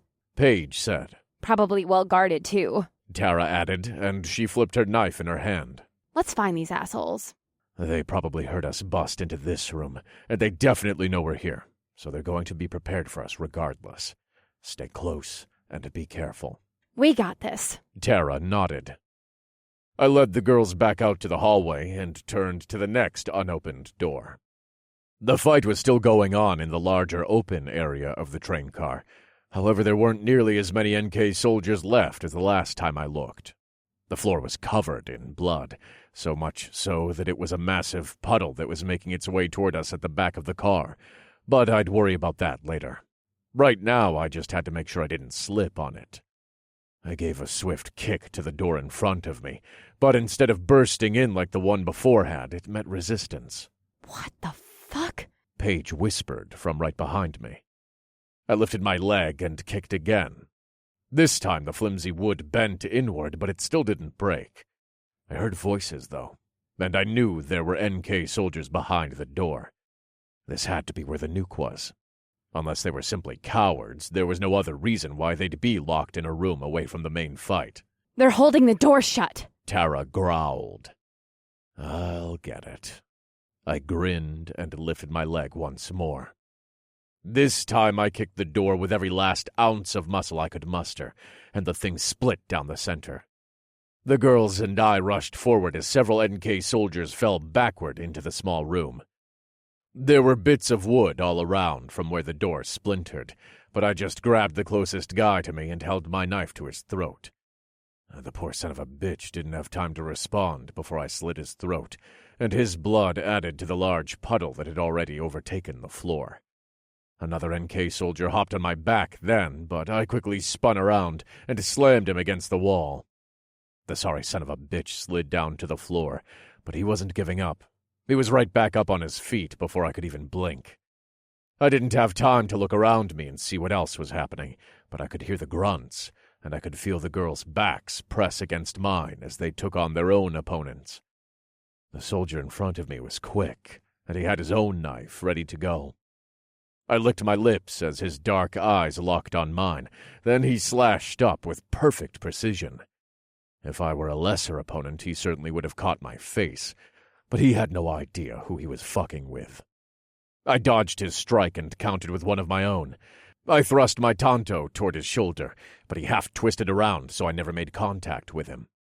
He tried to grab my wrist so he could maneuver me how he wanted, but I twisted out of his grasp and went for another stab, this time to the belly. The son of a bitch was a worthy opponent, though, and he dodged my strike. Then he took another step back as he looked at me with deep brown eyes, filled with rage. It was easy to see why this asshole had been put in charge of guarding the nuke. He was the most well-trained NK soldier I'd seen when it came to hand-to-hand combat, and unlike some of his fellow soldiers, I didn't sense any fear from him. This asshole wasn't fucking around. He had a job to do, and he'd do it even if it meant his own death.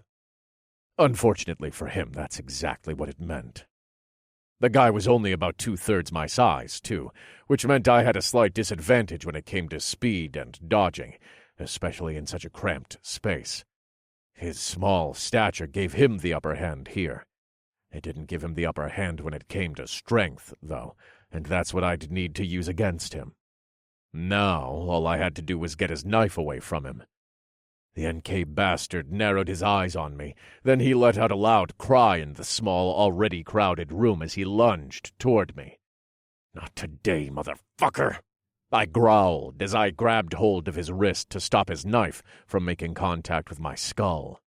He followed suit and grabbed onto my other wrist, so I couldn't stab him with my tanto blade. It was a standoff that would turn into a battle of strength. The son of a bitch was strong, but I was stronger. I forced my hand forward so my tanto blade moved toward him inch by inch. I could see the soldier's teeth grit as he resisted, but he wasn't strong enough to keep me at bay, and I pushed with all my strength until his hand was shaking in response, and I knew he couldn't hold out any longer. Then I slammed forward into him, and my tanto blade went right into his stomach.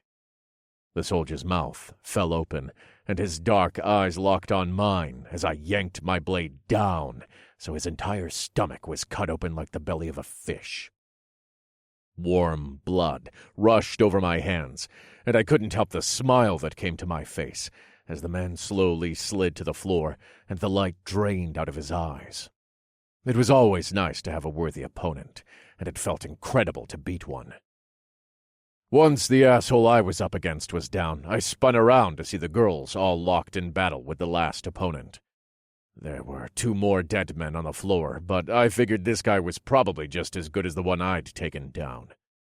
The girls were incredible fighters, but they didn't have the extra strength that I did to give them an advantage.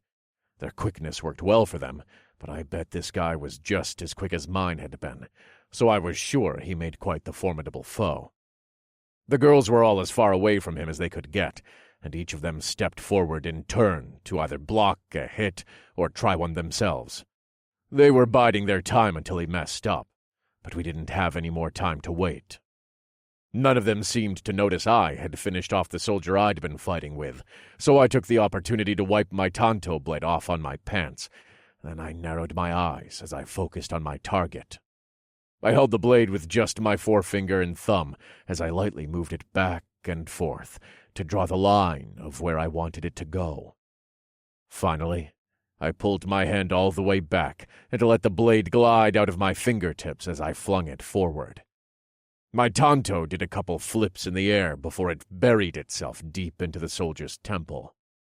Tara was just about to lunge forward then, but Anna saw what happened, and she held her arm out to stop the platinum blonde, as the soldier's body fell onto the floor in front of them.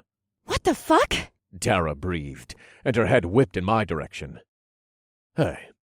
I smiled and waved. We had him! The platinum blonde scoffed, and she cocked her hip out to the side so she could put her bloody hand on it. I know you did. I nodded. I saw you waiting for the perfect moment. And we would have had it, too. She narrowed her eyes at me, then shrugged. But I guess this was quicker. The nuke has to be in here, Anna said. Those were the best soldiers I've encountered so far. Me too. It's here somewhere. Is it maybe in that thing? Paige asked, and she raised an eyebrow and pointed to the back of the room. There was a long rectangular box made of some sort of metal. There were no biohazard labels on it or anything like that, but there was some Korean writing, and the damn thing had a huge lock on it. One of these assholes must have the key, I said, as I bent down and started to rifle through the pockets of the soldier closest to me. Got it! Anna blurted after a minute, and she rushed over to the box and stuck the key into the lock. The redhead set the massive piece of metal on the ground with a loud thud, and she locked eyes with me for a second before she slowly and carefully opened the lid of the box. Holy shit. Tara breathed. Oh my god. Paige gasped at the same time. I think we found it, Anna said, and she turned to flash me a wide grin. I grinned back at the redhead. We had the nuke. Chapter 10. Inside the box was a weapon the likes of which I'd never seen, even during my time in the military. It resembled a large missile, but it was larger around, and instead of having a shell-like body, it was clear, and inside was the plasma liquid the NK troops had found so many months before. I shook my head at the thought that the first thing these insane NK fucks had done with such a powerful substance was to turn it into a weapon. The world was cruel and unforgiving, and sometimes I forgot that, but it always found a way to remind me. Fuck! What do we do now? Should we clear the last room? Stay here. I'll clear them. You three guard the nuke. On it. Anna nodded seriously. I looked out into the hallway, but there was nobody there, so I made my way across the hall to the very last door. I was ready to attack as soon as I kicked it in, but there was nothing inside, except for more plasma weapons and supplies for their troops. I glanced into the open area of the train car where Hammer and the rest of our group were finishing off the NK soldiers. The place was a fucking bloodbath. There were bodies absolutely everywhere on the ground, but before I had a chance to get a good look, Tara grabbed hold of my arm. Tab, come here, she said, and she pulled me back into the room with the nuke. We stepped over the dead soldiers, and she crouched down in front of the box and looked up at me with pulled-together white eyebrows. Do you see this? See what? I countered, and I shook my head as I looked over the weapon. The plasma liquid inside? It looks darker than the other stuff. Does it? I asked, and I knelt down to get a better look. I said it might be the glass, but Paige doesn't think so. I don't see why they'd darken the glass.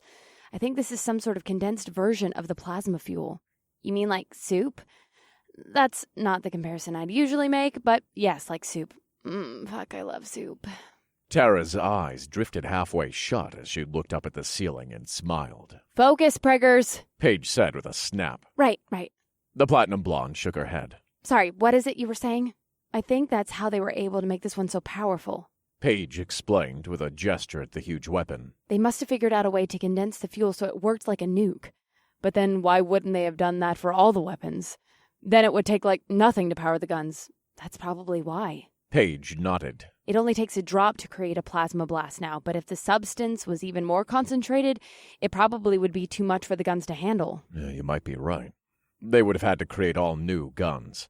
I'm betting these nukes were made last. That is, unless they already did concentrate the plasma fuel. Paige said, and she looked at me with wide eyes. What are you talking about? We assumed the liquid was in the form we know it as when the NK soldiers found it, but that might not be the case. It could be more diluted naturally, and the NK troops could have just figured out a way to concentrate it once they realized its potential. You're saying you think this stuff isn't this combustible in its natural form? I bet so. Paige nodded. We were trying to figure out how a substance like this could occur naturally, but they said it was found in a cave, right? Right. What if it's actually some sort of, bioluminescent algae? Paige said, and she started to talk faster as she became more excited by her growing theory. Maybe it has some sort of acidic properties or something, and the NK troops figured out how to ignite the acid. That would explain why it's like a burn instead of a bullet hole. Shit. We were thinking it was some sort of science fiction bullshit, but that makes way more sense. Does it? Tara asked with a raised eyebrow. It still sounds like some science fiction bullshit to me. I'm not saying it's not. Paige shook her head. This whole thing is crazy, and obviously this is only a theory, but I mean, it kind of makes sense. The brunette looked at me and shrugged. Well, you're right. It's a good theory. We won't be able to test it for a while, though. I know. And right now, we've got to focus on the mission at hand. I said, Then I smiled and clapped her on the shoulder. Good idea, though. Keep thinking about that one. Definitely. Paige smiled. The brunette's theory was intriguing as hell, and I had to admit it made a lot more sense than aliens or some bullshit like that. Still, I couldn't focus on it at the moment. We still had a job to do here. Tav, Hammer's voice came over the walkie-talkie on my hip. we're secure out here. Where are you? Do you have the package? The package has been acquired. We're in the back room. Be right there. A moment later, the seal appeared in the hallway, practically dripping in blood. There were splatters all over him, and his hands were stained red from it. "We're in here," I said, and the seal looked over at us with a wide grin on his face. Oh, that it? He asked with a gesture behind me. "Yep." I nodded. He whistled low as he walked over and peeked into the box. Well, shit. Hammer shook his head. We fucking found it. All that fuss for this little thing. It's like as long as you are tall. Yeah, but it still seems so small to go through all this trouble. Like, it's not a rocket or something, though it kind of looks like one. We've still got 2 more train cars to take out, I said seriously to get us back on track. My men and I are ready. Good. Let's get this done as quickly as possible. Roger that. It'll probably be faster if we go. We're supposed to stay here and guard the nuke. Fuck that. This is our last hurrah, right? I want to fight. It would go faster with you all there. Hammer smiled. These soldiers are great and all, but some of them just need a little, help. They're definitely not as well trained as you and the girls. I pursed my lips as I thought for a moment. I had planned for us to stay with the nuke, but Tara was right. This might be our last big battle, and part of me wanted to fight too. This war was coming to an end, and I wanted to see it through. Besides, we had the first 2 train cars already taken over, so any other soldiers who tried to get to the nuke would have to go through us once we were on the 3rd car. Oh, fuck it. I grinned. Let's do it. Rivers! Hammer called out. You and the kid watch the nuke. Yes, sir. You didn't want to put someone else on the job? Yeah, isn't Rivers your second in command? Yep, but his arm got sliced. Oh, shit, I should look at it. Shh. It's fine, Hammer said with a shake of his head. He hasn't said anything, but I saw it happen. It's not bad, but I'd rather him stay here. Understood. I nodded. Paige, you can check it out once we're done. Of course. So how do you explode this thing anyway? Tara asked as we waited for Rivers to arrive. Exploded? Yeah. Tara rolled her eyes. I mean, how do you turn it on or off or whatever? Detonate? Hammer put his forehead in his hand and shook his head.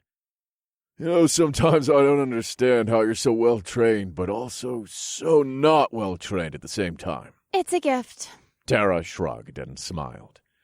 Yeah, military jargon wasn't exactly at the top of the training list. As far as detonating it, Paige said, and she walked over to the metal box. I'm guessing it's this little briefcase thing right here. Yeah, I'd bet you're right.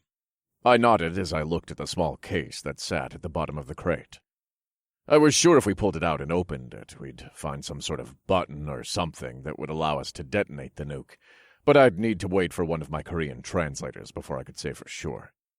We're here, boss, Rivers said, as he and one of the younger soldiers appeared in the doorway. Hold down the fort. Don't let anybody in this room, you understand? Understood, sir. Rivers nodded seriously. Even injured, he was a total professional. To be fair, I didn't see any blatant indicators that he was hurt, but he'd probably wrapped up the cut when nobody was looking. Normally, I'd insist Paige look at it right away, but if Hammer said it wasn't a big deal, I trusted his judgment. Besides, I didn't want to call out Rivers before he was ready. I knew he wanted to see this through as much as I did, but Hammer was right to have him stay with the nuke. I trusted the seal to protect it with everything he had. Not that I thought he'd have to. This job would make him feel useful while also letting him relax that arm, though, which was exactly what he needed right then. All right. I smiled and turned to my small team.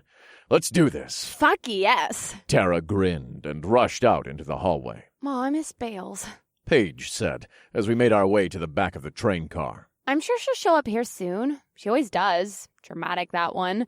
She's like the least dramatic out of all of us. Literally the least dramatic person I know. Nah, she's always got to steal the spotlight at some point. Oh my God, whatever. It's true. Tara shrugged. You'll see. Okay, sure. Anna rolled her eyes. We left Rivers and Jerry with Hammer's walkie-talkie. Then we made our way outside and quickly hopped from one train car to the other.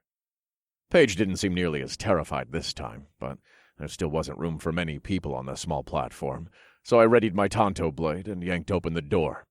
We rushed quickly in, but instead of seeing NK soldiers shocked by our sudden appearance, we came face to face with at least 20 of them pointing their plasma weapons at us. "Fuck!" Hammer breathed, but I just narrowed my eyes as I looked around at the group. Directly across from us was an older man in a colonel's uniform. He had his plasma weapon leveled at us as well, but something felt off here. If they were going to shoot us, they would have done it right then. They didn't want to shoot their plasma weapons, just like none of the other soldiers had. They knew what the train car in front of us held, and they didn't trust it either. I had to remind myself that as new of a thing as the plasma was for us Americans, it wasn't that much older to the NK soldiers. The substance had only been discovered a few months prior to when they attacked Japan and China, so I couldn't blame them for not fully trusting it as well. What are they doing? Why aren't they shooting us? How did they know we were here is the better question. And I thought you got the radio guy. I did.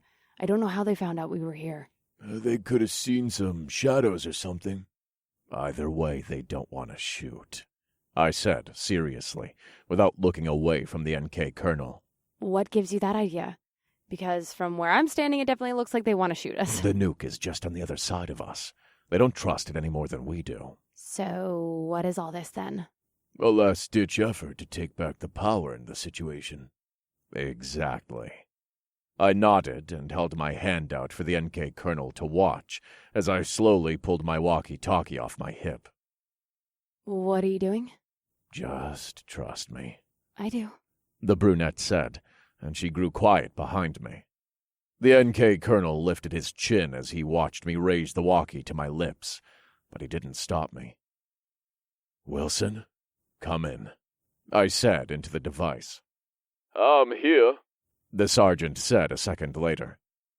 "We've run into some trouble. I need your translation skills." "What do you need me to say?" he asked, and I could hear the seriousness in his voice. The sergeant understood how things worked in the field, and I appreciated him not questioning me at all. Frankly, we didn't have time for any of that. "Say I've got control of the nuke. They know that. Tell him I'll blow this whole fucking train to bits." Once again, Wilson didn't question me at all. He simply translated, and I held the walkie out away from my body so the colonel could hear. It was silent in the train car, except for Sergeant Wilson's voice over the walkie, but the air practically hummed with energy as we all eyed one another with our fingers on the triggers of our weapons. If this were any other situation, I'd feel dead in the water right then, with all the plasma weapons pointed right at me. But I knew they weren't going to fire, no matter how much they wanted me to think they would. It was simply too risky to use those around the nuke, especially if Paige was right about it being extra concentrated plasma. No, this was a standoff, and I had to figure out a way out of it.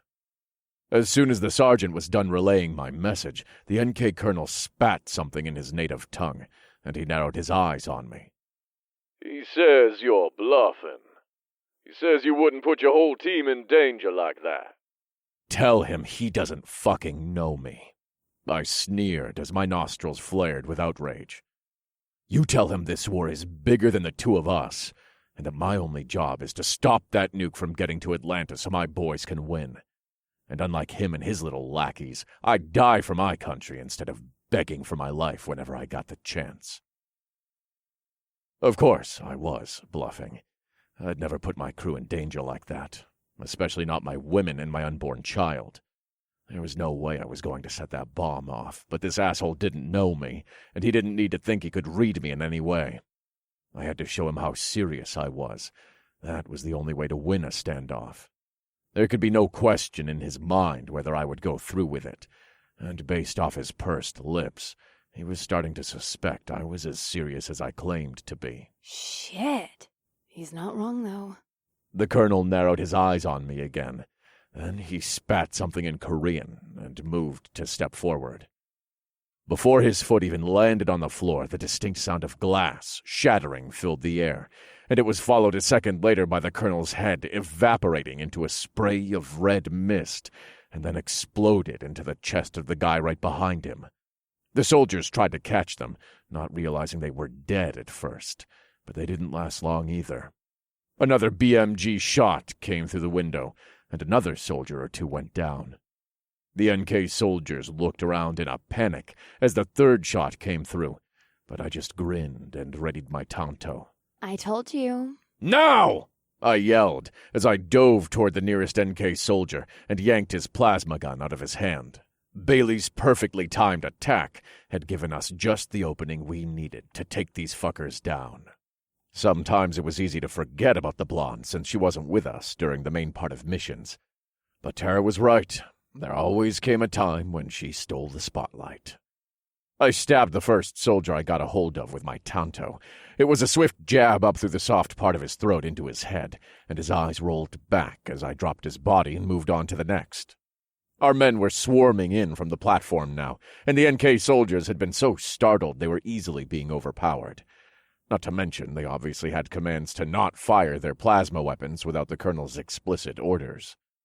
Unfortunately for them, he was dead now, so there was nobody to tell them what to do.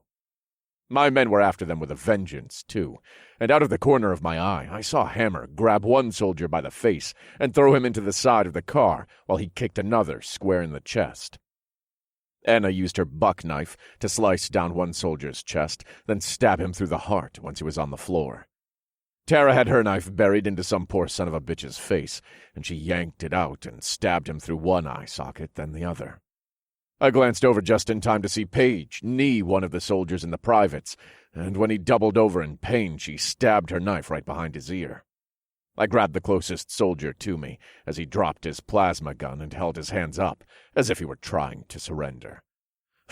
Too fucking late for that, I growled as I stabbed my tanto into his stomach so hard his feet lifted off the floor for a second, before I flipped him over onto his back so he could finish bleeding out.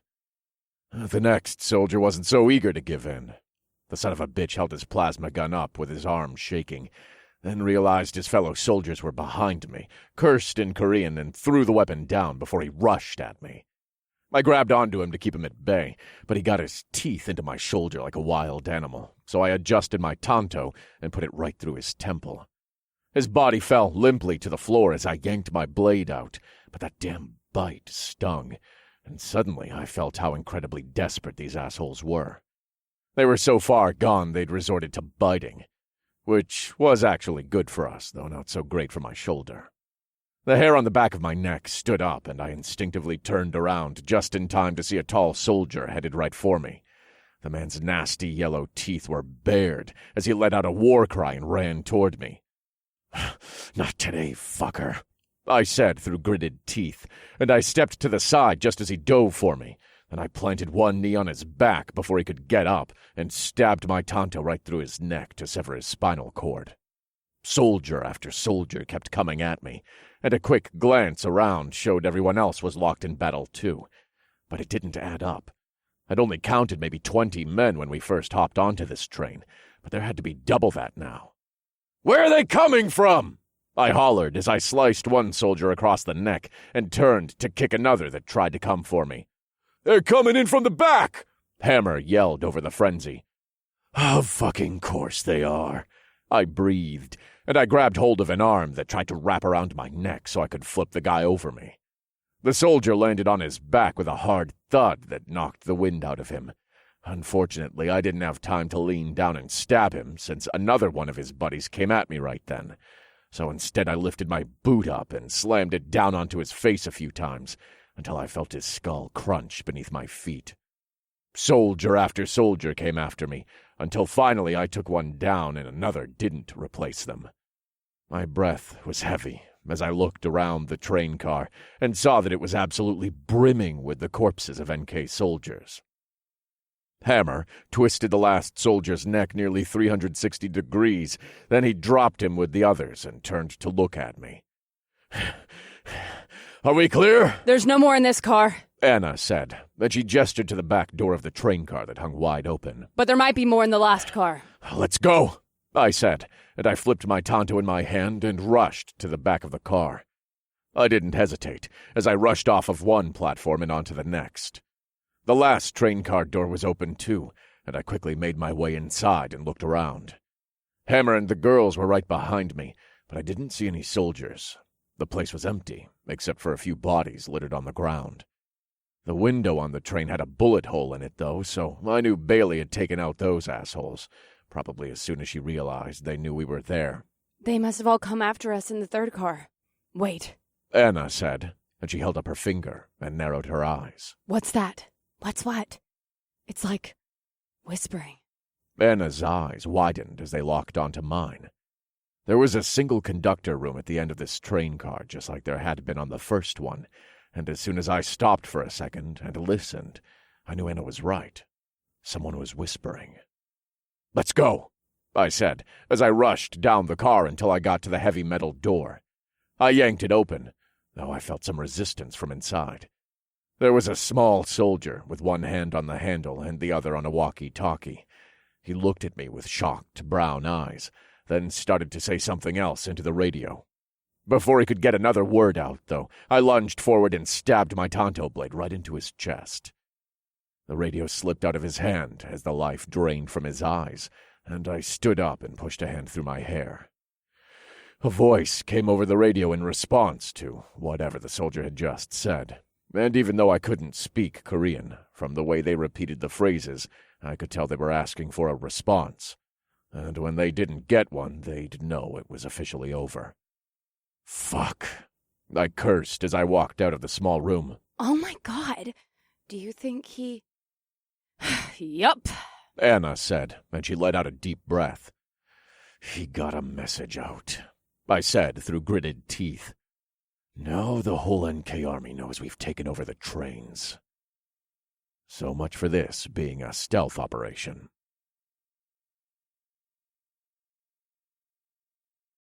Chapter 11. What do you think they're gonna do? They're coming for us. They're not gonna just let this nuke go. "Damn it!"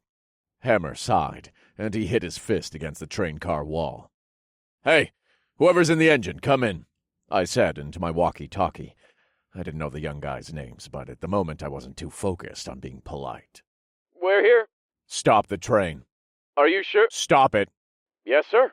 the young man said, and a second later I lurched forward slightly as the kid hit the brakes. If they're going to attack, won't it be better if we're moving? They're probably gonna blow the tracks. Well, shit. Didn't I say that before? Yes, but that wouldn't have worked for us, remember? We had their lookout train to think about, and the fact that they have supplies to fix tracks. And the nuke. But now that's in our possession, so do you really think they're going to try and attack with it still on the train? I do. I nodded. I think they're going to be smart about it and try to trap us so they can get to it, but I definitely think they're not going to let us get to Atlanta with their weapons. What do we do? We need a plan. I sighed and ran a hand through my hair again.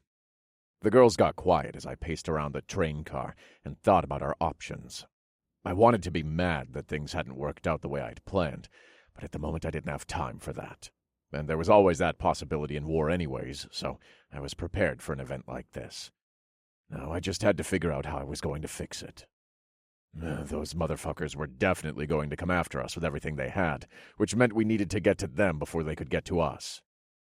"Minji," I said into the radio. "Come in, Minji." I'm here. Is the train secure? "Yes, but we have another problem. What is it?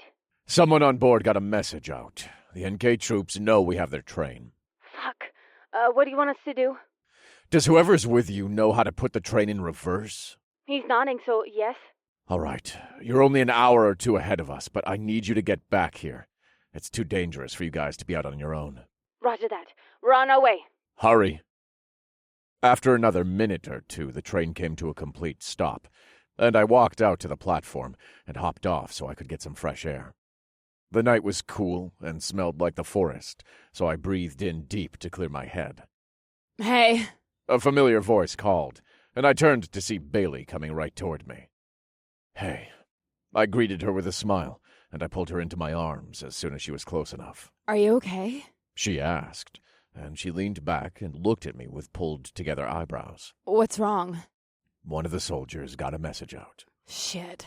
She bit her lip. Yeah. I nodded. They know we have their trains. We also have their helicopters and all their supplies. She said with a small smile. Plus their nuke. Right. We're just going to figure out how to take them down. Tav! Anna yelled, and I turned around to see her waving from the train platform. A message just came in over the radio. Could anybody tell what it was? Tara said she thought it was numbers. I only remember a couple numbers. The platinum blonde said as she appeared on the platform. But I swear I heard the word for 3 in there. That doesn't mean the entire message was numbers. I wonder if Sergeant Wilson caught it. I mumbled and reached for my walkie-talkie, but before I could speak into it, the sergeant's voice came through. Tav, we just got a message for a new radio frequency. Tav, we're changing frequencies. Good job, guys. I grinned. They still think I'm one of them. I think the switching is just a precautionary measure. Keep playing along. And Sergeant, you listen too. Let me know what they say. Roger that. I'm on. They're coming in. I'll let you know. After that, the radio went silent. Fuck, it's a good thing we have people to translate for us. Anna said as she hopped down and walked over to Bailey and me. Hey, Bales. Good to see you. The redhead pulled her friend in for a hug. Awesome shots earlier. Paige added as she hugged the blonde sniper. Thanks. Bailey smiled and turned to hug Tara next. Yeah, way to steal the show like usual. I had to do something. It looked like a standoff over there. It definitely was. I nodded. You did good. Thank you. My pleasure. The Deadeye grinned. How did you get over here anyway? I figured we'd be out of your range by now. I ran to the Jeep and used it to follow the train. Damn, you ran all that way? Anna asked, and her eyebrows lifted high on her forehead. Carrying your Barrett too? It was nothing. Bailey shrugged. Well, I appreciate you taking the initiative. We couldn't have done it without you. I told you she steals the spotlight every time. Tara fake whispered to Paige. She's not stealing the spotlight. She's doing her job. No, Tara's right. That's the only reason I became a sniper in the first place. I knew it. Tara laughed, and she pulled Bailey in for a hug. Thank God we're back together again. I was starting to miss you. Aw, thanks. Bailey smiled. I like pregnant Tara. She's so nice. Cherish the next 8 months. While the girls chatted, I looked around at the night sky full of stars and let out a deep breath. This had been one of the toughest missions the girls and I had ever gone on, and now it was in jeopardy, which meant our boys in Atlanta were too. We needed to deliver this nuke to them, along with the rest of the supplies in this train if we were going to win. Granted, I didn't want to drop a nuke on American soil, but at the very least we could use it as a threat. At this point, though, I'd settle for keeping it out of the NK Army's hands. I knew they were going to try and take it back, and I wasn't about to let that happen. I let out another deep breath as I thought about our plan. Tav, you know we can hear you breathing over there, right? Anna asked as she raised a red eyebrow at me. Right, sorry. So what's our plan, Captain Ranger? I know you've been cooking up something. I don't know yet. I shook my head. Once Minji and Wilson get back to us, we'll be able to formulate a better plan. But right now, I'm just thinking we need to keep the nuke out of their hands. Our boys will have to handle themselves in Atlanta. I'm not sure if we'll make it to them before morning. I'm sure they can handle it. We have the Apaches, too. Couldn't we send Ben and a couple other pilots over to the fight ahead of us so they can assist? We could, I said, and I bit my lip. But the NK troops are already going to be on the lookout for aircraft. Right. You said they've probably already rigged some of their plasma weapons to fire at aircraft. We haven't seen any, but I'd guess that they have. But we have their actual anti-aircraft weapons on board, right? That's right. I nodded. I bet they're after those, too. No doubt about it. What if we sent Ben over there now while they're still getting shit set up? Then he could take out their larger weapons at least. If he could do that, we'd be able to use the MiGs and the Apaches tomorrow. I thought for a moment. The troops are probably still spread out, so he'd have to figure out where they're at so he could try and find the ones with larger weapons. It's dangerous, though. If he gets shot out of the sky, we have no way of getting to him. True. Paige bit her lip. I think... Tav, are you there? Yeah, I'm here. We know where they're going to be waiting. Oh, that's great. I nodded. Where is it? It's between two small towns. Minji said, and her voice was slightly unsure, since she clearly didn't know where they were. Dalton and Chatsworth? Chatsworth. Paige repeated, and her brow furrowed for a second. Then her eyes grew large with realization. Oh, Chatsworth. They're not far out of Atlanta. Paige knows where they're at. What's their ETA? They said there were some troops near there already. They're being sent over, so it's not long. I'd say an hour or so. Can we get there in that amount of time? I asked Paige. Maybe a little over that. She bit her lip. So we might not be able to get there before they do, but we can be there shortly after? We could use the Apaches then, right? If they know we have the trains, they know we have the helicopters. They're going to be ready for them. So, another stealth mission? Tara asked with a grin. It looks like it might be. I nodded. So we'll sneak over there, find them, take them down before they can blow the railway, and get this train back on track. Paige said, and she chuckled at her bad joke. Pun intended. Right. Tara said, and she nodded sarcastically at the brunette. Get it? 'Cause trains go on tracks, you know? Oh, I think we all got it. Tara said, and she patted Paige on the shoulder. You're such a dick. I thought it was funny. Then why didn't you laugh? Bailey looked around and shrugged. Yeah, I got nothing. Wait, hold on. Anna said with a shake of her head, and she started to pace around as she thought. They know we have the helicopters that were on the last 4 train cars. Right. But they think Minji's car is still with them. Which means they think we only have 3 Apaches, not 4. We can use Minji here again. Have her tell them she'll send one of the helicopters over for assistance. That way they won't shoot. We can have our Apache blast them, and we can be somewhere nearby to snipe off whoever he doesn't get. Oh, I like it. I grinned. We'll need to do this quickly. Like, now quickly. You're right. I'm sure they're already on the move. We need to tell Minji and Ben. Right. I pulled my walkie-talkie up to my mouth. Minji, come in. And Ben, too, if you're somewhere near a walkie-talkie. I'm here. Me too. Great. We've got a plan, and we're going to need both of you. I'm ready, boss. Ben agreed, and I could hear the grin in his voice. What do you need us to do? I need you to tell the NKs that you'll send one of the Apaches over to help them out. And Ben, you're going to be that Apache. Oh, fuck yeah, He said, and I heard his pilot next to him say, hell yeah. The girls and the SEALs and I are going to be in the area, so we can take out whoever manages to get away from your attack. And we'll bring Wilson, too. That way we can get one of their radios and make them think they've got this in the bag. Roger that. Wilson added out of nowhere. Everyone meet me out here in 2. I smiled. And Minji, let them know in about 20 minutes, all right? What if they say not to send him? Say he insisted he go and that he already left. All right. Don't worry. They clearly believe anything you say. True. All right, everyone, I said into the walkie-talkie. Let's do this. We'll be there soon. Remember, wait 20 minutes. We're on our way out now. See you soon, I said, and I hung the walkie-talkie back on my hip. Well, looks like you get to steal the show again. Good. You know that's what I live for. Oh, I love you, Bales. Tara laughed and playfully pushed her friend on the arm. Where's the Jeep you brought? It's just through the trees over there. Anna, Bailey, go grab another Jeep for the SEALs. On it. The redhead said, and she and Bailey disappeared into the tree line. A moment later, I heard the sound of one of the Jeeps starting up and then peeling away. You know, she is a crazy driver. Tara said with a shake of her head. That's why I always ride with you. Oh, is it now? I asked with a playfully raised eyebrow. Definitely. Tara smiled. Ben and the rest of the SEALs appeared on the platform then, and they hopped down and came over to us.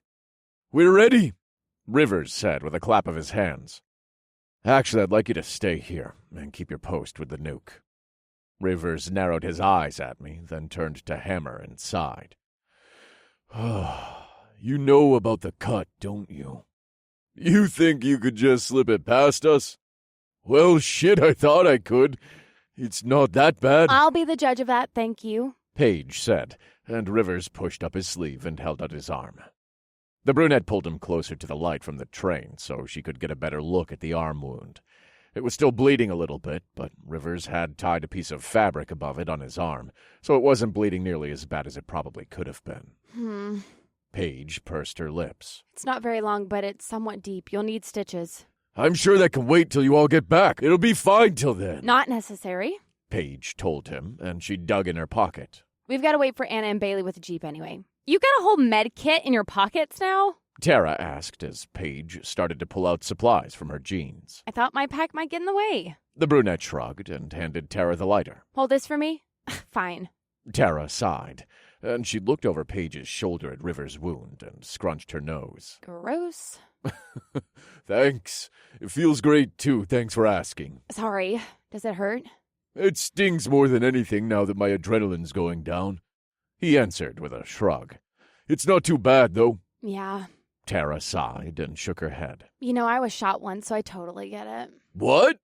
Rivers and Hammer asked at the same time, as Paige scoffed and threw her head back. Ugh, you were not shot. The brunette shook her head and poured a small vial of alcohol over Rivers' wound, and he flinched in response. I totally was shot, if you recall. Tara said, and she pursed her lips and cocked her hip out. Yeah, I'm confused, Ben said, and he raised an eyebrow as he looked at me, then back to the girls. Were you shot or not? Oh, technically, yes. Ha! Tara stuck her tongue out at Paige. But she had a vest on, so it didn't break the skin at all. I had a huge bruise, though. It was awful. I saw my whole life flash before my eyes. Oh, yeah, no, it must have been terrible for you. Ben said playfully, and he lifted his knee to fake stretch so he could show off his prosthetic leg. Yeah, that's probably the worst thing to ever happen to anybody. Well, shit.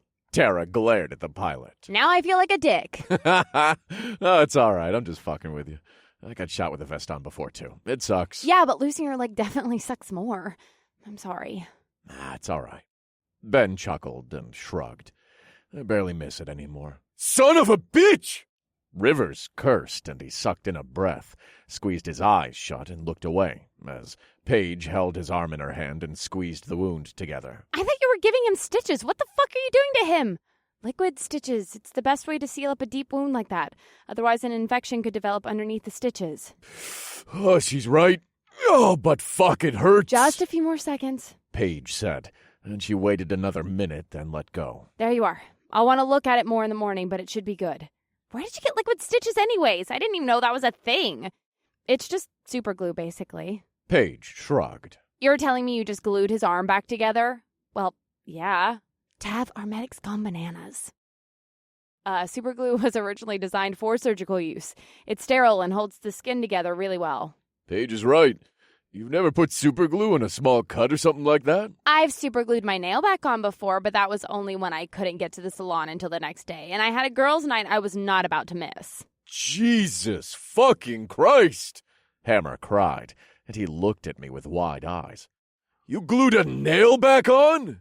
Hasn't everybody? Tara asked with a confused look. Ugh, she means an artificial nail. Paige explained. Then her eyebrows pulled together, and she turned to look at Tara. You do mean an artificial nail, right? No? Tara shook her head as everyone's eyes widened. It was acrylic. Tara, ugh. Paige sighed and clicked her tongue as everyone breathed a sigh of relief. That's what artificial means. Oh. Realization dawned on Tara's face. Then yes. Oh, that baby brain is really getting to you, isn't it? Paige joked, and she smiled at her friend and patted her shoulder. Oh, shut up. Tara rolled her eyes. Yeah, I've glued myself back together a time or two. Hammer said, and a shudder ran through him. But I'm not gonna lie. Thinking about gluing my nail back on almost made me vomit. It's not a pretty thought. The sound of the jeeps approaching pulled our attention away from the conversation, and a few minutes later Anna and Bailey made their way through the trees. We got him. Everyone ready? I asked with a quick glance around. Ready? Hammer nodded. Yep. Everyone had their weapons on them still, and whatever they didn't have we had packed into the jeeps. The trunks of them were brimming with weapons, and I was sure we could find whatever we needed in there. Besides, we didn't exactly have time to stop and calculate everything. Unlike our meticulously planned mission to take over the train cars, this was one we were going to have to wing it. But, as we'd just seen, meticulously planned missions didn't always work out, so winging it probably gave us just as good of odds of winning. Plus, it'd be more fun this way. All right, I said with a small clap. Ben, I want you to wait until Minji tells those assholes you've left. Got it? The pilot would be able to get there much quicker than any of us in the jeeps. However, if there were any NK troops in the area, they might assume it was one of the choppers we stole. It was best to wait for Minji to tell them she was sending one. That way there was no chance they'd try to blast him out of the sky. We needed them to think he was one of them if this plan was going to work. You can count on me, Captain Ranger. The pilot teased with a smile and a mock salute. Good man. I chuckled and clapped him on the shoulder. The girls led us through the trees to where they'd parked the jeeps, and I hopped in the driver's side of one while Hammer got in the driver's side of the other. All right, where are we headed, Paige? I asked as I turned the jeep on. If you keep going straight, you'll hit another road, then hang a right. Got it. I nodded and pushed down on the gas so hard the girls all lurched backwards in their seats. But I just weaved through the trees and adjusted the steering wheel as the jeep bobbed up and down with the uneven ground. It was only a few minutes until I spotted the paved road ahead of us, and dust flew out from our back tires as I turned onto the asphalt with Hammer on my tail. Jesus, thank God we're on flat land again. Tara grumbled as she sat back in her seat. We don't have very long to get there. Paige shrugged. Oh, I already know Tav's a crazy driver. Honestly, he's probably worse than Anna. I just prefer it when the road is at least very even. Hey, I thought you preferred to ride with me because you think I'm a better driver than Anna. We all know it's just because I like to look at you. The platinum blonde smiled and rolled her eyes. You're ridiculous. Yeah, but at least I'm hot. So it's fine to be a psychopath if you're attractive? Anna asked with a raised red eyebrow. I mean, it makes you more likable at the very least. Tara shrugged. She's got a point. What? Yeah, what's the point there? You must be as crazy as she is. Move away, Paige. She's infecting you. Not really. The brunette shook her head. I mean, just look at Ted Bundy. Holy shit, you're fucking right. Wasn't he a serial killer? Bailey asked, and I saw her blonde eyebrows pinched together in my rearview mirror. Yep, and Charles Manson too. Right. Tara nodded. Do you even know what we're talking about? No. Tara grinned. But you said I was right. You know, for someone so smart, you're kind of dumb. Rude. Tara glared at her red-headed friend. Not dumb, just ignorant. Why am I ignorant? Yeah, I don't get it either. Ted Bundy and Charles Manson were both serial killers. Technically, Charles Manson didn't actually commit the crime. He just coerced a bunch of hippies to do it for him. But continue. Right. Paige shook her head. But Bundy is the better example here anyway. Tara said it's all right to be a psychopath if you're hot, and Ted Bundy is kind of the trademark for that kind of thinking. Gross. Bailey frowned. People thought a serial killer was hot? Oh, just because someone's a murderer doesn't mean they're not conventionally attractive. I guess that's true. Bailey said, and she bit her lip. But doesn't knowing they're a killer kind of, I don't know, quell that attraction a little bit? One would think. Paige sneered. But no, women showed up to his trial. They made signs for him about wanting to marry him and all this shit. And one of them actually did. And he was on trial for murdering, I don't even know how many women. Yeah, and Manson got a bunch of love letters while he was in jail. Something about a bad boy, I guess. Okay. Tara said with a grimace. I know I was, happy to be right a second ago, but I take it back. It's not cool to be a psychopath after all, even if you're hot. Too late. Paige shook her head. The damage was done long before you. Gross! Tara sneered. But hey, at least since we're getting to rebuild society, we can just fucking stab people like that in the dick now instead of having to go through a whole trial and whatnot. You don't think people should have to go to trial? What about innocent until proven guilty? I don't know. Tara shrugged. I'm just saying, if someone's a murderer, we can just kill them now. Who's going to arrest us for it? And even if they did, where would they put us? You're on her side? Anna cocked her head to the side. I'm on the side of shooting murderers for sure, but there's probably a million other things that go into it, so I don't know what we should do exactly. But with the way things are going, I don't think we'll have to worry about shit like that for a while. How long do you think it will take to rebuild society after all this is over? Bailey asked with a frown. Years at least, but probably decades. Well, I, for one, am kind of glad my baby is going to grow up in a world without so much bullshit going on. I mean, I loved my phone and social media and all that, but I'm glad I don't have any of that now. Everyone I care about is going to be close by to see my baby grow up instead of seeing it online. Aw, that's a good way to look at it. Bailey smiled. I guess the MP wasn't all bad. Paige nodded. I mean, it's been terrible for our country and for a lot of people and stuff, but some good has come out of it, too. I have all of you now. I couldn't imagine life without you. I told the girls. And that's because of the EMP and this stupid war. So no matter how fucked up it might have been, I wouldn't change it for anything. The girls all smiled back at me through the rearview mirror. Then the Jeep grew quiet as we rode along the dark highway toward the small towns just outside of Atlanta. Hammer and the rest of the SEALs were close on our tail, and I followed Paige's directions until we were just a few miles outside of the first town. "Minji," I said into the walkie-talkie as I pulled the Jeep off to the side of the road. "Has Ben left yet?" Just a few minutes ago. "Great. I'm here. Do you see them?" Not yet. The pilot answered, and a second later I heard the whir of the Apache and looked up to see him fly overhead. I see you guys, though. No shit. Hang on. The Apache circled the area until I could barely see it any longer. Dang. How far away do you think they are? Well, they're probably between the two towns, and we're just outside the first one, so it could be a few miles. We need Ben to tell us where they're at. Then we can get close enough to sneak up without letting them hear the Jeeps. I know we're here just in case Ben's attack leaves any survivors so that we can pick them off, but I really hope it doesn't get them all. Is that bad? You know, normally I'd think wanting to kill someone was a bad thing, but fuck these guys. They're assholes, and I hope we get to shoot a few too. There's the cold-hearted bitch I know and love. Tara grinned and held her hand up so Anna could high-five her. Taff, come in. Ben's voice came over the walkie-talkie. "I'm here. Did you find them?" They're near an area where two highways intersect. It's too dark for me to see the names of them, but that's the best way I can describe it. Paige already had her maps out on her knees and her Zippo on to light them up. Got it, she said after a few seconds. Paige found it. Anything else? Yeah, there's about 30 men there. Are they working on blowing the tracks? It looks like they have everything they need to do it, but they haven't yet. Which means they're probably trying not to. Blowing the tracks would be their best bet, though. Yeah, but it would also mean they'd have to transport everything on trucks. And I doubt they want to do that. Unloading it and reloading it would take a couple of hours at least. You're right. They must not want to go through the work of transporting everything without the train tracks. Yeah, I guess even if they could repair them, that would take like 10 times longer. That is their main supply line right now, and they might expect this war to go on for a while. Right. Anna nodded. And if they blow their line now, they're fucked. So, they're going to try and stop us without blowing it.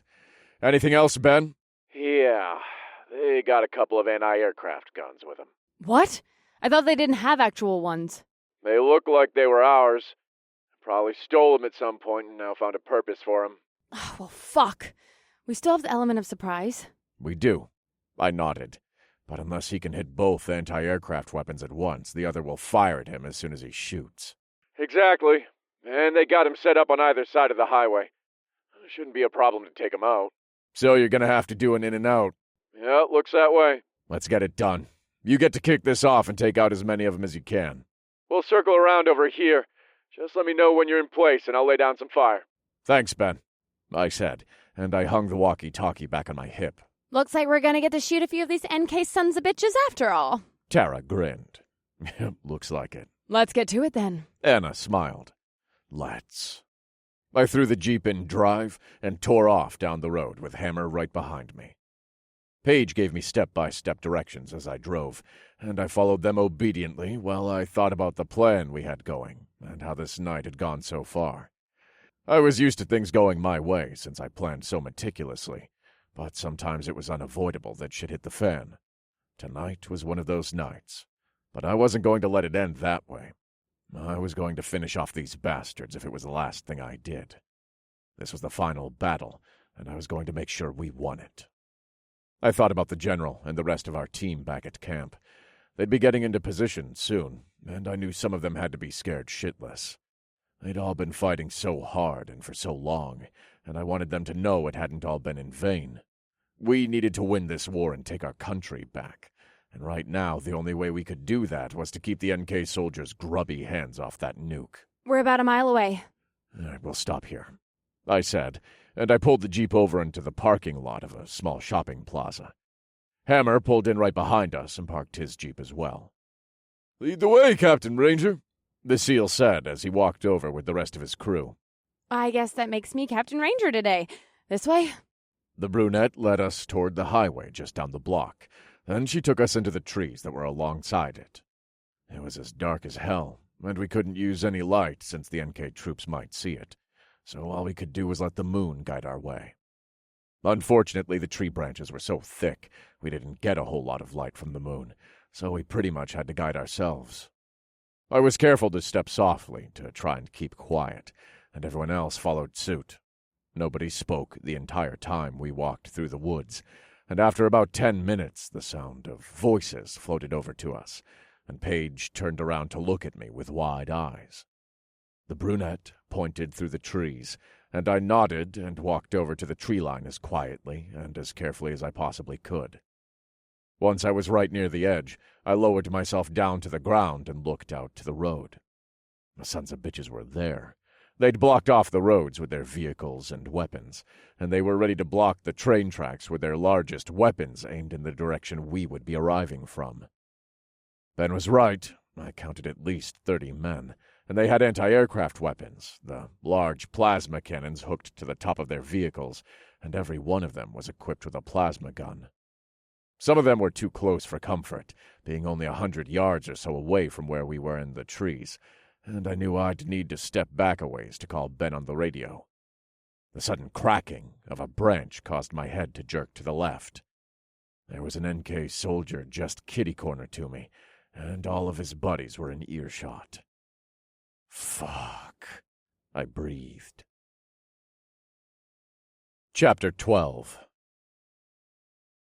The man let out a loud burp, then he reached down to zip up his pants, and my face pulled into a grimace when I realized he'd come out here to take a leak. I glanced back to see my team hidden in the trees behind me, but Anna caught my eye and nodded to the soldier in the woods with us. I shook my head and held my finger to my lips to tell her to stay quiet. As much as I wanted to take out that son of a bitch right then, unless he spotted us, it was better to let him go. Not only did I not want anybody to notice he was missing, but if he managed to get a scream out before we could take him down, his entire crew would know we were here. We also didn't have a very good quiet way of taking him down at the moment. Tara had her silenced Ruger, but it still made a small sound, and I wasn't sure I trusted it to be quiet enough with how close the NK troops were.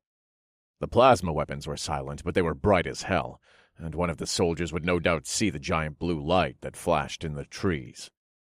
There also weren't enough trees between us, and I didn't know the area well enough to sneak over and take him out with my bare hands. The soldier stretched, hawked a loogie, then walked toward the tree line. My face pulled into a grimace once more at his disgusting behavior, but since he hadn't seen us, all I could do was watch him walk away. I needed to get back a ways to call Ben, though, so I caught Anna's eye again and gestured for her to stay put. The redhead nodded, and I carefully snuck back through the trees the way we'd come. Once I was sure I was far enough away the NK troops couldn't hear me, I turned my radio on to the very lowest volume setting and spoke in a near whisper. Ben, come in. I'm here. I had to walk a little ways away to contact you, so wait 5 minutes, then strike. You got it, Captain Ranger. Ben said, and I could hear the seriousness in his voice. I'll see you then. And Ben. Yeah? Once you make your attack run, you and the pilot need to get the hell out of there. That's an order. I don't want you getting hit. I know. In and out. In and out. Go get him, Tiger. I turned my walkie-talkie off and carefully made my way back through the trees until I spotted my team waiting. Once I found them again, I gave them the signal to get into position, and each of them cautiously made their way over to the tree line so they could line up their shots. Ben knew which side of the road we were on, and I knew he'd aim for the anti-aircraft gun on the other side. Once he fired, my team and I would take over, but he would still be in the area if we needed him. If we could take out the guy on the anti-aircraft gun closest to us, then we might be able to give him an opportunity to come back over and finish off the job, but I wasn't banking on that. Right then, all I was doing was scanning the area and lining up my shot. The NK soldiers didn't have lights out either, but my eyes had adjusted enough to the darkness, and they were out in the open, so there was more moonlight on them than in the trees where we were. I was able to make out 2 officers standing near one of the vehicles, smoking, and I quickly lined my sights up on them. Those bastards were going to be my first targets, and I was ready to fire as soon as Ben let loose. The sound of the Apache filled the air, but I didn't look away from my targets. I knew Ben and the pilot knew what he was doing. All I needed to do was focus on the task at hand. My targets looked up at the helicopter. Then one said something to the other, but just then the sound of a chain gun filled the air as Ben rained fire on the area across the road from us where the anti-aircraft gun was stationed. The sound of the firing alone was enough to deafen me for a solid minute, and I watched as soldiers tried to run, but didn't even make it a step before they were virtually torn to bits by the Apache's large-scale firepower. Even the anti-aircraft gun was torn apart as the bullets went straight through the metal and left huge holes in the machine. The sound of Bailey's rifle barely registered to me, but I took my eyes off my targets long enough to see the soldier on the anti-aircraft gun nearest to us fall down. Unfortunately, he'd managed to fire before then, and the flak flew upward toward Ben's copter. The pilot was skilled, though, and he quickly maneuvered and tore off at top speed to escape the burst of AA fire. As soon as he took off, I turned my attention back to my targets. The two of them had ducked down near the vehicle like the cowards they were, and I quickly adjusted my gun and let off a round in their direction. The first officer went down with a quick bullet to the temple, and the other saw it happen and tried to run around to the other side of the vehicle. He was too slow, though, and I adjusted my gun once more and put a bullet right in the back of his head. The officer fell forward and skidded on the dirt, and as soon as the body hit the ground, I turned my attention to the next target. The NK troops were scrambling at that point, and a couple of them had drawn their weapons and were firing into the trees. They knew the general area we were located from the muzzle flashes, but they clearly had no idea where we were in particular. Their panicked shots weren't directed at anyone in particular, and it was obvious they were shitting their pants. One of the soldiers made a run for the vehicles, so they could either start one up and flee, or try and use the large weapons on top of them. I wasn't going to wait around and find out which. I adjusted my rifle and fired into the soldier's back.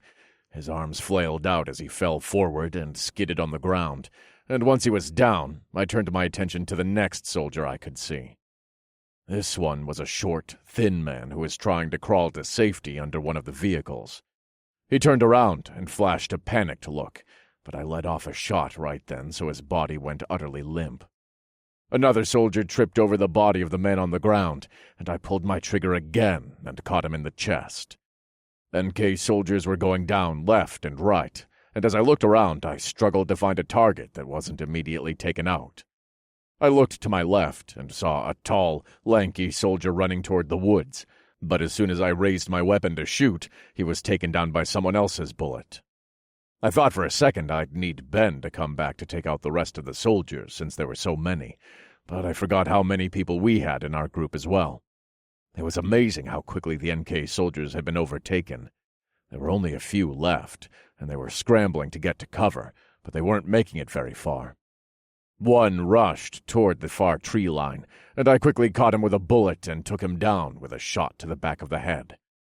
Another tried to make his way over to the vehicles, just like the others had before him, but he didn't make it far before Bailey took him down with a quick shot to the temple.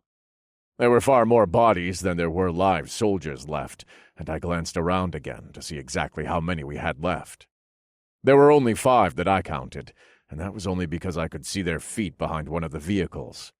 There could be 1 or 2 more men back there that I couldn't see, but I doubted it, considering how large the vehicle was. They were obviously trying to get inside so they could fire the larger weapons, but it looked like the side of the vehicle had been fucked up where Ben attacked just a few minutes ago. The front end of the machine was smashed, and it looked like the doors on the other side were destroyed too, so I figured they weren't able to get in that way. It was probably unable to be opened because of the way the metal was dented. They could maybe try and get in through the window, but that would expose them to us and give away their position. At the moment, they were SOL when it came to getting into the truck, but I doubt they were going to just give up either. They were probably going to keep trying to figure out a way to get inside. I glanced around and looked at my team, and found them all poised and ready to shoot. It seemed they knew there were still a couple of men alive as well, and they weren't going to lose their focus until those assholes were taken down, along with the rest of their buddies. I don't think they can get in through the side of the truck, You don't think so? Paige asked in hushed tones. No, I'm pretty sure that it was fucked up when Ben blasted them. They must be stalling until they can figure out a way in. Anna nodded. Yep, that's what I'm figuring. Do you think there's any way they can actually get in over there? Bailey asked. I don't think so. I shook my head. But there's no telling for sure. We need to take these assholes out. Anna said. You should call Ben back. Paige suggested. Yeah, that's not a bad idea. I told her. I thought about our options for a second. If we called Ben back, then his blast would likely destroy all the radios in this area, and we wouldn't be able to use one to contact the other North Korean troops and make them think these assholes succeeded in taking over our train. However, we still did have Minji on her train, and we could probably get her to act as one of them. Since it was only communicating through radios, there really wasn't a way for them to distinguish between her speaking to them and the guys waiting for the train. Ben? I asked as I lifted my walkie-talkie up to my mouth. I'm here. There's a few soldiers hiding out behind one of the vehicles. Now's your time to shine, pal. We'll be right there. Ben said, and I could practically hear the grin in his voice as he urged the pilot to go. I hooked the walkie-talkie back on my hip without taking my eyes off the soldiers on the other side of the vehicle. I wasn't able to see their whole bodies, however the movements of their feet were very clearly frantic. There were a couple that were planted and even knelt down near the tires, but the others scurried back and forth in a frenzy that told me they had no idea what they were going to do. They were probably back there trying to figure out a way to get into the vehicle without us noticing them. At this point, they must have realized that we still had eyes on them, otherwise we would have come out by now. I wasn't sure if they were aware of our presence or not, or if they were just waiting to see what our next move would be. They hadn't fired at us, so it was also likely they might just think we hadn't seen them, and that they were actually in a good hiding position. They weren't, of course, but in the throes of battle it was sometimes difficult for untrained soldiers to think clearly. As much as the North Korean army trained, they were completely inexperienced in battle, except for the one they'd started with us. And since they had such an advantage with the plasma weapons, it wasn't the same as actually going into war. So many of the battles they'd won during this war were just far too easy. The plasma made their world domination seem like it could actually be a reality. There have been plenty of times in history where people claimed that they wanted to take over the world, or at the very least the country they were a citizen of, but NK had found this plasma and legitimately put that dream into action. Still, even with a completely unfair advantage, my team and the rest of the American troops had managed to hold our own against these fuckers. We were on course to take over this war and win it for ourselves. These assholes weren't going to know what hit them. The sound of Ben's Apache helicopter above me made me smile, and I looked up to see the bird come from just behind us and open fire on the vehicle with the men behind it. One of the soldiers tried to raise their plasma weapon when they saw the chopper coming, but it was already far too late. To see an Apache helicopter approaching was to already be dead, especially with Ben flying it. A small missile came down from the helicopter and hit the vehicle with such force that it literally exploded outward into hundreds of tiny pieces. Debris rained all the way over to where the girls and the rest of my team were hidden behind the trees, but luckily we had enough cover that we didn't get hurt. I can't say the same for the guys on the other side of the vehicle. I can only imagine they were turned into red mist from the impact of the missile. You're all clear? Ben said through the walkie-talkie a minute later. Thanks, buddy, I told him with a smile, and I stood up and walked out to the road where the remnants of the NK troops were. I looked around and grinned at our handiwork. These assholes had no idea we'd even been coming for them, and once again their underestimating us had caused their demise. These soldiers really didn't understand who they were fucking with, but they'd just found out, and the rest of their troops were about to find out too. Normally I'd say we should go through their stuff. Paige said, and her nose wrinkled as she looked around. But it seems like there's not much to go through here. There's a few bodies still intact that didn't get fucked up from the blast too much. Tara pursed her lips. But I don't really want to go through them. I don't think that's necessary. It's still late and dark out. The only ones I'm going to check right now are the officers, and that's if their bodies are still recognizable, which might be a stretch at this point. You got that right. I made my way over to the vehicles, but they were all parked so closely together that all of them had been at least partially damaged from the blast Ben had unleashed. I pulled out a flashlight from my pocket and used it to look around for the bodies of the officers. But after a moment, I hadn't found anything, so I decided it was best to just leave it alone. After all, the war was about to be over, so whatever orders they might have on them, they didn't matter anymore. We were headed to the last battle, so whatever further plans these assholes had weren't going to get put into action anyways. "All right," I said with a small clap. "Let's make sure the railroad is clear, and then let's get the fuck out of here." I hear that. There wasn't too much debris on the tracks, so we moved what was there, and we all made our way back to where we'd parked the jeeps just a little ways away. Once we were back in our vehicle, I let out a sigh of relief as I smiled and stared out the windshield. My team and I were so close to finishing this mission and taking these assholes down, and I was ready for this war to be over with once and for all. I looked in my rearview mirror back at Tara. The platinum blonde had her head leaned on Bailey's shoulder, and she was passed out cold. Her hands were wrapped around her stomach in the instinctive hold all mothers seemed to do when they were pregnant, and the sight of her made my heart speed up just a bit. I could barely believe I had these amazing women in my life, and I was so incredibly grateful to have Tara be the mother of my firstborn child. As soon as I thought about it, I realized the platinum blonde would never let the other girls live this down. She was forever going to have the firstborn. I could hear her teasing them about it already. Bailey leaned her head against Tara's then, and closed her eyes as well, and Paige put her chin in her hand and stared out the window for a few seconds, before she yawned and shut her eyes too.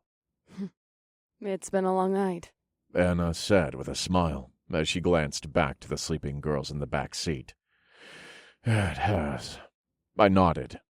"You can get some sleep too if you want. We have a little ways to go before we get back to the train." That's all right. The redhead shrugged. I'm wide awake. I don't know how they can sleep after so much adrenaline. It's called crashing. I guess so. She chuckled, then she leaned back and let out a deep breath. How do you think everyone back at camp is holding up? "I'm sure they're doing fine. They should be moving out soon, if not now." Right. She nodded. The general seems like he knows what he's doing at least. "He does. I like him." He likes you too. And if the war wasn't already over, he'd probably ask you to take over just like the captain did. I highly doubt that. The captain in Yorktown didn't know what he was doing, but this is the General of the United States Army. I know that doesn't exactly mean anything to you, but it's a very big deal. This guy's the top dog. Yeah, but he clearly knows how valuable you are. Anna shrugged. I mean, he's trusted you to come up with plans and execute them too. I doubt he'd trust just anybody to do that. Yeah, you're probably right about that. But my years as a ranger probably helped him to accept my ideas. Maybe. Anna pursed her lips and narrowed her eyes as she looked me over. Or maybe you're just likable. You think so? I don't think anybody's ever said I'm likable before. You do something to people. Do something? What's that supposed to mean? You make people feel like they can trust you. I don't know how you do it, but everyone you meet instantly trusts you. There's been a couple of times that's not been the case. Oh, no. There's been a couple of times you've had to talk to someone longer than usual to get them to trust you, but in the end, they still trusted you. I guess that's true. I laughed and shrugged. I never really thought about it. That just adds to the whole thing. Anna said with a shake of her head. It's like you have no idea how amazing you are. Just another day in the life of Tav. Out here kicking ass and taking names, but oh no, I'm just a normal guy. Her playful mocking made me laugh, and I couldn't deny what she said either. I tried to always maintain my humble attitude, but I knew not everyone was able to do what I did. The same went for the girls, though. They were warriors, and nobody else I knew, even trained soldiers, could do what they did. Together, we were an unstoppable force, which was why we were going to win this damn war. Our perseverance had paid off, and now we had the nuke, and we'd taken out the team standing in our way. The only thing left to do was to get to Atlanta. Anna and I were quiet as we rode the rest of the way back to the train, and honestly I was almost surprised I'd made it without Paige's directions. Luckily the route hadn't been too crazy, so there were only a few turns to remember. As soon as we hit the tracks, I worked the Jeep wheels around them and sped down toward the train, and the rattling almost made my teeth come loose. As we approached, though, I realized that there was another train at the front of the group. Minji's here. Anna said as I parked and hopped out. What? Tara asked as she woke up and looked around in a sleepy daze. Are we back? We're at the train. Why don't you go find one of those small cabins to hole up in? I'm sure there's a couple cots in there so you can take a nap. You know, I think I might. Tav! Minji yelled as she hopped off the train platform and rushed over to us. Hey! I greeted the Korean woman and pulled her to me once she was close enough. I planted my lips firmly on hers and felt her gasp slightly before she relaxed into my touch. I was tired of the embarrassment and the shyness. Furthermore, I liked Minji, and she clearly liked me. Besides, the girls had no problem with it, so there was no need for her to try and be secretive or to hide her feelings. I wanted to kiss her, so I did, and her mouth tasted like cherries and honey. The Korean woman flushed red and looked around as I pulled away from her, but I just smiled and kissed her again before I turned back to the rest of the group. All right. Anna said, and she completely ignored mine and Minji's kiss. What's our plan now? Hammer, I think you and the SEALs should take the Jeeps back to Atlanta. I don't want to just leave them here, and besides, we might need the weapons in the back of them. Can do, Captain Ranger. We've got my train car hooked to the rest of them, so we're all together now. That's what she said. All right, come on, time for bed. Your jokes are suffering. That was totally funny. Tara grumbled as Paige led her back to the trains. Sure it was. Paige shook her head. What? Tara rolled her eyes and yawned again. The Platinum Blonde's pregnancy was really taking a toll on her when it came to her being tired, and even though it wouldn't be much time to sleep, I was glad she could rest on our way back to Atlanta. All right, we'll see you guys there, I told Hammer. Roger that, he replied. Ben had already landed his Apache back on the flat car, so I didn't need to worry about him. Now, all I had to do was get on the train and head to Atlanta. Tonight hadn't gone anywhere near plan, but it had all worked out, and it was a small victory at the very least. I led the girls back to the train and hopped on. Once everyone was on board, I gave the young soldiers in the engine the go-ahead to get us back to Atlanta.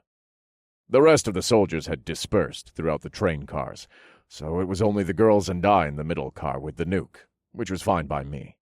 We were the best bodyguards I'd be able to find for the weapon, and this was also the car with the small rooms for sleeping, so Tara could rest.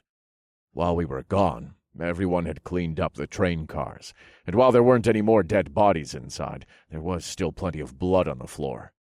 It was kind of hard to clean that up without proper supplies, but I just shrugged it off and made my way over to the window, so I could look out at the forest as we passed by.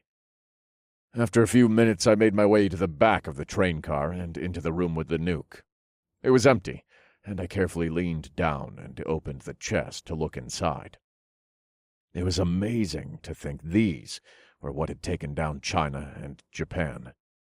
I wasn't stupid enough to think they were anything less than the incredibly powerful weapons they were, but it was still amazing to see such power contained in such a small canister. I heard snickering through the wall, so I closed the case to the nuke and went over to the next room, where I rapped on the door a couple of times, then opened it. Paige, Bailey, and Minji were all sitting on some blankets on the floor of the small room. There were boxes piled all around, but they'd managed to make quite a cozy little area down there. Hey, what are you guys doing? We were just talking. You want to come join us? Yeah, we have a little while before we get to Atlanta. We do. I nodded and looked around. Then I shrugged and sat down. Why not?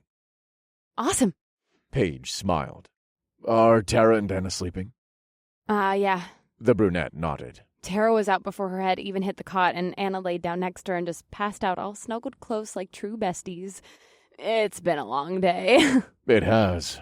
I chuckled, thinking about how I'd said the same thing to Anna just earlier. So what were you talking about? Nothing.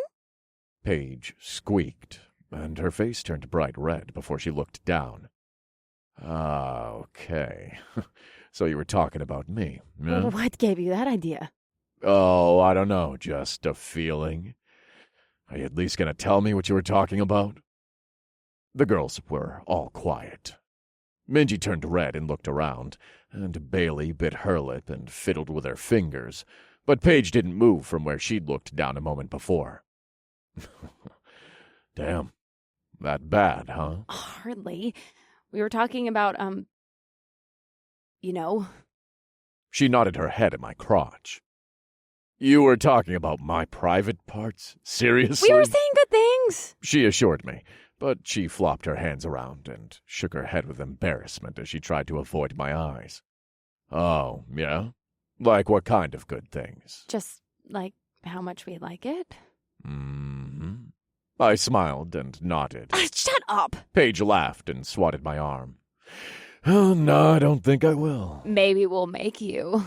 Bailey threatened, but threats could only sound cute coming from her sweet mouth. Oh, and just how are you going to do that? I asked with a cocky smile. Girls, get 'em. The three of them pounced on me, and I fell onto my back as they playfully swatted me and messed up my hair. Oh, all right, you win. Good. Bailey laughed and kissed my nose. But, you know, I don't mind having all of you on top of me.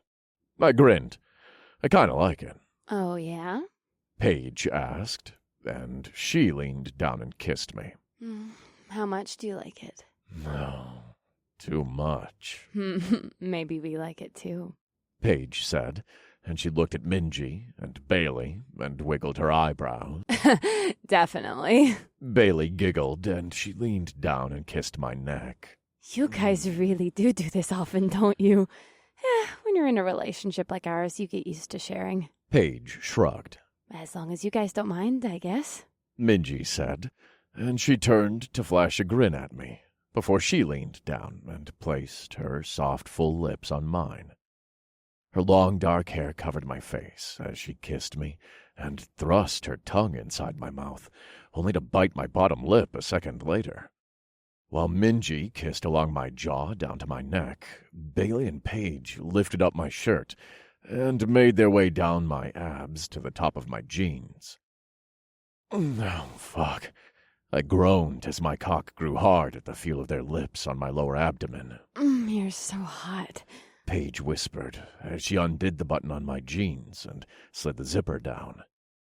I would have responded, but my cock sprung free right then, and Bailey immediately grabbed hold of it and pulled the tip of me into her mouth.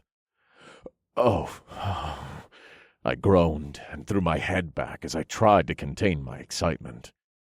Minji kissed her way down to my cock too, and before long the three of them were all gathered around me as they took turns pulling me into their mouths. Paige wrapped her full lips around me and swirled her tongue around my sensitive tip until I thought I was going to explode.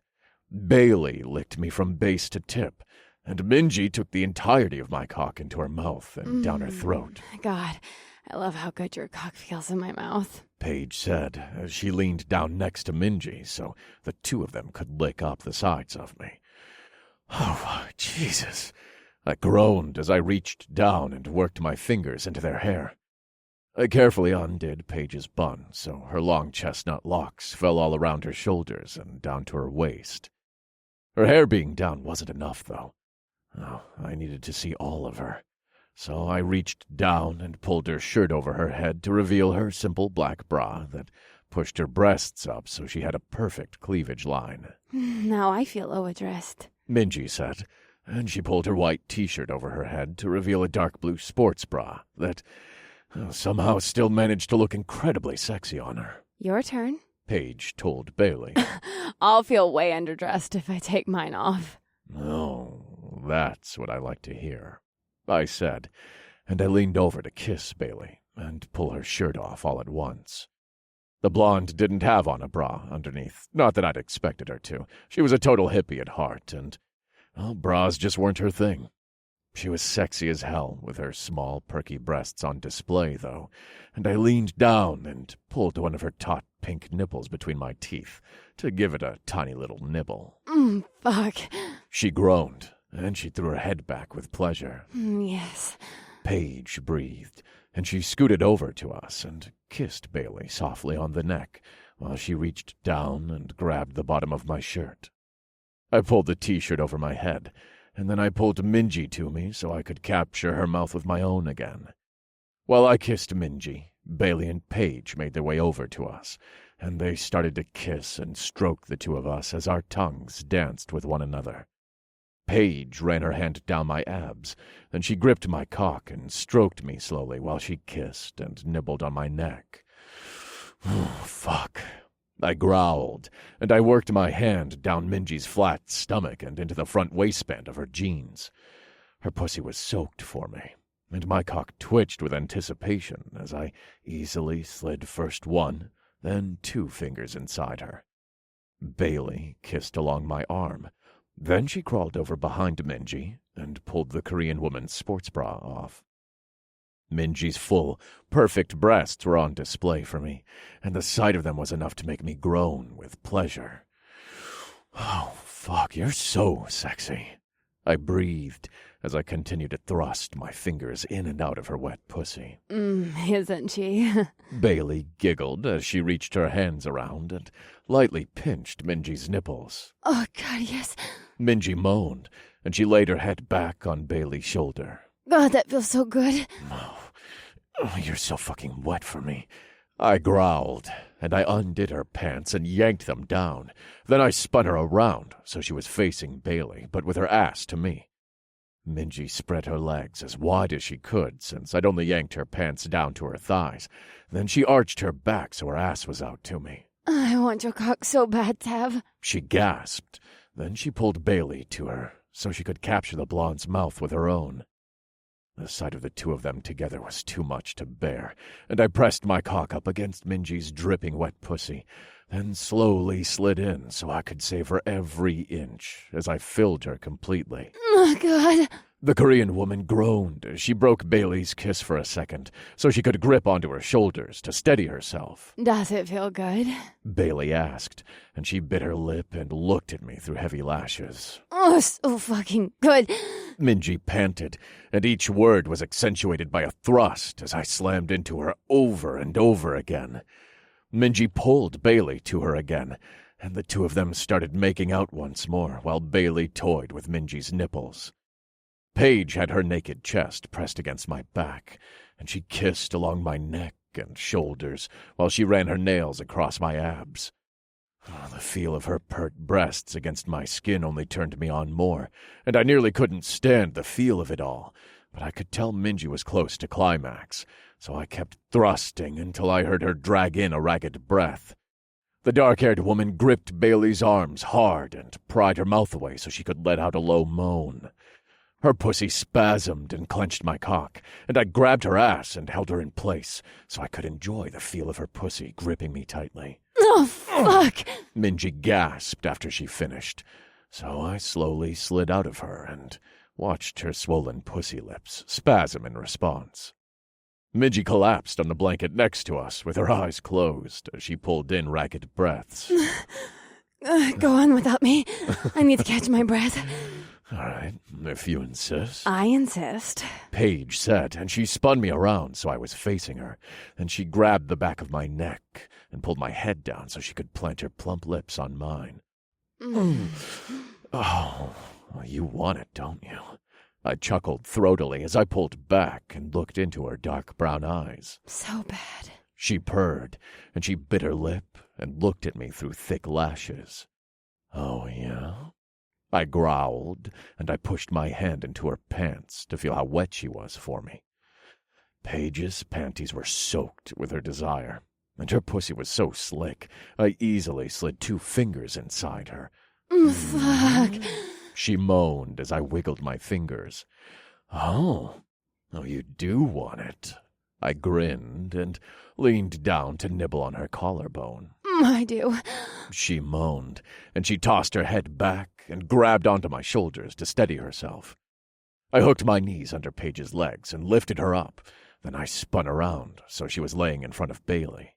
I threw her ankles over my shoulders and slid my cock inside of her in one smooth motion. Oh, God! She groaned as she arched her back. Bailey leaned down and trailed her fingers across Paige's stomach and breasts, but the brunette wasn't having it. Now Paige grabbed Bailey's thighs and guided them over to her until Bailey was straddling her face. Fuck.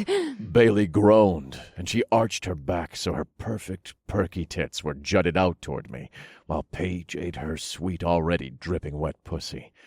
I reached out and pinched Bailey's nipples, while I thrust in and out of Paige, hard enough that the sound of my hips hitting hers filled the air, along with her moans of pleasure. Bailey let out a squeak of pleasure, and her mouth fell open as I pinched her nipple even harder. Holy hell. She breathed, and she grabbed onto my biceps to steady herself as I continued to pinch her nipples, and Paige worked her tongue against her pussy. Fuck, you're so fucking sexy. I second that. Minji said as she got up on her knees and crawled toward us. Well, apparently she'd recuperated enough to join the party again. The dark-haired woman wrapped her hand in Bailey's hair and pulled her head back slightly so she could nibble along her jaw. Then she worked her hand down to where Paige was using her tongue and started to rub Bailey's clit. Oh, my God. Bailey moaned, and her chest heaved up and down as she tore in ragged breaths of pleasure. Suddenly her nails dug into the muscles of my arms, and her jaw fell open as she was overtaken by her orgasm. At the same time, I heard Paige's muffled moan against Bailey's pussy, and I could feel the brunette's velvet walls clench me as she rode out her own waves of pleasure. Oh, I wasn't finished with them yet, though, and as soon as Paige finished riding out her orgasm, I grabbed Bailey by the hips, laid back, and pulled her on top of me. And the blonde was eager to have me inside her, and she quickly grabbed my cock and slid down on it as her eyes rolled to the back of her head. I love how your cock feels. She gasped as I filled her completely. Bailey, you're going to have to do the work here. Minji said as she crawled toward me and bit her lip in the sexiest way. I need some of him, too. I'll take more, too, if you're offering. I'm always offering. Bailey bounced up and down on my cock as Minji and Paige crawled up on either side of me so they could lick and kiss my neck. I worked my hands down to their sweet pussies and felt how wet each of them was. My fingers slid inside them easily, and I worked them in and out while Bailey expertly rode my cock. The blonde's small, perky breasts bounced with each movement, and the feel of Paige's and Minji's pussies wrapped around my fingers and their mouths on my neck was almost too much to bear. I didn't have to wait long, though. All three of the women were incredibly turned on, and after just a few moments, their breathing became ragged, and one by one they were once again overcome by orgasm. Paige was first, and the brunette let out a low moan against my neck as her nails dug into my scalp and chest, and her pussy spasmed on my fingers. Minji was just a second later. The beautiful Korean woman gasped, and her plump, cherry-red lips parted as her sweet slit clenched the fingers on my other hand. Bailey slammed into me hard, and just when I couldn't hold myself back any longer, she threw her head back with pleasure and slammed into me again, just as she was overcome with orgasm. I bottomed out against her cervix, and the feel of her tight pussy squeezing my cock sent me over the edge. My vision tunneled, then went black as I gritted my teeth and filled her with my seed. My cock throbbed and sprayed my essence as her orgasm milked every last drop from me, and I savored in the feel of my cock and fingers inside the beautiful women that surrounded me. Well, after we'd all finished, Paige, Minji, and I laid on the floor while Bailey collapsed against my chest. We all breathed heavily for a few minutes. Then, slowly, we were able to get our breathing back to normal. Once we'd all regained our composure, Bailey slowly slid off me and curled up between Paige and me. I smiled and stared up at the ceiling. But the next thing I knew, I awoke to the sound of crackling on my radio. What's that? Paige said as she jolted upright. She was still naked from the night before, and her hair was an absolute disaster, but in the most adorable way. I don't know. I shook my head and reached to retrieve my pants. I yanked the radio from them and listened closely. At first, nothing came through, but I knew I'd heard something. Is it? Bailey started to ask, but just then the radio crackled once more. I still couldn't make out what they were saying. "Can you repeat? What's your status, soldier?" The radio crackled and crackled. Then, as clear as day, the voice came through. "Mayday! Mayday!" A panicked soldier screamed into the radio. Paige's nervous eyes met mine, and my heart fell. Our boys were in trouble. Chapter 13. "Soldier, what's your position?"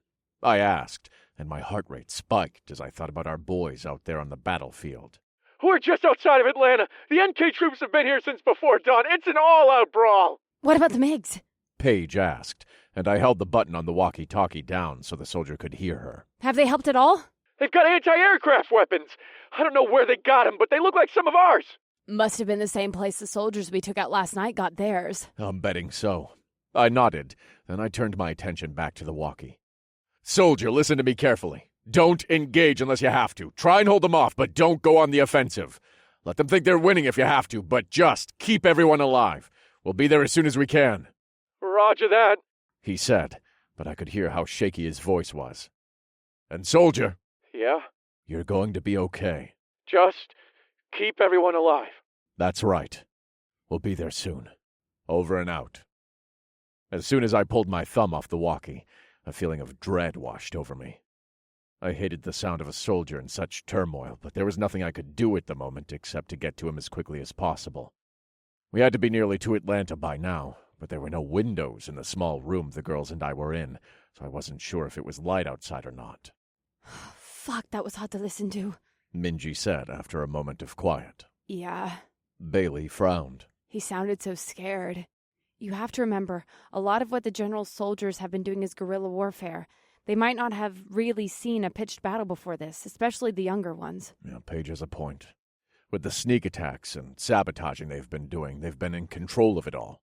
And even though they've lost a few guys, they still haven't been on the front lines like they are now. It's got to be a shock for them. Oh, definitely. Paige nodded. I remember the first time we went into a fight. Me too. The bikers, right? That's right. Paige smiled. It doesn't seem like it was that bad for you. It wasn't as bad as going against the entire NK army, that's for sure. But it was still terrifying. Yeah, I remember being really scared. My heart was pounding so hard. Why didn't you tell me? I asked, and my eyebrows pulled together with concern. We still wanted to do it. Paige said, and she looked at Bailey. I don't even think we told each other we were scared. I know I didn't. I didn't want to be the fraidy cat of the group. Me either. I bet we were all scared now that I think about it. How can you not be your first time going into battle? It's true. I smiled softly. It's not an easy thing to do. And even with good training, the reality of it sets in very quickly. Yeah, you trained us well, and we knew exactly what we had to do. We went over that plan I don't even know how many times. That definitely made me feel better. Bailey nodded. But it was still scary. I feel bad for the guys with the general. We need to get to them, and fast. Now let me see how far out we are, I said, and I yanked my pants on and stepped out into the hallway, then down to the conductor's area. "Jerry, how far away from Atlanta are we?" Only 10 minutes or so," he told me, and his eyes grew wide. "What's wrong?" I guess the urgency in my voice gave me away. "We just need to get to the troops. The NKs are giving them hell." "Shit." He breathed, and he looked around and bit his lip. "I can't make this damn thing go any faster. We're already in the city, though. We just need to get to the train station closest to our camp." 10 minutes isn't bad, I told him, and I put my hand on his shoulder. "Don't worry. We're going to get to them." "I know." He nodded. "They're all going to be all right." "Yes, they are." I assured him with a smile, then I rushed back to the back of the train. Hey. Tara said, as she stepped out of the small room across from the one Paige, Bailey, Minji, and I had slept in. Usually I'd say something about how sexy you look without your shirt on, but it sounds like something's wrong. I like how you say you'd usually say something and then just say it anyway. What is it? We just got a mayday call from our boys with the general. Shit. Anna looked at me with green eyes full of concern. They're getting eaten alive, aren't they? Oh, maybe not quite that bad, but I can't say for sure. The soldiers said the NK troops have been there since dawn, and they can't use any MiGs on them or anything. They've got the same American guns the guys had at the train tracks last night. Bastards, stealing our shit and using it against us. Isn't that exactly what we did with the plasma? Paige laughed as she, Minji, and Bailey stepped out of the small room. Well, yeah. Tara rolled her eyes and shrugged. But we're like the good guys, so it's okay. Everyone's the good guy in their own story. Well, that doesn't make them the actual good guy. Ursula can think she's not a bitch all she wants, but we all know her and those little eel things are bad news. Did you just reference The Little Mermaid here? Minji asked, and her dark eyebrows pulled together as she looked at me. She certainly did. I mean, she made a good point, though. Bailey shrugged. Ursula is bad news. Thank you, Bailey. And once again, this is why you're the favorite. Hey, don't I get to be the favorite? New girl is always the favorite, right? What gives you that idea? Tara asked with a raised eyebrow. New is fun and exciting. Yeah, I'm already fun and exciting. You'll have to think of something else. Maybe one day you'll get to be the favorite, but with Bailey around, I doubt it. Don't listen to her. You're my favorite. Minji looked at her and cocked her head to the side. I see why you're the favorite now. Tara cocked her hip out to the side. What? Bailey asked, and she looked around with wide, confused eyes. You just lied to me to make me feel better. That's why you're the favorite. I didn't lie. Looks like I'll never be the favorite after all. Minji smiled and shook her head. But somehow I'm all right with that, because Bailey's my favorite too. She's everyone's. Guys. Bailey mumbled, and she turned bright red and looked down. While the girls chatted, I thought about our plan once we arrived at the station. The SEALs would meet us there with the jeeps, and we'd have to gather what supplies we needed from the trains and quickly load them into the jeeps. What supplies would we actually need, though? I didn't want to waste time loading weapons we wouldn't use. We had plenty of plasma guns and pods, so we wouldn't need those. And while the nuke was a great way to threaten the enemy, it was also potentially unstable and a hazard in the field. There were some plasma fuel tanks and some plasma missiles on the Apache, but the NK troops had anti-aircraft weapons to shield against airstrikes. Shit.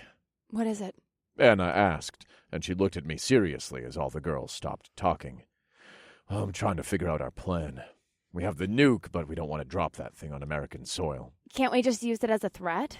They could easily call our bluff with all our men there. And besides, we don't know how stable it is. I don't want to bring it into the field if we don't have to. We have the Apaches and the MiGs, but with the anti-aircraft guns, there's no way we can get close enough to attack with them. What kind of weapons does the Apache have on it? I took a look when we first took one. It's got all the typical shit, plus a couple plasma missiles. Paige pursed her lips and narrowed her eyes. The missiles might work. What do you mean? So the NK troops have a bunch of plasma with them, right? I would think so. I nodded. I know the glass on those tankers is thick as hell, but I doubt it's too thick to withstand a blast from one of those missiles. Shit, you're talking about a chain reaction. I think we could cause one. The brunette nodded. Especially if we were able to hit one of the larger plasma tankers. The blast would be enough to break the smaller one's glass too, then it would just continue on and on. But the question is, how are we going to get it over there? Tav just said they have those anti-aircraft guns. Yeah, but we have Ben. Bailey smiled. He's a great pilot, and we have a bunch more guys who can fly too. I bet if we sent them all over there, the NK troops wouldn't be able to keep up. A sort of red herring. Send them all, that way they don't know which one to actually target. Right. Paige grinned. This might work. We need to talk to the pilots, I said, and I yanked my walkie-talkie from my hip and brought it to my mouth. Ben! Come in, Ben! I'm here. And I'm ready for whatever crazy plan you sons of bitches have come up with. I'm guessing you heard the soldier a few minutes ago. Yeah, did I ever. Our boys must be getting fucked out there. It doesn't sound good, that's for sure. So what's our plan, Captain Ranger? We got the nuke, but something tells me you don't want to drop it. I know I don't. I don't either. Our only point in this mission was to get it away from the NK troops. Right, but you wouldn't ask for me specifically if you didn't have a job for me. So spill it. What do you got? We think you can set off a chain reaction of the plasma blowing up. I like the sound of that, he said, and I could hear the smile in his voice. But I guess the two pilots we left with the general haven't had any luck as far as using the MiGs. They've got anti-aircraft guns, I heard. But if we all go in, we might be able to confuse them enough to get a shot off. That's what we were thinking, too. Don't the NK troops think their guys were successful last night anyway? They probably won't think twice about seeing the Apaches at first. We can have Minju radio in and say she's sending the Apaches as reinforcements. Oh, good idea. I told the girls. Then I turned back to the radio. The Apache has those plasma missiles. If you can hit one of their large tankers, it should have a large enough impact to break the glass and explode the tanker, which will then explode the smaller ones, and so on and so forth. We're talking about a huge fucking explosion here, Tav. I think it's the best way to take down all the NK soldiers at once, but I can't in good conscience go through with it with our boys anywhere nearby. You told the soldier to make the NK troops think they were winning. Paige said, and she swatted my arm with excitement. We can tell our guys to retreat and the NK troops will think we're giving in. They'll never see it coming. Fuck. That's brilliant. So you think you and the other pilots can do it? I'm sure we can. If they can distract them long enough for me to get a shot off, we've got this. I'll hold you to that. Ready when you are. Jerry, what's our ETA? 3 minutes, maybe. We're nearly there. We need to set this in motion. We have to make sure our troops are out of there before we attack. We have our pilots and gunners ready, right? Yup. We'll light them up before they know what hit them. Hey, they'll think we're on their side anyway, right? Right. Then let's get this going. Paige said with a small clap. Oh my God. Bailey breathed, and she stared past me with wide eyes as she covered her mouth with her hand. What is it? I asked, and I spun around. Through the window, I could see black smoke in the distance. The NK troops must have been firing their plasma weapons and nearly burning the place down with them, trying to win. Minji, radio in that you're sending the Apaches. I'm on it. The Korean woman said, and she rushed to the conductor's cabin. I held my own radio up to my mouth again so I could try and reach the soldiers with the general. General Lopez, come in! General Lopez, come in! There was no response, and everything got so quiet I could hear my own breathing. Just then the brakes of the train screeched, and we all lurched slightly with the force of the heavy cars coming to a stop.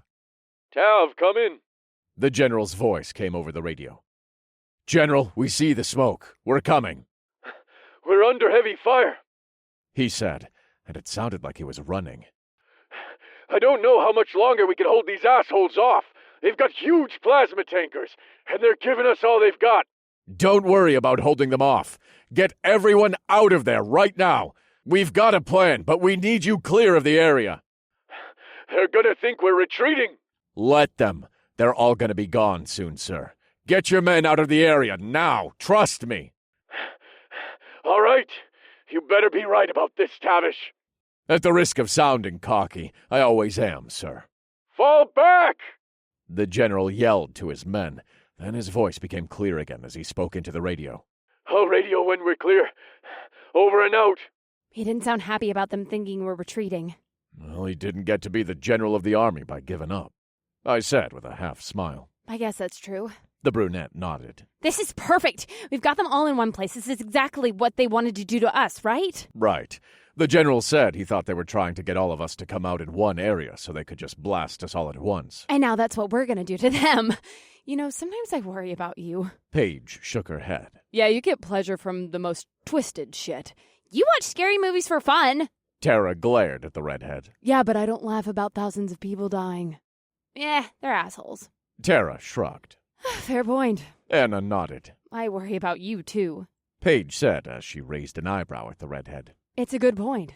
Anna shrugged. They are assholes. The train lurched once more, and the squeal of the brakes filled the air as the cars finally came to a full stop. As soon as the train came to a halt, I opened the door to the back platform and stepped out. Hammer and the rest of the SEALs were there with the jeeps, and they'd clearly been waiting on us for a little bit. The lieutenant leaned against the hood of the jeep and flashed us a wide grin. Took you long enough. No time to fuck with you. We've got to go save the country. Oh, that right? We good? Ben asked as he came out of the train car with the other pilots and gunners behind him. Ready as I'll ever be. I grinned. I had to admit, I wanted to get up in the sky and see what was going on with our boys, but there wasn't much room in the Apaches, and I was neither a pilot nor a trained gunner. So there wasn't a reason for me to go. But as long as our ground forces retreated like I'd instructed, this plan should go off without a hitch. Let's take these assholes down once and for all. Ben grinned, and his pilot flipped some switches, so the chopper whirred to life. I knew Minji had taken care of her part of this, and the general was taking care of his part. Everyone else just had to hang tight. I didn't want them anywhere near this mess. Once they were in the air, I looked around at the girls. They cheered and waved, and I shook my head and smiled at them. Their support made me remember just what I'd been fighting for all this time. Before the EMP had hit and the world turned to some strange, chaotic place filled with monsters, I hadn't felt like I had much left to fight for. I'd fought for my country in Afghanistan and Iraq, but I didn't have much outside of that. I had my military buddies, but most of them had stayed in the service when I'd gotten out. So for a while I'd felt so alone. That was why I'd decided to go to the woods by myself in the first place. I wanted to understand myself more, to figure out what I wanted to fight for in my own life. I'd fought for my country, and I'd do it again and again if I needed to. But I didn't have anything to personally fight for. Not until I met the girls, at least. I hadn't even felt the need to fight for myself up until that point. I'd long ago come to terms with the fact that I could be killed in the service, and that I'd die with honor defending my country. The thought barely registered to me anymore. After I met the four of them, though, that had all changed. I cared if I lived or died. I wanted to live for them and to live with them. I wanted us to be together and to be comfortable and in love like we were. It was a love I'd never felt about anyone else before. I'd had girlfriends, sure, but nothing like them. This was different, and I knew it from the moment I'd met them. They were fierce, complicated, and beautiful women, and I was so incredibly lucky to have found them. I had an innate need to protect them, and that was exactly what I would do, today and every other day. I'd make sure our children would grow up in a country that was still our own, and that they would have every opportunity to become kind, loving human beings. The chopper flew off over the disheveled city of Atlanta, and I took in the sight of the collapsed buildings and the dirt and dust that littered the entire area. The NK troops had done a number on the city, though it wasn't nearly as bad as Birmingham. Just seeing it made my blood boil, though, and I grew even more excited about what we were about to do. "General, come in," I said as I pulled my walkie up to my mouth to speak into it. Tav! The general yelled over the roar of battle.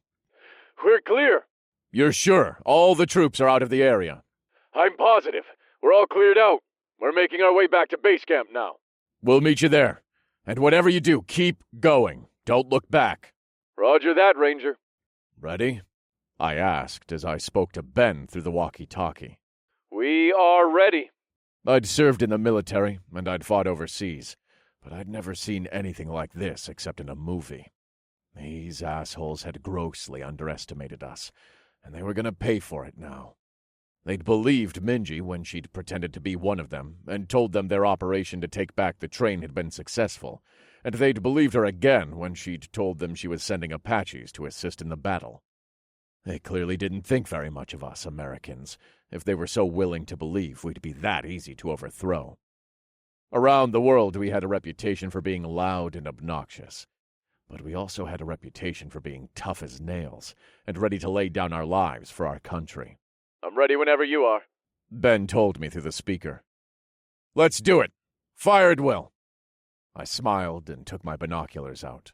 I put them up to my eyes, and just as I did, I was able to see the detonation of the big plasma tank that Ben had gunned for. The explosion was huge, like a new giant blue star was suddenly born right here on Earth, and I hoped that they were able to get far enough away to avoid being caught in it. I stared at the scene near the horizon through my binoculars and watched as a huge chain of explosions was set off as the plasma fireball daisy-chained into the next plasma source. I could barely see the ant-like forms of some soldiers attempting to flee further down the line, but it was only a matter of seconds until the next tanker exploded, and they were vaporized like the rest of their team. Blue fire filled the air before us, followed directly by huge, billowing clouds of black smoke. The entire area was one massive smoke bomb, and I smiled to myself as I took in the fact that there was no way the enemy soldiers were going to survive an explosion like that. If any did manage to make it out alive, which I highly doubted, they'd be few and far between, and certainly nothing for us to worry about. We still had a little bit of work to do, but we'd just taken out the majority of the NK troops.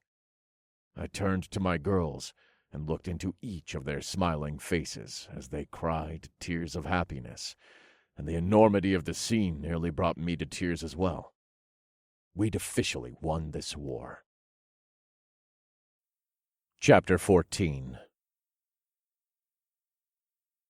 I stepped onto the train platform and breathed in the sweet California air.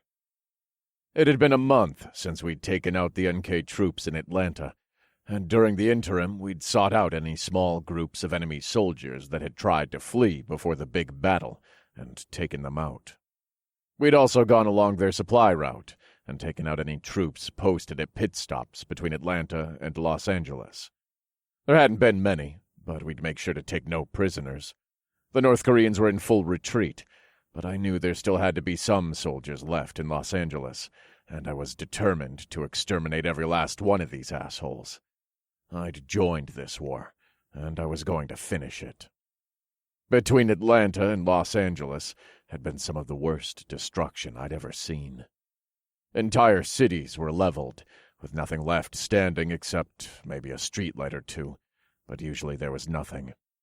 The entire western side of the country was a desolate wasteland, and I couldn't imagine how long it was going to take us to rebuild our country after this.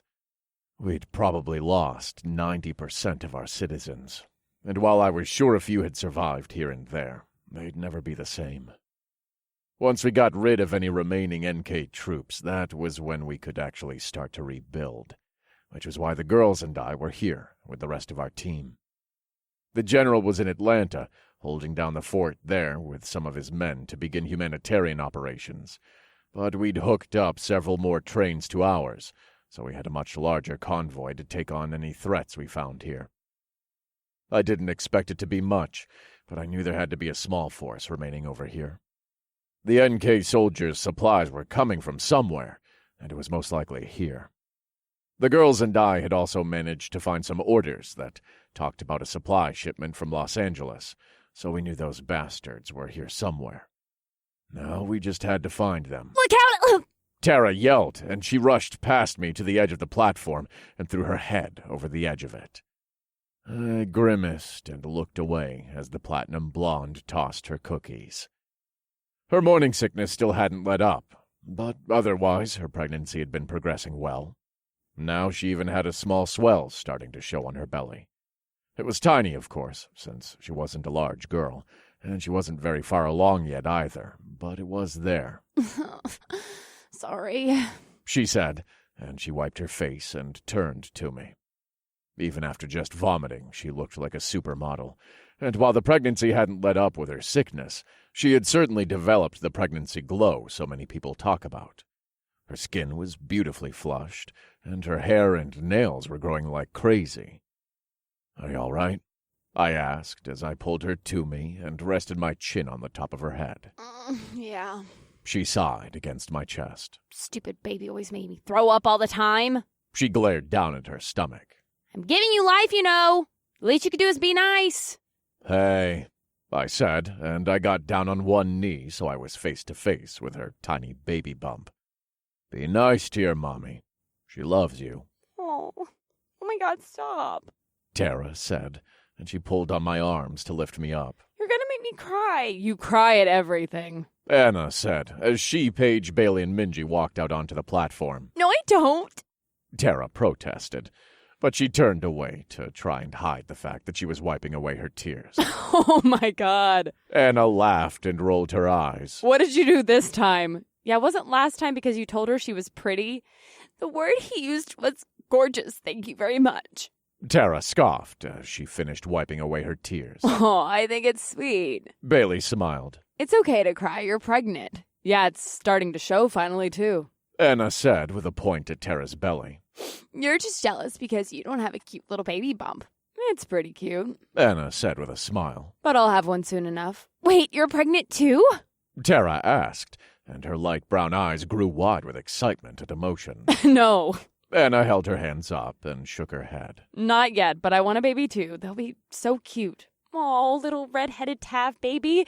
So precious. I don't know. Minji pursed her lips. Tav has dark hair. They might not have red hair. It's a recessive gene. So is blonde. Bailey nodded. Wait, are you saying my baby might have brown hair? It's possible.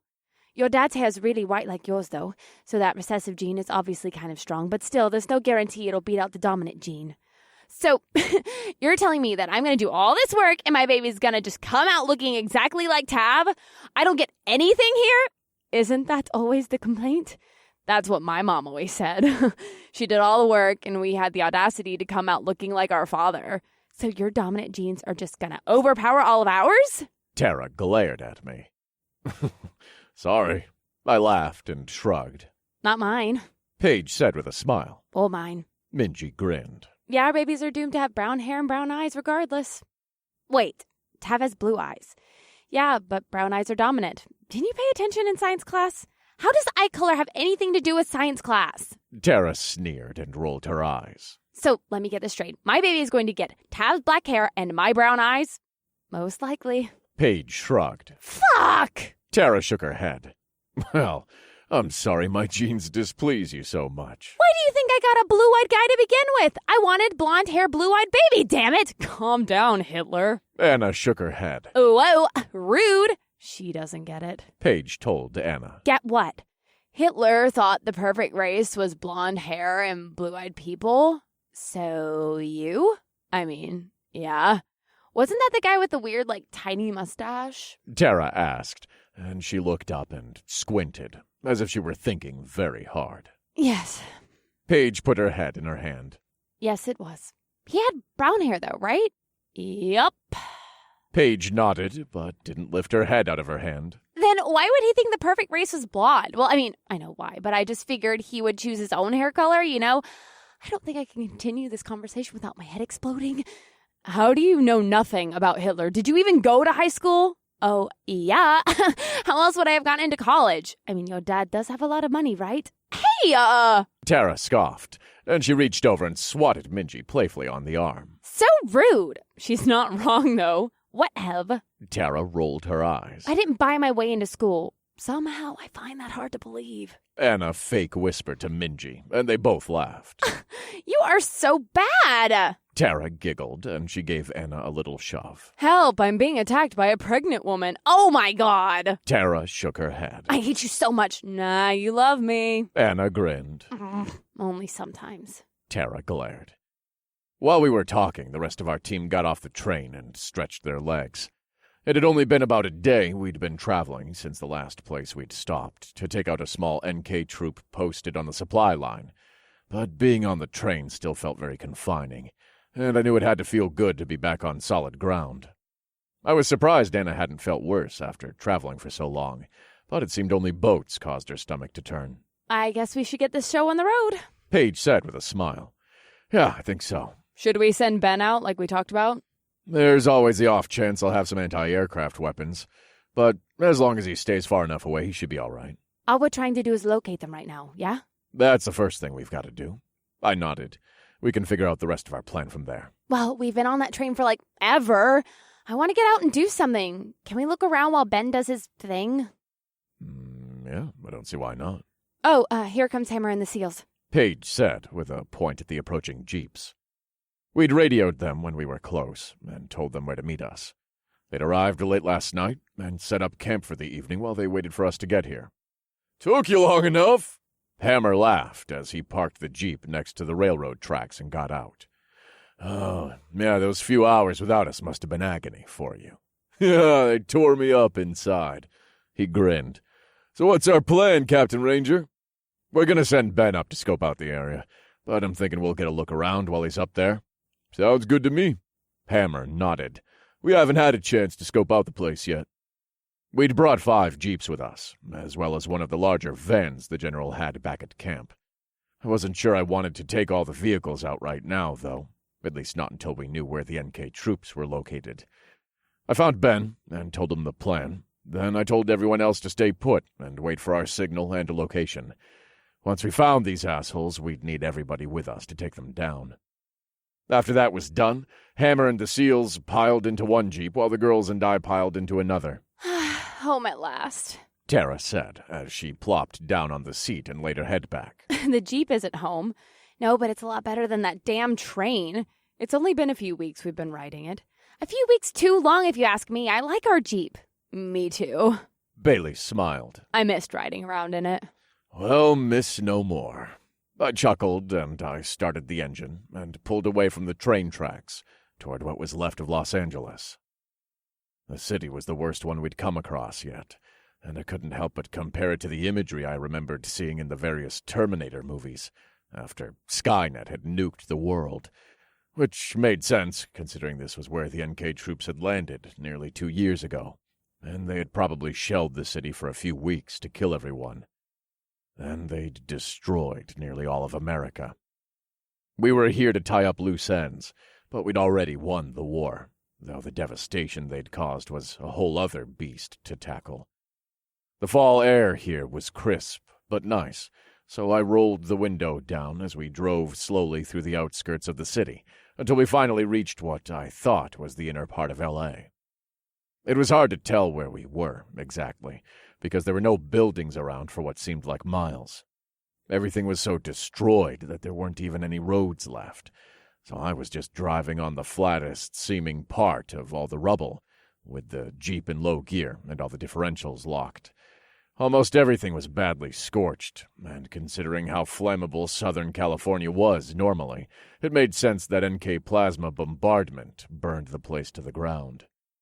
It made for a bumpy trip, and I leaned side to side as the Jeep climbed over large rocks and small mounds of debris. Jesus! Anna breathed after a few minutes. Ugh, this is insane. It's somehow worse than all the other cities we passed through on the way here. I don't know if it's because it's actually worse or because I know what LA is supposed to look like, but this is, like, really fucked up. Oh my God. Bailey gasped, and she pointed to our right. What is it? Paige asked as she squinted off into the distance. It's the Hollywood sign. Holy shit. All that was left was the first part of the H and the last half of one of the O's. Everything else was completely destroyed, and even the pieces of the letters that still remained were darkened from the smoke that must have occurred in the initial attack. It was difficult to see the city completely leveled like it was, but I had to remind myself that this was the final step of the war. We'd already taken out the main army. Now we just had to make sure we completely took back our country, and that meant shutting down any supply routes these assholes might have coming from NK over here. NK wasn't a large country by any means, and I wasn't sure they'd have the manpower to send more soldiers, but what they lacked in military force they made up for with technology. I wouldn't put it past these assholes to find out they'd lost and still try and continue with this bullshit. They'd probably develop some sort of crazy missile that would level the whole damn country. After all, it was probably their leader who wanted to rule the world, so what would he care if he killed all of his own men at the same time? It wouldn't matter. Not as long as he took out every last American, too. I doubted his own soldiers thought that way, but I couldn't help but feel like that asshole didn't care about anybody but himself. Anybody who was after world domination wasn't the kind of guy who thought about others first, and I had no doubt in my mind that he would sacrifice his own soldiers if it meant him getting what he wanted. I can't believe the Hollywood sign is gone. Tara frowned. I've never even seen it. It's pretty cool. Or at least it was. I'm sure they'll fix it. Paige smiled softly. Yeah. Tara nodded. Maybe they'll make it something even better, like New Hollywood. That's better to you? It's not terrible. It is. Don't lie to her, Minge. You know, I kind of hate when you guys call me that. Tav started it. I know. A lot of people call me that, actually, but it always makes me think of some gross word for vagina. Oh my God, what? No, it doesn't sound dirty. It is, though. Minge is definitely a slang term for vagina. It is?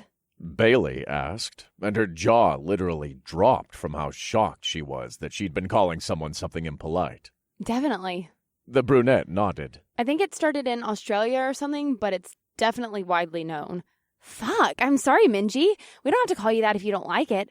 Honestly, I'm surprised you're being so cool about it. Anna raised a red eyebrow. Me too. I was half expecting her to be like, it's hot, I love it. No, not if Minji doesn't like it.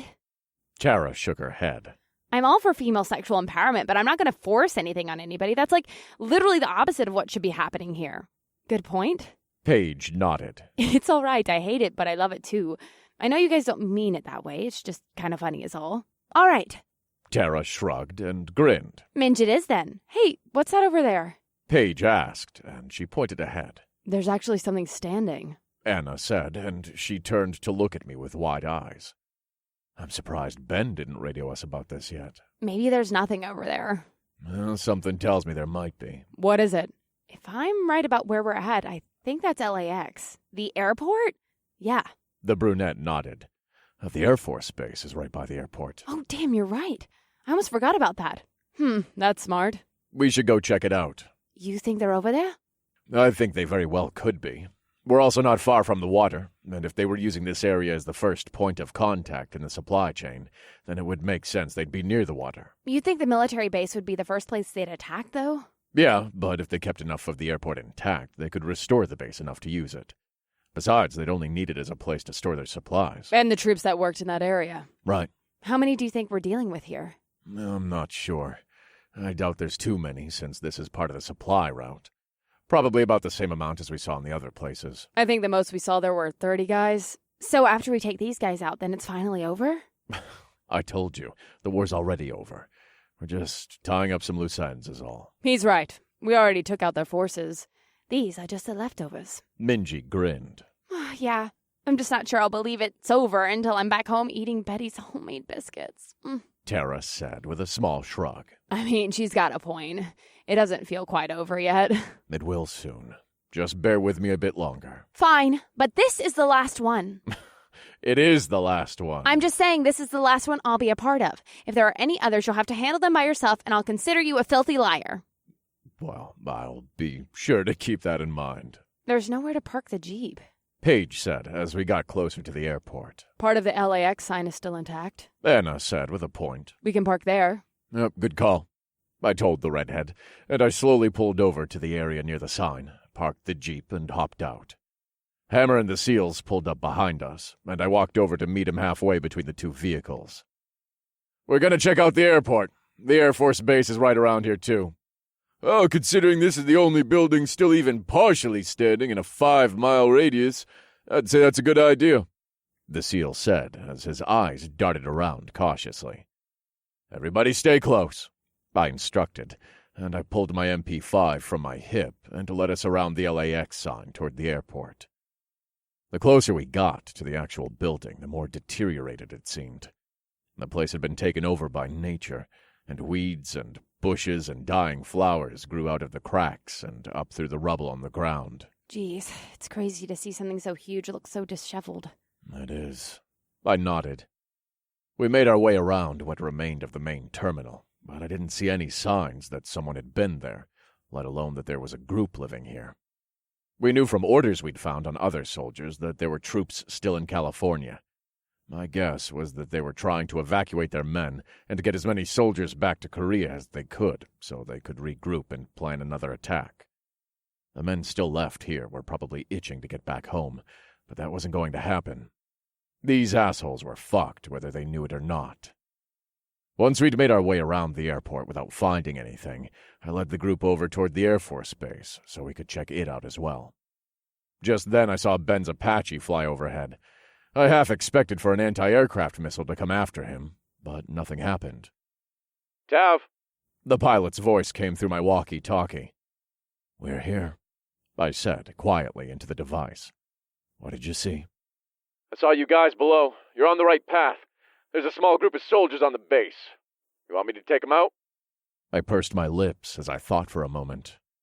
I could easily have Ben take these assholes out with a shot from the Apache, but that would mean whatever orders or notes they had with them would be gone. Besides, I'd like to interrogate at least one of them to make sure they were the last of the troops in the area. No. Leave it to us. Fuck yeah. Anna grinned as I hung the walkie-talkie back on my hip. Roger that, Ben's voice said, and I reached down and clicked the walkie-talkie off so we could sneak up on the NK troops without the possibility of our presence being given away. Ben said we were on the right track, though, so I kept going until I reached what was left of a brick wall. There were several spots still intact, but the majority of it down the line had been completely wiped out. Just then, I heard the familiar sound of Korean coming from beyond the wall. Anna caught my eye as we crouched behind the bricks, and the redhead nodded to me to let me know she was ready whenever I gave the order. I gestured for her to hold on, then I slowly and carefully made my way down to the end of the wall where the bricks tapered off. I crouched down even further and peered out just slightly so I could see what was going on. There were a few makeshift tents in a grassy part of the base, and some NK soldiers sat around talking. I didn't see anybody on patrol or on guard duty, and my eyebrows pinched together as I wondered what these assholes were doing. It looked like there were about 50 men, and they had a couple of the NK military vehicles with the plasma weapons hooked to the top, but I didn't see any anti-aircraft weapons or anything like that. And they must have seen Ben pass over a moment ago, so why were they being so calm? With how many there were, I was confident the girls, the SEALs, and I would be able to take them out. We'd taken out that many men before, and these dickwads weren't even well armed. I made my way back down to the girls, and I gestured for everyone to spread out and wait for my signal. As soon as everyone was in place, I focused on my target and pulled the trigger. The asshole went down with a shot right between the eyes, but before anybody else could fire, one of the soldiers started screaming and waving his hands around. My eyebrows pulled together in confusion, and they raised up high on my forehead as he grabbed something from the ground and held it up in the air. His arms waved back and forth frantically, and I felt my lips sneer in response. He was waving a white flag.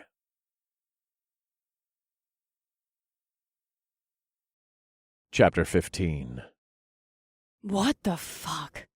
My team was all lined up along the wall, and we stood up slightly as the NK soldiers cowered and continued to wave their flag. You've got to be shitting me. Are they giving up right now? It looks that way. They definitely are. They say they know something about what we did in Atlanta. It seems Tav's famous. What do you mean? They call you the dark-haired devil. The guy said he knows you took out all their troops in Atlanta and along the supply route. They don't want any part of it. They give up. Dark-haired devil. It's got a nice ring to it. I smiled and shrugged without taking my eyes off the guy waving the flag. What do you think? Should we let him surrender? Minji, I said, and I took a deep breath. Ask them if there are any other troops around here. Minji translated for me, and the man waving the flag eagerly answered her without hesitation. I knew he wasn't lying because he was clearly terrified, and at this point he and the rest of these men had abandoned all loyalty for their country and their leader. All they cared about was saving their own asses. He says they're the last troops in America, or so he thinks. What about the supply ships? He says there's some offshore. They're waiting to be picked up. That was all the information I'd wanted to gather from whoever I interrogated, but I still didn't like the idea of letting these assholes surrender. I didn't want to take prisoners. I wanted to finish this once and for all.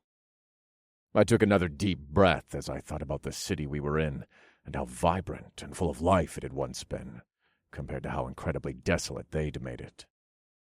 These motherfuckers had caused enough turmoil on American soil, and I wasn't about to let them finish this by giving up. They hadn't earned that right. They'd chosen to die with their actions the second they killed innocent citizens. And when I thought about all the civilians killed here on Christmas Day 2 years ago, I knew what I had to do. That's all I needed. I sneered. Everyone still have a target? Yep, Anna said, and I saw her jaw clench out of the corner of my eye. Sure do, Hammer added in a hard voice. Let's finish this once and for all, I said, and I aimed at the soldier waving the white flag and pulled the trigger. The asshole fell forward and gripped his neck as blood gushed out from where my bullet had scraped across his jugular. He was on his knees in an instant as crimson red sprayed out through his fingers and colored his fallen white flag red. It seemed only fitting, after all the bloodshed they'd caused, that their surrender flag be covered with their own blood. As soon as I fired that time, the rest of my team was on it in an instant. NK soldiers tried to hide or run, but it was no use. There was nowhere for them to go, and my team and I were angry. I pulled in heavy breaths as I moved my aim from target to target and took each of them down with a quick dome shot before moving on to the next. Soon, though, I ran out of targets, and I lowered my rifle slightly as I continued to breathe heavily for a second. Tav? Anna asked, and I felt her hand on my shoulder. Are you all right? I'm fine. I let out a breath, nodded, and let my rifle dangle from its strap. I'm glad you didn't let them give up. Bailey said as she walked over to us. Yeah? Yeah. The blonde nodded. That made me really mad. Me too. Me 3. Now let's see if they've got any information on them. They might have trip logs or information about what weapons were sent over. If so, we'll want to give them to the general. The guy said they have boats waiting for them, right? They're nearby. I nodded. What are we going to do about them? We're going to take them down just like we've taken down the rest of them. Should we try and take the boats? You know, I think I'm with Tara here. I want to get home. Fuck the boats. We'll see what we can find here. And we'll sick Ben and the other pilots on the boats. How's that sound? If it means we get to go home after this, it sounds great. Tara grinned. Well, then let's do it. I smiled. I really was sick of fighting. I was ready to be home with my women. We'd taken out the last of the NK troops on American soil, and we'd finish off the ones in the water, but after that I wanted to get home. This war had gone on long enough, and my team and I had been part of it for too long. I glanced over at Tara and caught her rubbing her small baby bump, which only solidified my resolve to get back to starting my family. I led my team around the brick wall, and we started to go through the pockets and tents of the dead soldiers. Hey, I think I've got something over here. Anna said after a few minutes. What is it? I asked, and we all gathered around. Minji? Anna asked, and she handed her the paper. Let's see. The Korean woman narrowed her eyes as she looked over the page.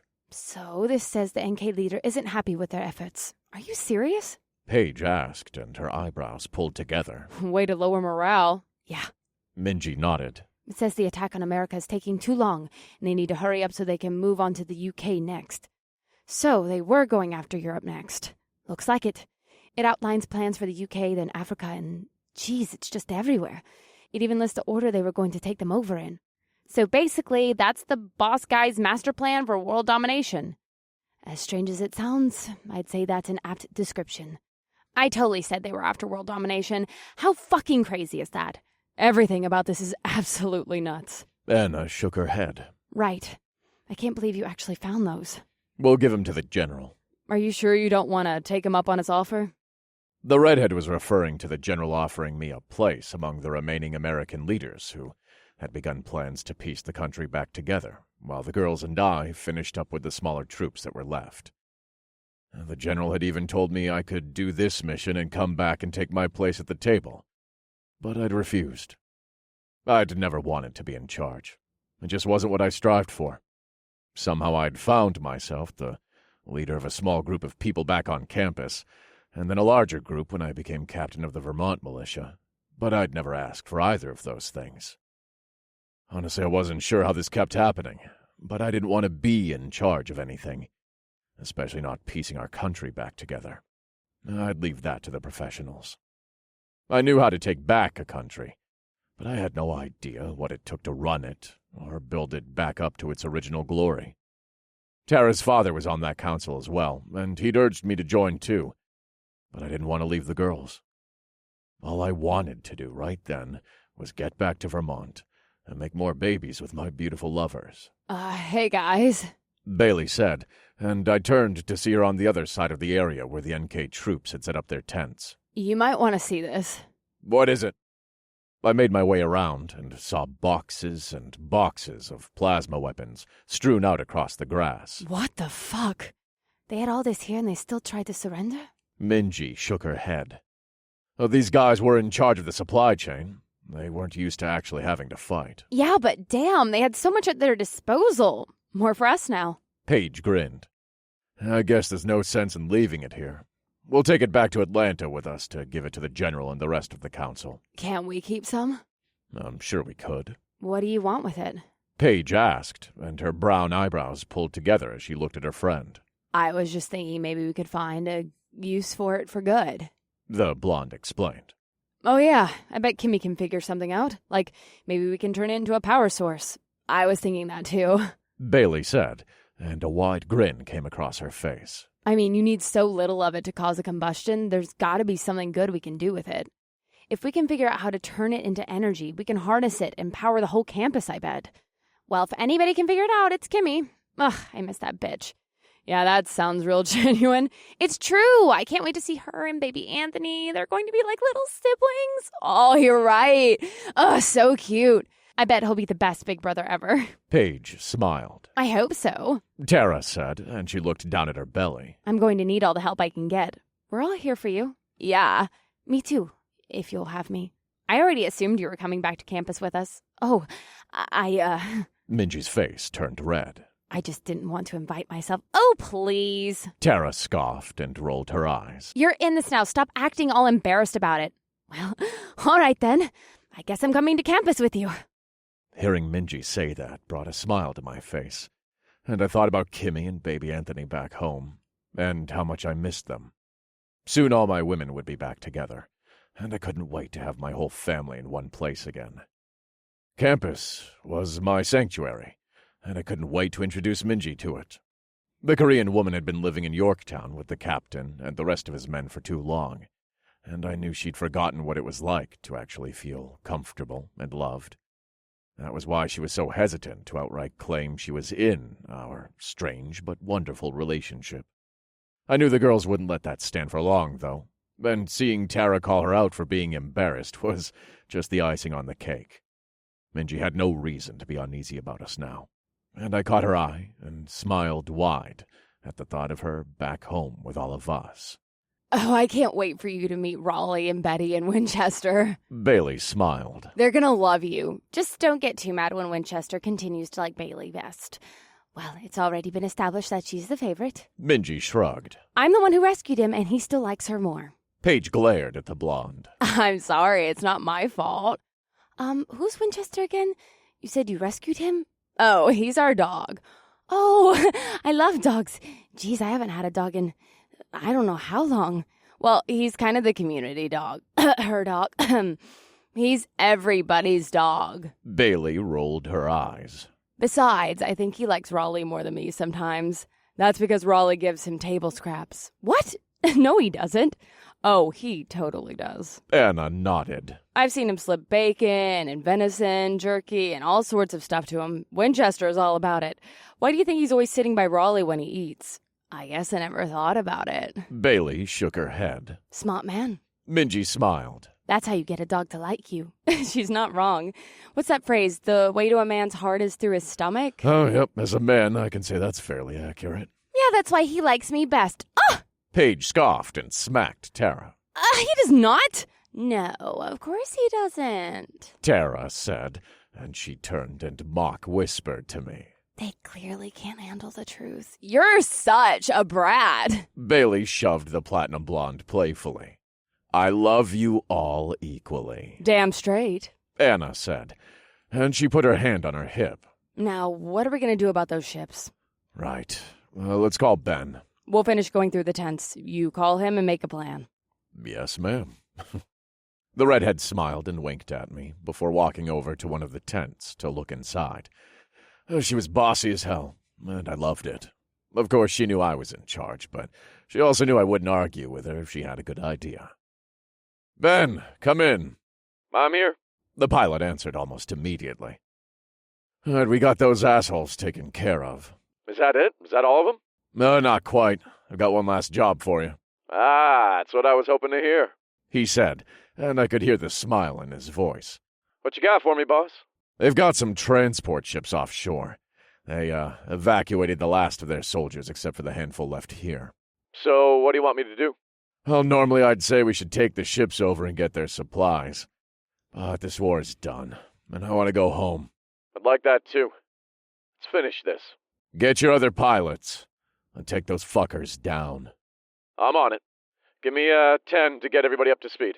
You got it. We'll see you at the beach. Over and out. Did you say beach? Tara asked as I hung my walkie-talkie back on my hip. I did. I smiled. Oh, fuck yes. Tara grinned. You know we're not going swimming, right? Maybe not. The platinum blonde shrugged. But I still love the beach. Well, then let's go. What about all the supplies here? Well, we can leave them for a few minutes. Yeah, what's the worst that can happen? Hammer grinned. One of these assholes gonna rise up from the dead and take 'em back? I guess that's a good point. There's nobody left to worry about. Nope. I smiled. Only the ships are left now. And they're not gonna be there for very long. Hammer added, and he turned to clap me on the shoulder. Let's go get this done. We all made our way back over to the jeeps and hopped in. I followed Paige's directions to get us to the beach, though without many roads to go off of, it was a little more difficult than it should have been. We made it in just a few minutes, though, and before we even got to the beach, I could see the ships out just a few miles offshore.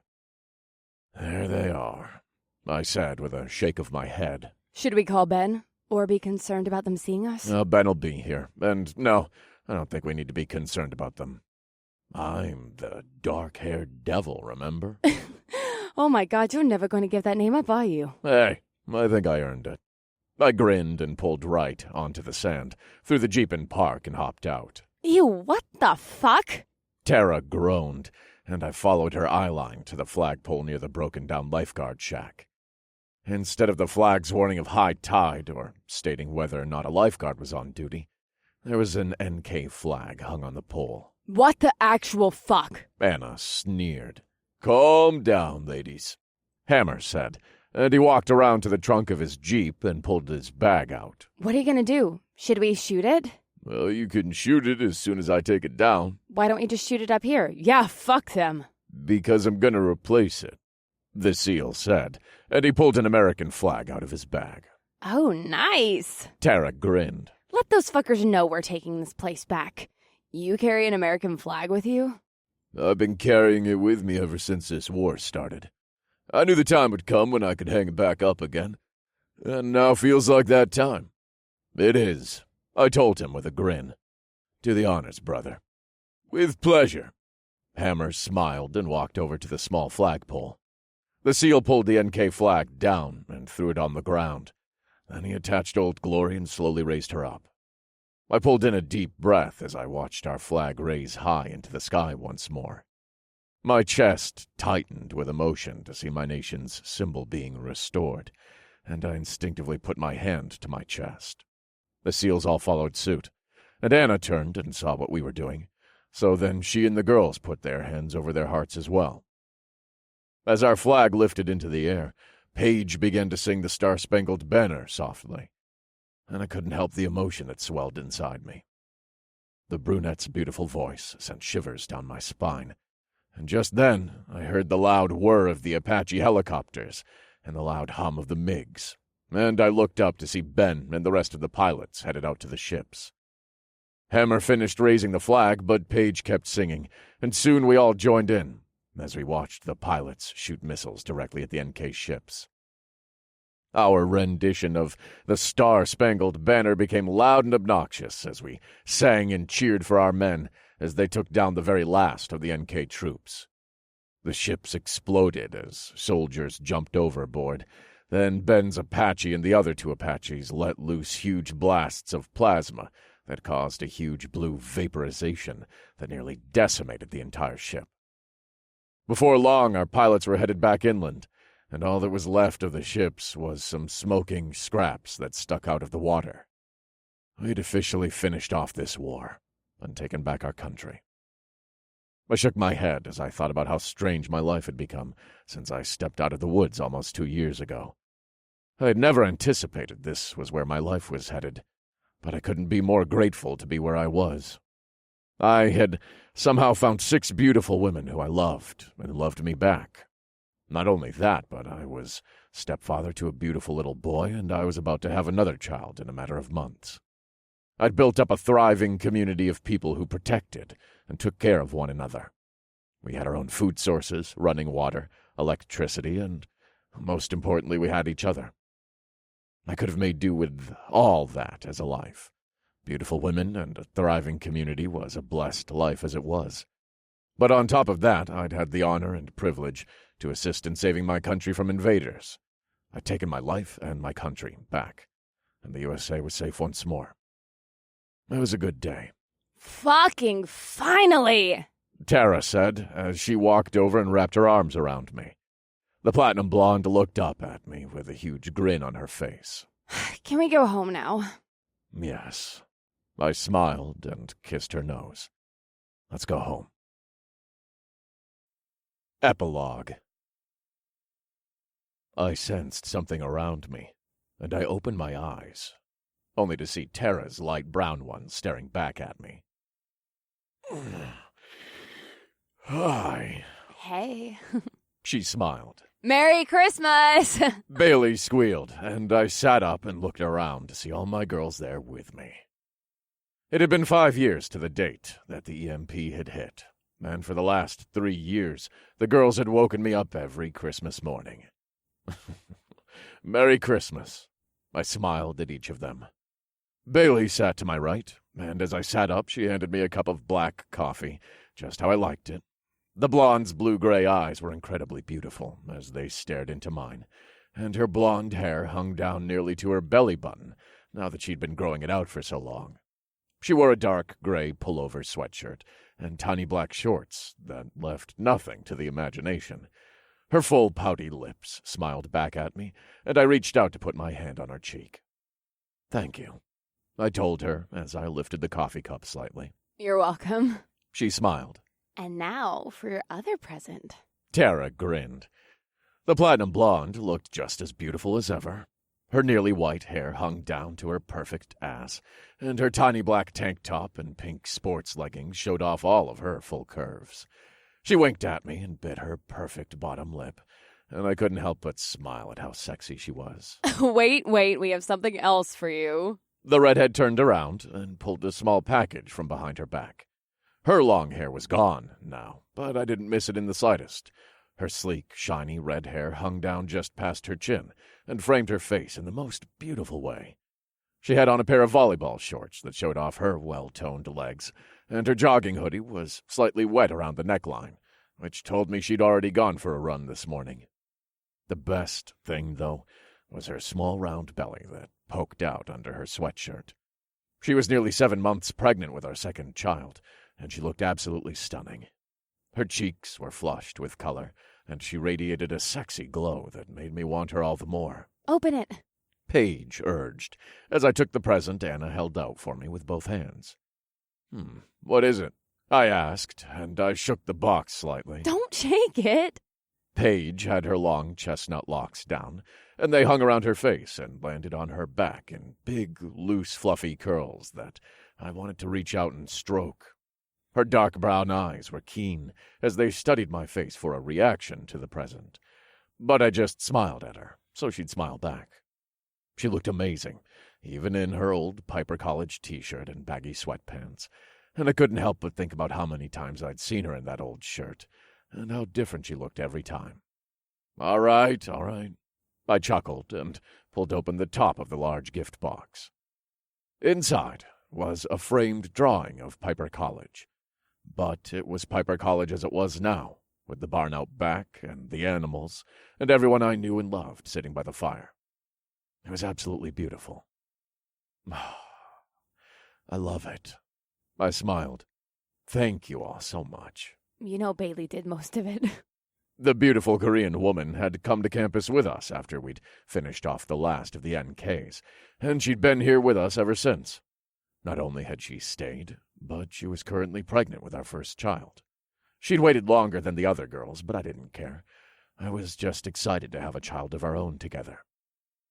Minji's long black hair had grown out even more, and it was pulled up into a messy ponytail.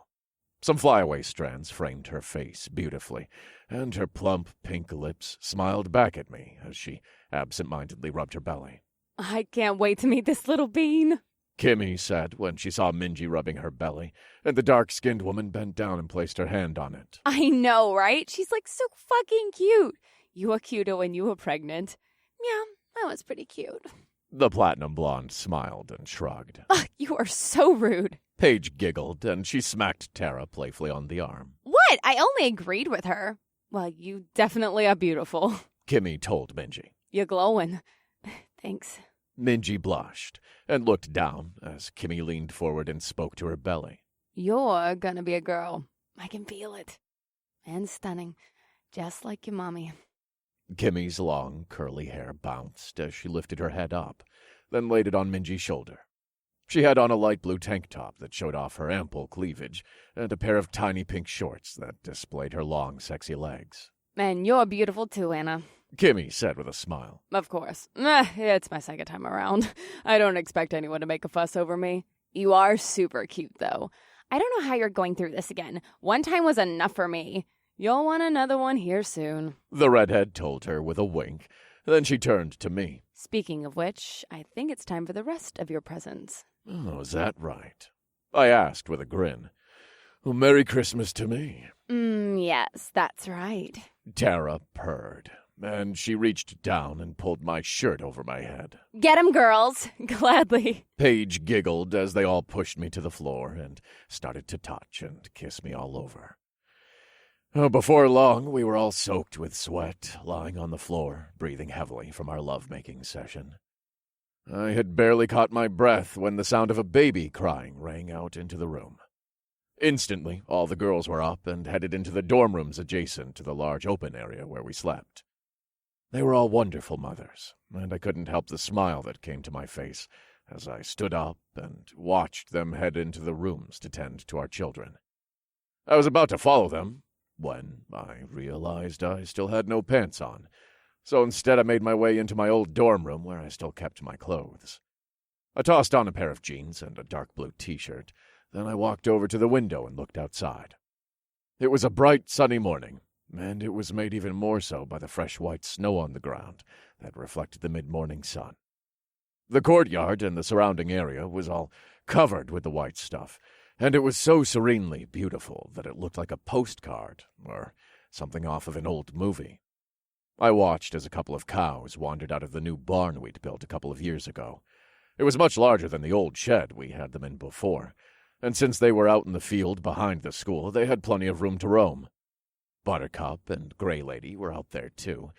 The horses and cows snacked on hay someone had already thrown out for them, while some year-old calves frolicked in the freshly fallen snow. In the courtyard were two of the large plasma tankers, each still nearly as full as the day we'd brought them home. We'd left most of the smaller tankers and the weapons with the general and his men so they could use them as they saw fit, but we'd brought these home with us in the hopes we could figure out a way to use them for good. And boy, had we. Between Kimmy, the highly intelligent computer engineer, and Renee, the fort leader with a degree in electrical engineering, we now ran the entire campus and the fort off of plasma. Granted, the fort was only used for a few things here and there, since Renee and her group had come to join ours, but we still made sure to keep it up, though it only required a small amount of plasma to do so, since nobody was there on a regular basis. The plasma was our main source of electricity now, and they'd even figured out a way to power the natural gas furnace with it. We only used our solar panels as a backup now, in case something happened. But in the entire year we'd been running off plasma, it had never failed us, not even once. It had taken a couple of years for Kimmy and Renee to work everything out, but it was worth the wait to see something, once used for such evil, now be used for so much good. Daddy! A small voice behind me squealed, and I turned around to see Eli, completely naked, running straight toward me. Eli! Ugh! I laughed as I picked him up. What are you doing? I wanted to see you, he said in his little voice, and my heart nearly melted. Eli! Tara growled, and a second later she appeared in the doorway holding a cloth diaper and some clothes. The platinum blonde glared and threw her hand up in exasperation. I can't take my eyes off of you for even a second, can I? Sorry, Mama. He said, and his light brown eyes grew sad and wide. I just wanted to see Daddy. Oh, why are you so cute? Tara laughed, and she walked over and kissed his cheek. Our son had just turned 2, and he had platinum blonde hair, just like his mother, that fell to his shoulders and framed all around his perfect little face. He reminded me so much of his mother, it was unreal. He had my strong jaw and my nose, but everything else about him was all Tara, especially the attitude. He drove her crazy, and all the girls loved to tease her about how it was payback for being such a brat all the time. There he is. Kimmy chuckled, and I looked up to see Anthony and our little girl Tila in the doorway. The two of them made their way over to us as well, and Anthony smiled and leaned against my side while I leaned down and picked up Tila. Kimmy kept Anthony's curls cut short, so they stuck out straight from his head in the most adorable way. His little sister's hair, however, hung down to her shoulders in loose, light brown ringlets that framed her face beautifully.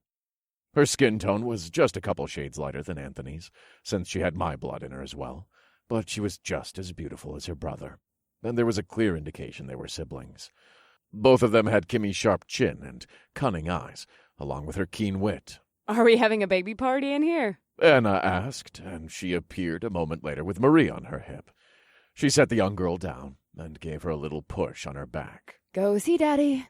Marie smiled wide and ran straight for me, and I scooped her up so I had her, Eli, and Tila in my arms.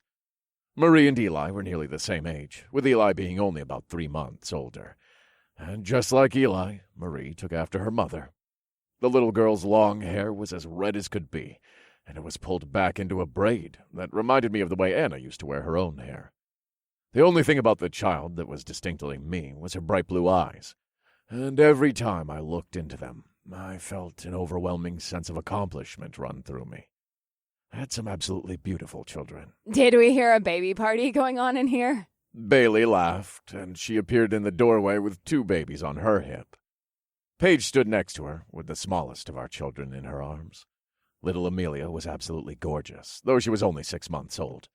She wasn't crawling yet, but she had 2 bottom teeth that showed whenever she laughed. And like her half-sister Marie, she'd gotten my blue eyes to go with Paige's dark brown locks. Let's go see Daddy. Paige said, and she walked over so I could give her and Amelia a kiss. And here come the twins. Everybody look out. Sure enough, the 2 youngsters were squirming to get out of Bailey's arms. They were just a few months younger than Marie, so all the kids were close in age, but just enough apart that they looked like little stair-steps if they were lined up next to each other. All right. Bailey laughed and set the kids on the floor. Go get 'em. The 2 were wild as hell, and I loved them for it. The girls liked to joke that the craziness must have skipped a generation, just like the twin gene, because the 2 of them were nothing like their mother in personality, though they looked like her a lot. We had Chloe and Sullivan, each with blonde hair and blue eyes, and the loudest little voices ever heard. Daddy! They screamed as they ran over to me and each grabbed onto a leg. Let's go for a ride! Chloe giggled. Please! Sully begged. Oh, I can't wait till my little one can join the fray. Who knows? There could be more than one in there. Oh my gosh. Bailey rolled her eyes. Stop trying to freak her out. You know twins run in my family. Doesn't mean it's impossible. The platinum blonde shrugged. I'm pretty sure I would have felt it if there was more than one by now. Minji laughed and patted her pregnant belly. It's true. Bailey nodded. I could tell as soon as I could feel the kicks. Yeah, I'd like to not have to assist with the birth of twins again. That was not fun, thank you. Nothing went wrong. Yeah, but the odds of something going wrong were way higher than with any of the other ones. You're such a worrier. You're literally worrying about something that didn't happen. It still freaks me out. The brunette chuckled and looked down at where Chloe and Sully were still wrapped around my shins. I'm just glad they're here and healthy. They're perfect. Anna said, and she leaned down to rub the twins' hair. And these next babies will be perfect too. Isn't it kind of crazy that we've all had babies now without a hospital? I mean, this is like some old school shit. I mean, well, you had Marla and me. Yeah, but you know what I mean? The platinum blonde rolled her eyes. We didn't have weekly appointments and all those tests and everything. We just had our pregnancies and it worked out. I think Tara's just proud of herself for not getting an epidural. That too. Pretty sure my broken hand counts for something. I didn't break it. She scoffed and crossed her arms over her chest and mumbled. I just sprained it a little. How do you sprain something a little? Yeah, it's either sprained or not sprained. Oh, shut up! Tara glared at the two of them. Minji, you're about to find out why his hand was nearly broken, and I don't want to hear anything from you, Anna, not after you bruised up his chest. That's fair. Anna nodded and laughed. The redhead had been in so much pain during labor that whenever I'd gotten close to try and comfort her, she started bashing her fists against my chest to try and get rid of some of the pain she was feeling. I didn't say anything at the time. I figured it was the least I could do to get a few light punches to the sternum. But afterward, my chest had a few bruises from where she'd smacked me so many times. That's all right, I told the redhead. That was nothing compared to what you went through. I'll take a few hits for you and our baby. Good. Anna grinned and gestured down to her big pregnant belly. Because you might have to do it again. With pleasure. Everyone decent? A male voice called out, and it was followed by a small rap on the door. Grandpa Ronnie! The kids squealed, and they pushed past their mothers and ran out the door to find their adoptive grandfather. Not so fast! Tara said, and she snatched up Eli before he could reach the door. In a matter of seconds, the platinum blonde had him dressed. Then he ran out the door after everyone else. The girls and I laughed and followed after them, and I came out of the dorm room just in time to see Chloe jump into Raleigh's arms. The old man smiled and caught her. Then he crouched down so the rest of the kids could join in the hug. Even Amelia started to fuss and reached toward Raleigh. How is he the favorite? Paige laughed as she walked over and handed Amelia to the old man. Oh, babies love me. Raleigh smiled and poked the baby's nose, which sent her into a fit of giggles. They sure do. It's nice for them to have a grandfather around, too. I'm proud to have that title, the old man said with a grin. But, I wanted to come up here and let y'all know we're starting the festivities. Mama, we get to eat breakfast now? Eli asked. Yes, baby. Tara answered, and she mock whispered to me. The kid eats so much that if I didn't know any better, I'd think he was Paige's kid. Oh, he's a growing boy. He's supposed to eat a lot. And look who his dad is. Anna added with a gesture to me. He's not going to be small, that's for sure. Well, come on, kiddos. Let's go get breakfast, and then we can open presents. Yay, presents! Marie giggled. And I think Grandma Betty has something special set out for you all this morning, the old man added with a wink. Hot chocolate? Chloe asked. Well, you'll have to wait and see, Raleigh told her, and they all giggled and rushed down the stairs with Raleigh and Amelia behind them. You know you two spoil them, right? Anna asked the old man as we walked, and I was delighted to see her carefully hold on to the hand railing as she leaned back and adjusted her stance to accommodate for her large belly. Nah, grandparents can't spoil grandkids. That's just a myth. Mm-hmm. Sure it is. I trailed along behind everyone else, and once we got to the landing of the stairs, I stopped and looked around for a minute. We'd done some renovations this last year, so now the lower level of the dorm building was completely open. There was a large living room type area on one half, and a huge dining room table on the other side, along with a good-sized kitchen to accommodate for the amount of people we fed each day. Betty had made her usual Christmas morning spread, and the smell of it hit my nostrils as I smiled and looked around the huge room. There was a line of people all along the dining room table, which was packed with breakfast food, along with various baked goods and drinks. She'd outdone herself, especially after the feast she and the girls had prepared for Thanksgiving. That was always a special occasion, too, though, since Kimmy's family usually visited around that time. We'd gone to her uncle's farm after the war was over and found them. They hadn't wanted to leave the life they created, but Kimmy hadn't either. So now they came and visited us on holidays, and occasionally we went to see them, too. Over in the living room area, some people already had their plates fixed, and they sat on the floor or on the couches near the Christmas tree and ate while they waited for everyone else to join in. The Christmas tree we'd gotten this year was huge. It was at least 15 feet tall, and had been even taller before we'd cut it to accommodate for the height of the ceiling. The kids had taken over the decorating of it, so it was strung with popcorn, homemade candy canes, and little ornaments the kids had made with the help of their mothers.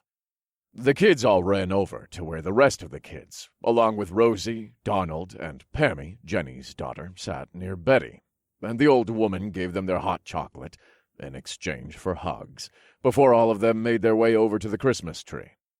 The girls fixed plates for themselves and the children, and I got in line behind them to fix my own. As Paige handed Kimmy the spoon for the venison gravy, her ring caught the light and sent a shimmer across the ceiling. I smiled as I looked down the line at the rings each of my women wore, and remembered how I'd felt this past fall when we'd finally been married. Of course, it was more ceremonial than anything, since we'd been together so long already, but it had been a lovely ceremony, and I was happy to finally be able to call each of them my wives. I'd made sure to pick out rings that fit each of their personalities as well, and they all fit perfectly. Tara's was the largest, of course. It was a beautiful white princess-cut diamond on a silver band, and she loved it so much she never took it off, even to shower. For Anna, I'd opted for a ruby instead of a diamond. The stone was set in an antique-aged silver band with smaller rubies surrounding it. Bailey had a sapphire with a gold band, and Paige wore a simple but elegant diamond with a gold band as well. For Kimmy, I'd gotten a peach sapphire ring with a gold band and white diamond accents, and for Minji, a large emerald with a silver band. Our wedding had been simple, with only the people in our community, as well as Tara's father and General Lopez, in attendance. But that didn't matter. It had been absolutely perfect. I was still astounded that I'd gotten lucky enough to be able to call 6 beautiful and fierce women my wives, but I was grateful for it every single day. After I got my plate, I headed toward the living room and nodded to my extended family as I walked. The Fort community had combined with us, and the Doomsday Preppers had decided to come stay here as well, along with Hammer and a few other soldiers from the General's crew. Many of the soldiers were offered positions helping put the country back together, and they'd eagerly taken them and gone off to the capital to try and start the long process of rebuilding. Those who weren't offered positions at the capital were split into teams that were sent out all around the country to try and find survivors and assist them however they could. Of course, the general had offered me a position high up, but I'd declined once more. I liked being home with my women and children. Donna caught my eye as I walked by, and I smiled and nodded to her as she rubbed her large belly. She was pregnant too, and I couldn't help but grin at the idea that we were creating a whole new generation here. She wasn't the only pregnant one either. Several of the women in our group were pregnant, or trying to become pregnant at the moment, and a few had already given birth over the past couple of years. One had given birth just a month before, and she sat in the corner and nursed her new baby, while Joe, the father, fed her bites of biscuits and gravy. It was still hard to believe that this is what my life had become, but I wouldn't trade it for anything. We had plenty of food, water, comfort items, and love, and that was all we needed. "All right," Raleigh chuckled as he walked over to the huge tree. "Has everyone gotten their plates?" The crowd murmured a loud agreement, and someone yelled, "Get on with it, old man!" which made us all laugh. Okay. Raleigh laughed and waved his hand. Then he pulled a present out from under the tree. "Well, it looks like this one is for Chloe." Yay! My little daughter squealed, and she retrieved her present and eagerly opened the small box. Her mouth pulled into a wide grin as she pulled out a small stuffed animal, and she squeezed it against her and looked around at everybody. Thank you. Very good. Bailey told her quietly. "And this next one is for... let's see here," Raleigh said as he tried to read the writing on the card. You're not that old. You try reading Betty's handwriting. Oh, you take that back, old-timer. Betty chuckled from her seat on the couch. "Of course, dear." Raleigh smiled and looked at the card again. "Well, it looks like this one is for Joanna and her new baby." Oh, thank you. The dirty blonde-haired woman replied as Joe got up to retrieve the gift. Everything was homemade, or things the girls and I had found out on runs. But most places were well picked through by now, so we ended up making nearly everything, except for the electronics that Kimmy fixed up to give as gifts. It took some time, but it was our tradition to go through and make sure everybody got something. Once that was done, though, there was still one large gift left under the tree. So who's that giant one for? Because Anna and I haven't gotten one yet, and I'm going to be mad if we have to split it. Oh, stop. The redhead laughed and swatted her friend. I'm just kidding, but there is one left, Raleigh. Yes. This one says it's for everybody. It's pretty big. Bailey noted as she swayed from side to side with Chloe and Sully, nearly asleep in her lap. Well, what is it? Let's see, Raleigh said, and he pulled the sheet off of the huge rectangle to reveal a flat-screen TV. A TV? Minji asked, and she looked at me curiously.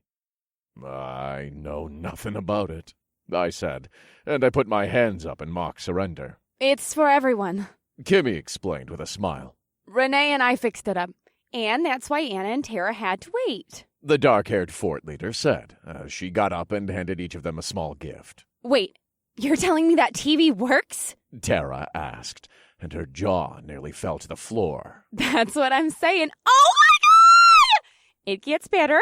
Renee said with a gesture at the gifts each of them held. Open them.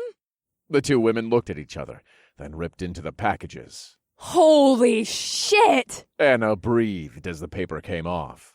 It's the original Nightmare on Elm Street. Oh, thank you guys so much. What's that, Mommy? It's something for adults. The redhead chuckled and kissed our daughter on the forehead. Yes, but we've got plenty of... Renee started, but Tara let out a strange, strangled sound, and we all turned to look at her with wide eyes. What the hell was that? I'm sorry, Tara said, and she gulped hard, held her eyes shut, and shook her head. I'm just so fucking happy. Are you crying right now? Seriously? It's Legally Blonde, Anna! Tara scoffed, and she held up the movie for her to see. You'd be crying right now, too, if you had a heart. Hey! Anna laughed and swatted Tara on the arm. We thought you guys would specifically like those. Kimmy said, and she reached behind the Christmas tree and pulled out a huge trunk with stacks of DVDs inside, along with a DVD player. But the TV is a present for everyone, so we thought everyone could probably find something to watch in here. You two have outdone yourselves this year, Betty said with a shake of her head. Thank you. Yes, thank you so much, I smiled. We even found some kids' movies. Oh, and best of all, Kimmy said, and she dug down into the DVDs and pulled out an old black and white DVD case. It's a Wonderful Life. Now that's something I'll watch. Betty grinned. Especially today. I thought we could watch it tonight. Maybe start a new Christmas tradition. Oh, I love that idea. Oh, that movie's a damn classic. I used to watch it every year around the holidays. Yeah, didn't we all? I smiled. Since all the presents were given out, everyone took turns going through the movies and talking about which ones they liked or didn't like. I found Winchester laying in front of the fireplace we'd decided to put in, along with Chloe and Sully. They didn't get a lot from Bailey when it came to personality, but they were definitely animal lovers. The two of them were snuggled up next to the black-headed dog, and he lifted his head slightly to look at me, then put it back down. I smiled and stroked his ear for a minute before I made my way into the kitchen to find the spiked eggnog Betty made every year. Morning bled into afternoon as we all chatted and played with our presents. Some games were broken out, and the girls found a movie for the kids to watch, which had them enthralled the entire time, since they'd never seen television before. Eventually, though, it was afternoon, and since it was winter, the sun started to make its descent into the mountains. Our home was filled with the scent of our soon-to-be-done Christmas dinner, and I sat on the couch and sipped my eggnog while Bailey read The Night Before Christmas to the kids. The blonde sat on the couch next to me, and all the bigger kids sat in a half-circle on the floor in front of us, while the younger kids sat in our laps. Suddenly, the room was filled with the sound of a piano, and I turned to my right to see Tara had sat down and started playing. The sound of Silent Night filled the air, and everyone grew quiet as they gathered around and listened. The kids all piled on to Bailey, Anna, Minji, Kimmy, and I, but Paige handed me baby Amelia, then walked over to the piano and started to sing.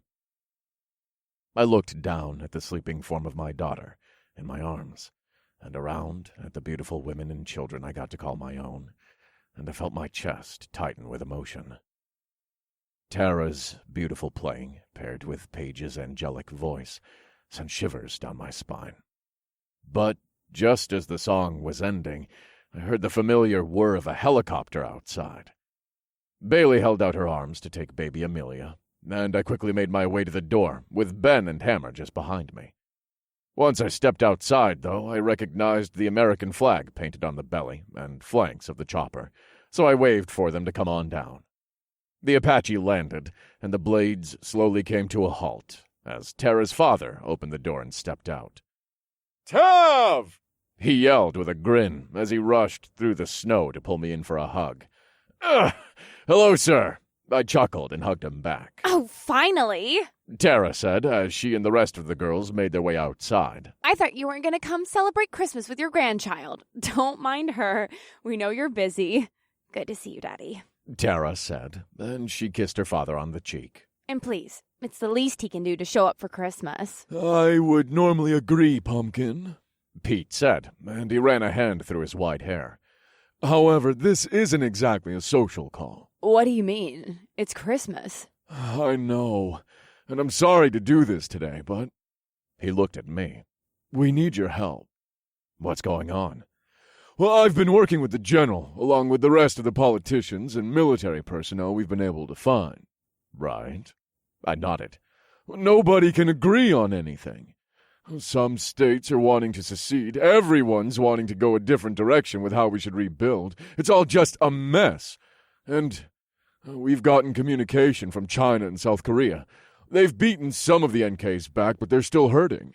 They need our help, but we can't even help ourselves. We need someone in charge. After the war ended, I told you all I'd leave the rebuilding up to you. I said with a shake of my head. I don't know anything about rebuilding a country. I stand by my decision to leave that up to you all. You're very capable people, and I trust you. Yeah. Pete rubbed a hand across the back of his neck. We are, but we're not. What's that supposed to mean? Nobody can agree on anything, he answered, then looked directly at me. Except for you. Except for me? I asked, and my eyebrows pulled together with confusion. You're the only thing everybody can agree on. Nobody knows what direction to lead the country, but they all agree that you're the hero who got us here. The legend of Connor Tavish and his band of warrior wives has permeated every nook and cranny of this country. Whenever I meet someone new, they ask if I know you, and then, when I tell them my daughter's one of your wives, they actually show me respect. Well, Tav is totally awesome. Everyone respects you, and they want you to lead us. The general is a much higher rank than me. Tav, you're not understanding me. This isn't about rank. It's not about politics or military bullshit. It's not about anything besides bringing our country together again. You're the leader we need right now. It's the only way we are going to have a United States of America again. If you don't take this job, then we're all going to be fucked, and it's probably just a matter of time before NK comes at us again. Job? I don't get what you're saying. Spit it out, Dad. Oh, Tav, you humble son of a bitch. Pete sighed, and his light brown eyes met mine. I'm offering you the presidency. Oh, shit! Hammer laughed and clapped me on the shoulder. Did he just say the presidency? I, just don't see how that can work. My head was spinning, and I took a deep, long breath. What do you mean? You just take the job, son. We've got plenty of resources to help you with decision-making and such. The repairs on the White House are pretty much done. We just need the family of the president there. You know I have 6 wives, right? And I live out in the middle of nowhere, in a self-sustaining compound I basically stole from whoever used to own it. I'm not exactly presidential material. Yes, I know about the wives. Pete shook his head. I was at the damn wedding. But none of that matters. You're the only thing anybody can agree on. They all want you. And if you don't take this job, I'm not sure what's going to happen." Was that a threat? I asked with a half smile. "More like a really good incentive," Pete answered with a smile of his own. "We need you to serve America again, as Commander-in-Chief, and leader of the world that needs its freedom again. So what do you say?" "Girls?" I asked, and I looked at the women around me. Yes. I'm with Paige. Minji said, and she smiled and rubbed her belly. Me too. Anna nodded. Definitely. I mean, how can you refuse? Bailey smiled and shrugged. Absolutely yes. It'll be like the third Legally Blonde movie they never made. We should have never got you that movie. You bite your tongue or I'll bite it for you. Jesus, Tara. "So?" Pete pushed. I looked around at the serious and determined faces of my women and thought about everything we'd already been through together. I'd never wanted to be in charge of anything, but if my country needed me, I couldn't say no. Besides, if I could turn a small college into a self-sustaining compound, I could only imagine what I could do with a country. With a little bit of help from my wives, of course. You know what? I grinned and grabbed Pete's hand to shake it. "Fuck it. I'm in." "You're in," he repeated softly. Then a wide smile came over his face, and he looked around excitedly and yelled, "He's in! He's in!" "Well, you girls might want to pack," I said with a lopsided smile. "It looks like we're going to the new White House." The end.